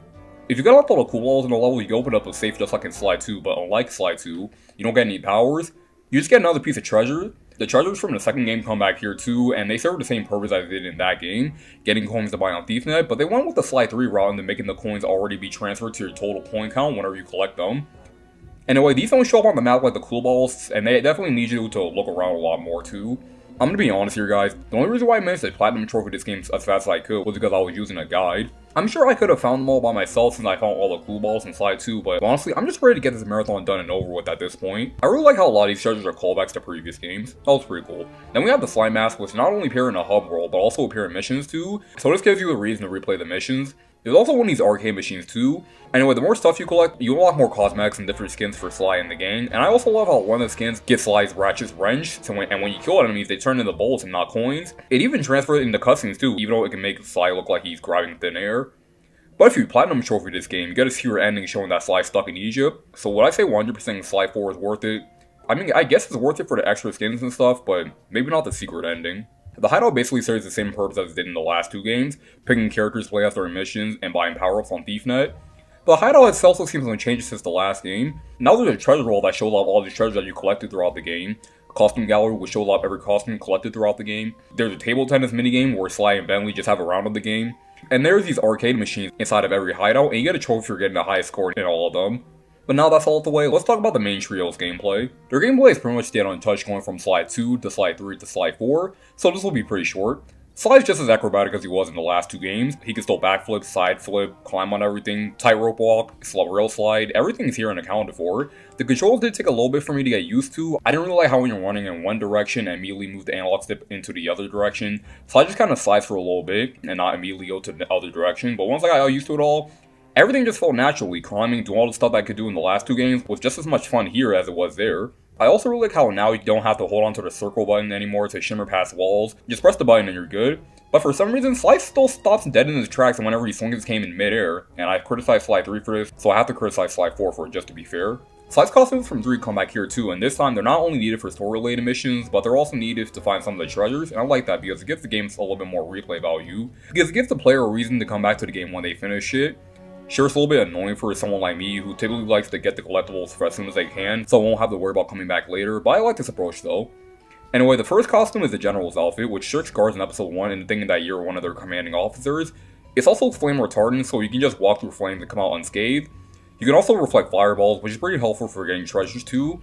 The only problem with this thing is that its default speed is way too slow. Next is the Jailbird outfit. With this on, you carry a heavy ball chained to your ankle, which cuts down your speed tremendously, and while that might sound like a bad idea for an outfit, it's actually a good thing because the ball that you carry around can break things that have a red mark on it, and you can also roll in it to avoid lasers or just move faster. The Sabretooth costume makes Sly's movement slower, but it lets him play dead to strict guards and the thing that he's a dead tiger, and alright, this is something that I've been ignoring this entire marathon, but I might as well just bring it up now.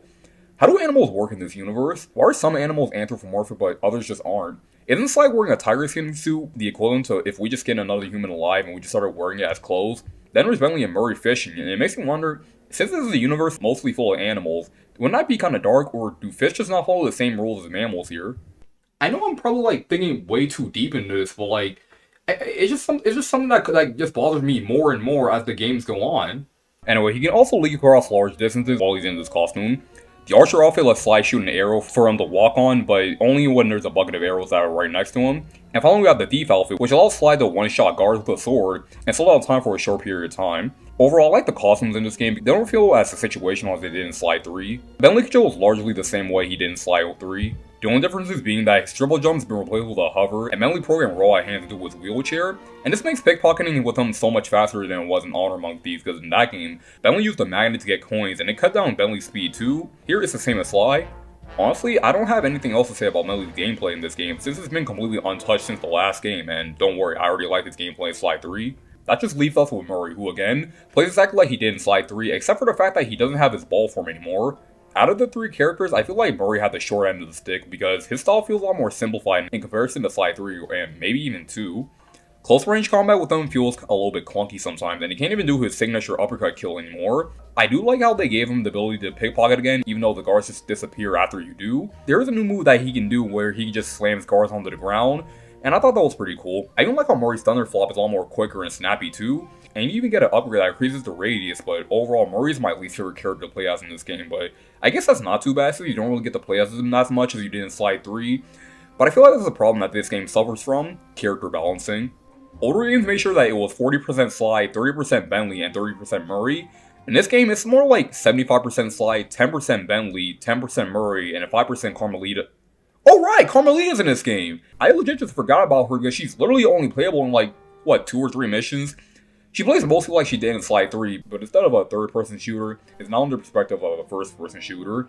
So that means that she doesn't really have that awesome jump anymore. But that's kind of what I mean about character balancing in Sly 4. Since you play as Sly and his ancestors most of the time, the other characters don't really get as much time to shine like they should. But anyway, let's talk about the big thing that Sly 4 brings to the table. For Sly 2, it was Murray and Bentley being playable. And for Sly 3, it was having 5 other playable characters, and I guess Bentley being in a wheelchair too. In Sly 4, Sly's ancestors are now playable, and with the exception of Bob Cooper, they all play just like Sly, but with one ability unique to them.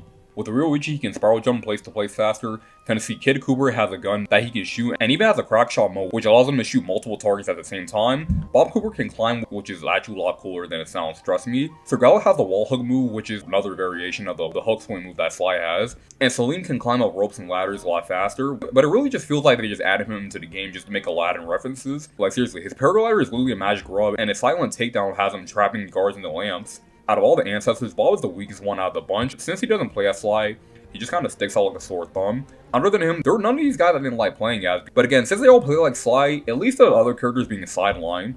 But I think we've talked about the main characters enough. Just like the last 3 games, we have to talk about the extra content, but let's just get the obvious one out of the way. The 6-axis minigames. Yeah, you know the 6-axis, the motion sensor that's inside the DualShock 3. No.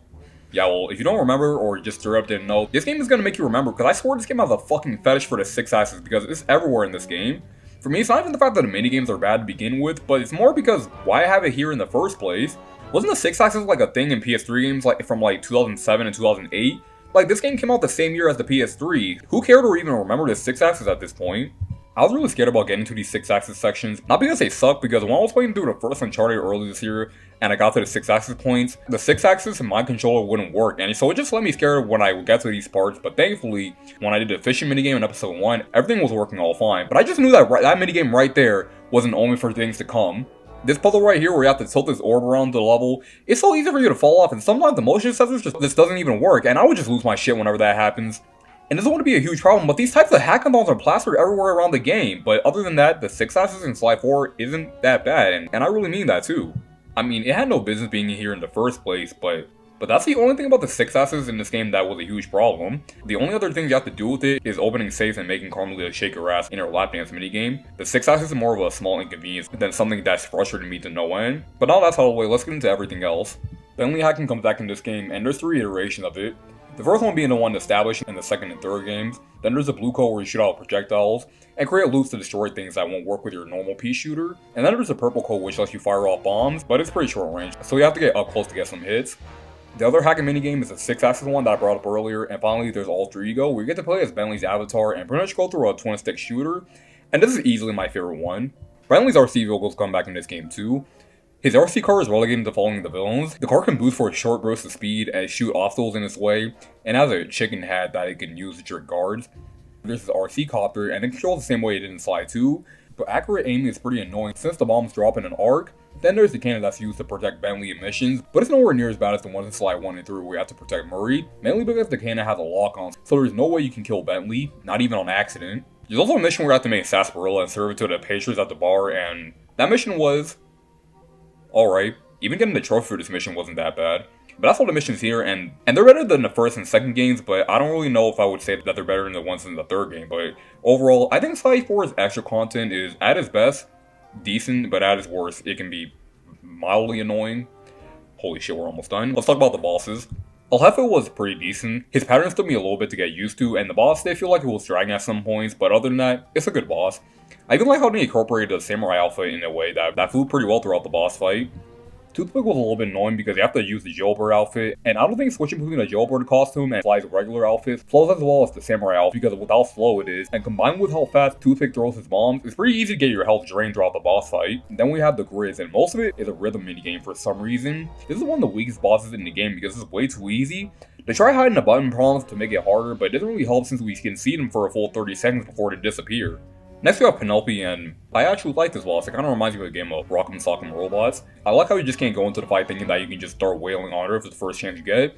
You need to dodge her attacks before you start throwing punches, and I really like that. There's also a boss fight with Carmelita where you have to fight this dragon, and I like it too since it actually requires skill to beat it, unlike the last game where all you have to do is just spam the R1 button over and over again to win.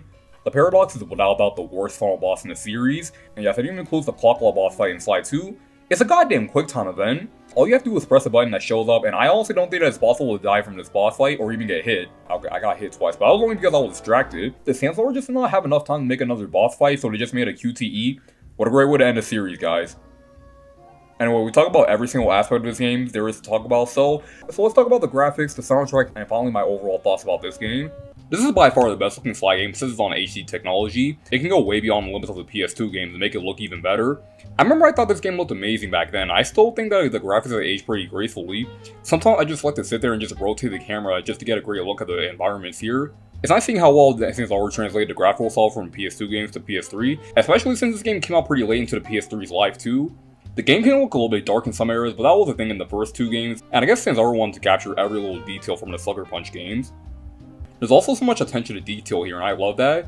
Like how Murray has a keychain of the Guru in his Binocucom, Bentley has a picture of Penelope in his Binocucom, then when we find out about Penelope's true intentions in the story, he scribbles all over the picture. Whenever you die, time goes back to where you were before, coins match the time period that you're in, and Sly's different costumes give him different variations of his health bar. The cutscenes are great to watch here too. The character models are probably at their highest quality in this game. The textures are nice, and it's a good evolution for their PS2 models. It also helps out since for the first time ever in a Sly game, characters are finally animated and fluid with detail, and don't go through the same repeated body, lip, and face movements like in the last two games.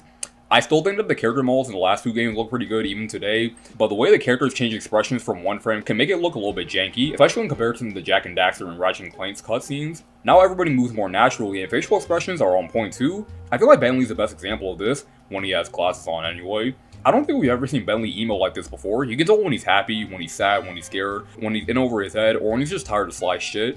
But yeah, everyone else here looks pretty good, and probably the best part of the cutscenes is that now you can finally skip them. Yeah, even some of the Binocucom conversations too. Overall, it's a great game to look at, except when the frame rate isn't constantly dying trying to render all these large locations. Episode 5 and especially Episode 3 get the worst of this issue. Episode 3 not being too far off from looking like I'm watching a video from the 30s, and that and the loading times are really inconsistent. Sometimes they can be 10, maybe 20 seconds long, and then they go as long as an entire minute. Peter McCollum came out to make the music in this game, and it's just as good, sometimes even better than the original trilogy. Because of the time travel motif, I felt like it allowed McCollum to go all out with the soundtrack with this game, since there's a lot of different instrument types that will go along pretty well with the theme of the levels, and in my opinion, none of these songs are misses.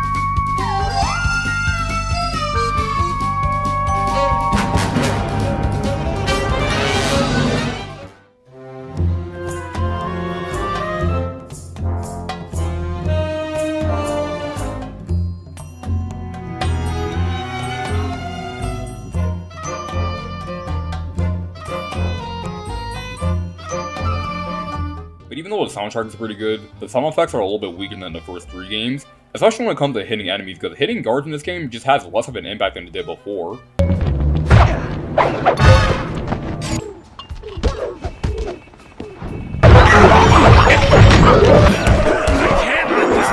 And sometimes some sounds just don't even play at all. So yeah, this game has a couple of issues with it. The story's a mess, the characters have been completely flanderized, character balancing sucks too, and the 6-axis controls, but my time with Sly Cooper Thieves in Time was actually really fun, and I can actually see myself coming back to this game whenever I'm replaying the first 3 games. The game on its core is what I expect from the Sly series. It makes improvements where it was needed, and I feel like it makes for a pretty fun experience I can enjoy. But I know some Sly fans care for the story and characters just as much as the main gameplay, and I totally get it, because one of the main selling points of the series, in my opinion at least, was the characters and what they go through, but instead they were all watered down in this game, and I can understand why the story would bring down the entire experience for some people. If you've been a Sly fan since the series started back in 2002, it just doesn't bother me personally. To me guys, gameplay takes up 75% of the experience for me. Yeah, I thought that the story sucked and had completely stupid decisions in the writing, but I had too much fun with the game to even care. With Sly 4, I'm willing to take the good with the bad and just go like, yeah, there's a lot of issues with the game, but it's still a pretty solid game for what it is. But at the end of the day, if you're a Sly fan who loves the series for its characters, writing, and story, this might not be the game for you, since this game basically reinvented the characters and the story is an absolute far cry from the original trilogy, even Sly 1 with how simple the story is. But if you like the core gameplay of the series just as much, then you'll feel right at home with Sly 4 since how the game plays was mostly untouched between the second and third games. But that being said, if you tried out the original trilogy and you weren't really impressed by it, I can't really say that Sly 4 will make a difference since, again, it's the gameplay from 2 and 3, but with some tweaks to it. While I do like this game, I would be lying if I said that this game had any reason to exist, because it feels kinda unneeded to continue the series since Sly 3 ended everything so well, but now the Cooper game's in a disarray. Sly stuck in Egypt, and neither Saint or Sucker Punch will probably ever make another Sly game again, but if I'm being honest here, I've sort of made peace with that. If more Sly content comes back in any shape or form, then I would say remake the first 3 games, then make Sly 5, and just stop at that point, because I feel like I speak for almost everyone in the community when I say that we would have been completely fine if the series ended with Sly 3. But if Sly 5 had an ending that's on par or even better than Sly 3, then I would be satisfied, but if not, then I'm okay with that. I'm perfectly fine with just replaying the original trilogy every once in a while, and even Thieves in Time too. As for the Vita port and Bentley's hack pack, I'm not going to be looking at those. The PS Vita version of Sly 4 is basically the same game but with worse graphics and a framerate that's split in half. And for Bentley's hack pack, it's basically just a hacking minigames from the main game. The entire reason it exists in the first place was to keep fans occupied since Thieves in Time was delayed. But that's it. We're finally done. I finally reviewed all 4 just Sly Cooper games in the entire series, and it's funny to me how like there was like actual time where I was thinking about like doing all 4 of these games for one video. It's like I mean, even like when I was like writing the scripts for the first game, I was thinking like, oh, you know, 4 videos, I could probably just like knock this all out in like maybe 2 months. But I genuinely didn't think I would have this much to say about these games. But like, I mean, I had a feeling that they would be lengthy, but like I didn't think I would make like maybe like 5 hours worth of content, all because of this goddamn raccoon and its friends too. I mean, I'm honestly glad that this game only has like 4 games in the series. Because like doing videos like as long as this, like back to back, like it's some kind of form of burnout that I never want to experience. I was also thinking about like doing an Uncharted marathon after I finish this one, but seeing how long this whole marathon was, I feel like I should probably like hold that off until, I don't know, maybe not until like next year or something. I don't know, but yeah, I hope you guys enjoyed this little Sly Cooper retrospective, because yeah, it was. I love these games, but like, fuck, it was really exhausting. Going from the first video, which is like 40 minutes long, and then going from the second video, and then the Sly 3 video was over like it's like almost a movie length time, and then we have this video. It's crazy, but I know you guys are probably wondering if I'm just gonna like make a video of ranking like all 4 Sly games like I did for Jak and Daxter, but fuck it, I'm tired of talking about Sly at this point. But I feel like, I'm probably just gonna give you guys a quick list from like, from top to bottom, best to worst. I'm just gonna give you guys a quick list just to, get that out of the way. So at the top we got Sly 3 because of how much it improves from Sly 2, and then we have Sly 1 because I'm a nostalgia whore. It might be a bit of a controversial choice, but Sly 4 because even though the story kind of sucks, I still have fun with the game. And finally Sly 2 because I still think that it's a great game, but I feel like it drags on longer and longer than it needs to. I feel like it's safe to say that I'm probably gonna take like 1, maybe 2 weeks off from like posting videos, because like, again, you guys saw how long the Sly 3 video was, and like honestly at this point I just want to get some rest. So yeah, but we're gonna be kicking off the new year with a double header of Freedom Planet 1 and 2. And we're gonna be looking at the newest entry to the Sonic franchise, Sonic Frontiers. So yeah, I hope you guys look forward to that. So in the meantime, make sure to like, comment, share, subscribe, click on that fucking alert button, share it to all your friends, all that other bullshit. And I'll see you all next time. Peace.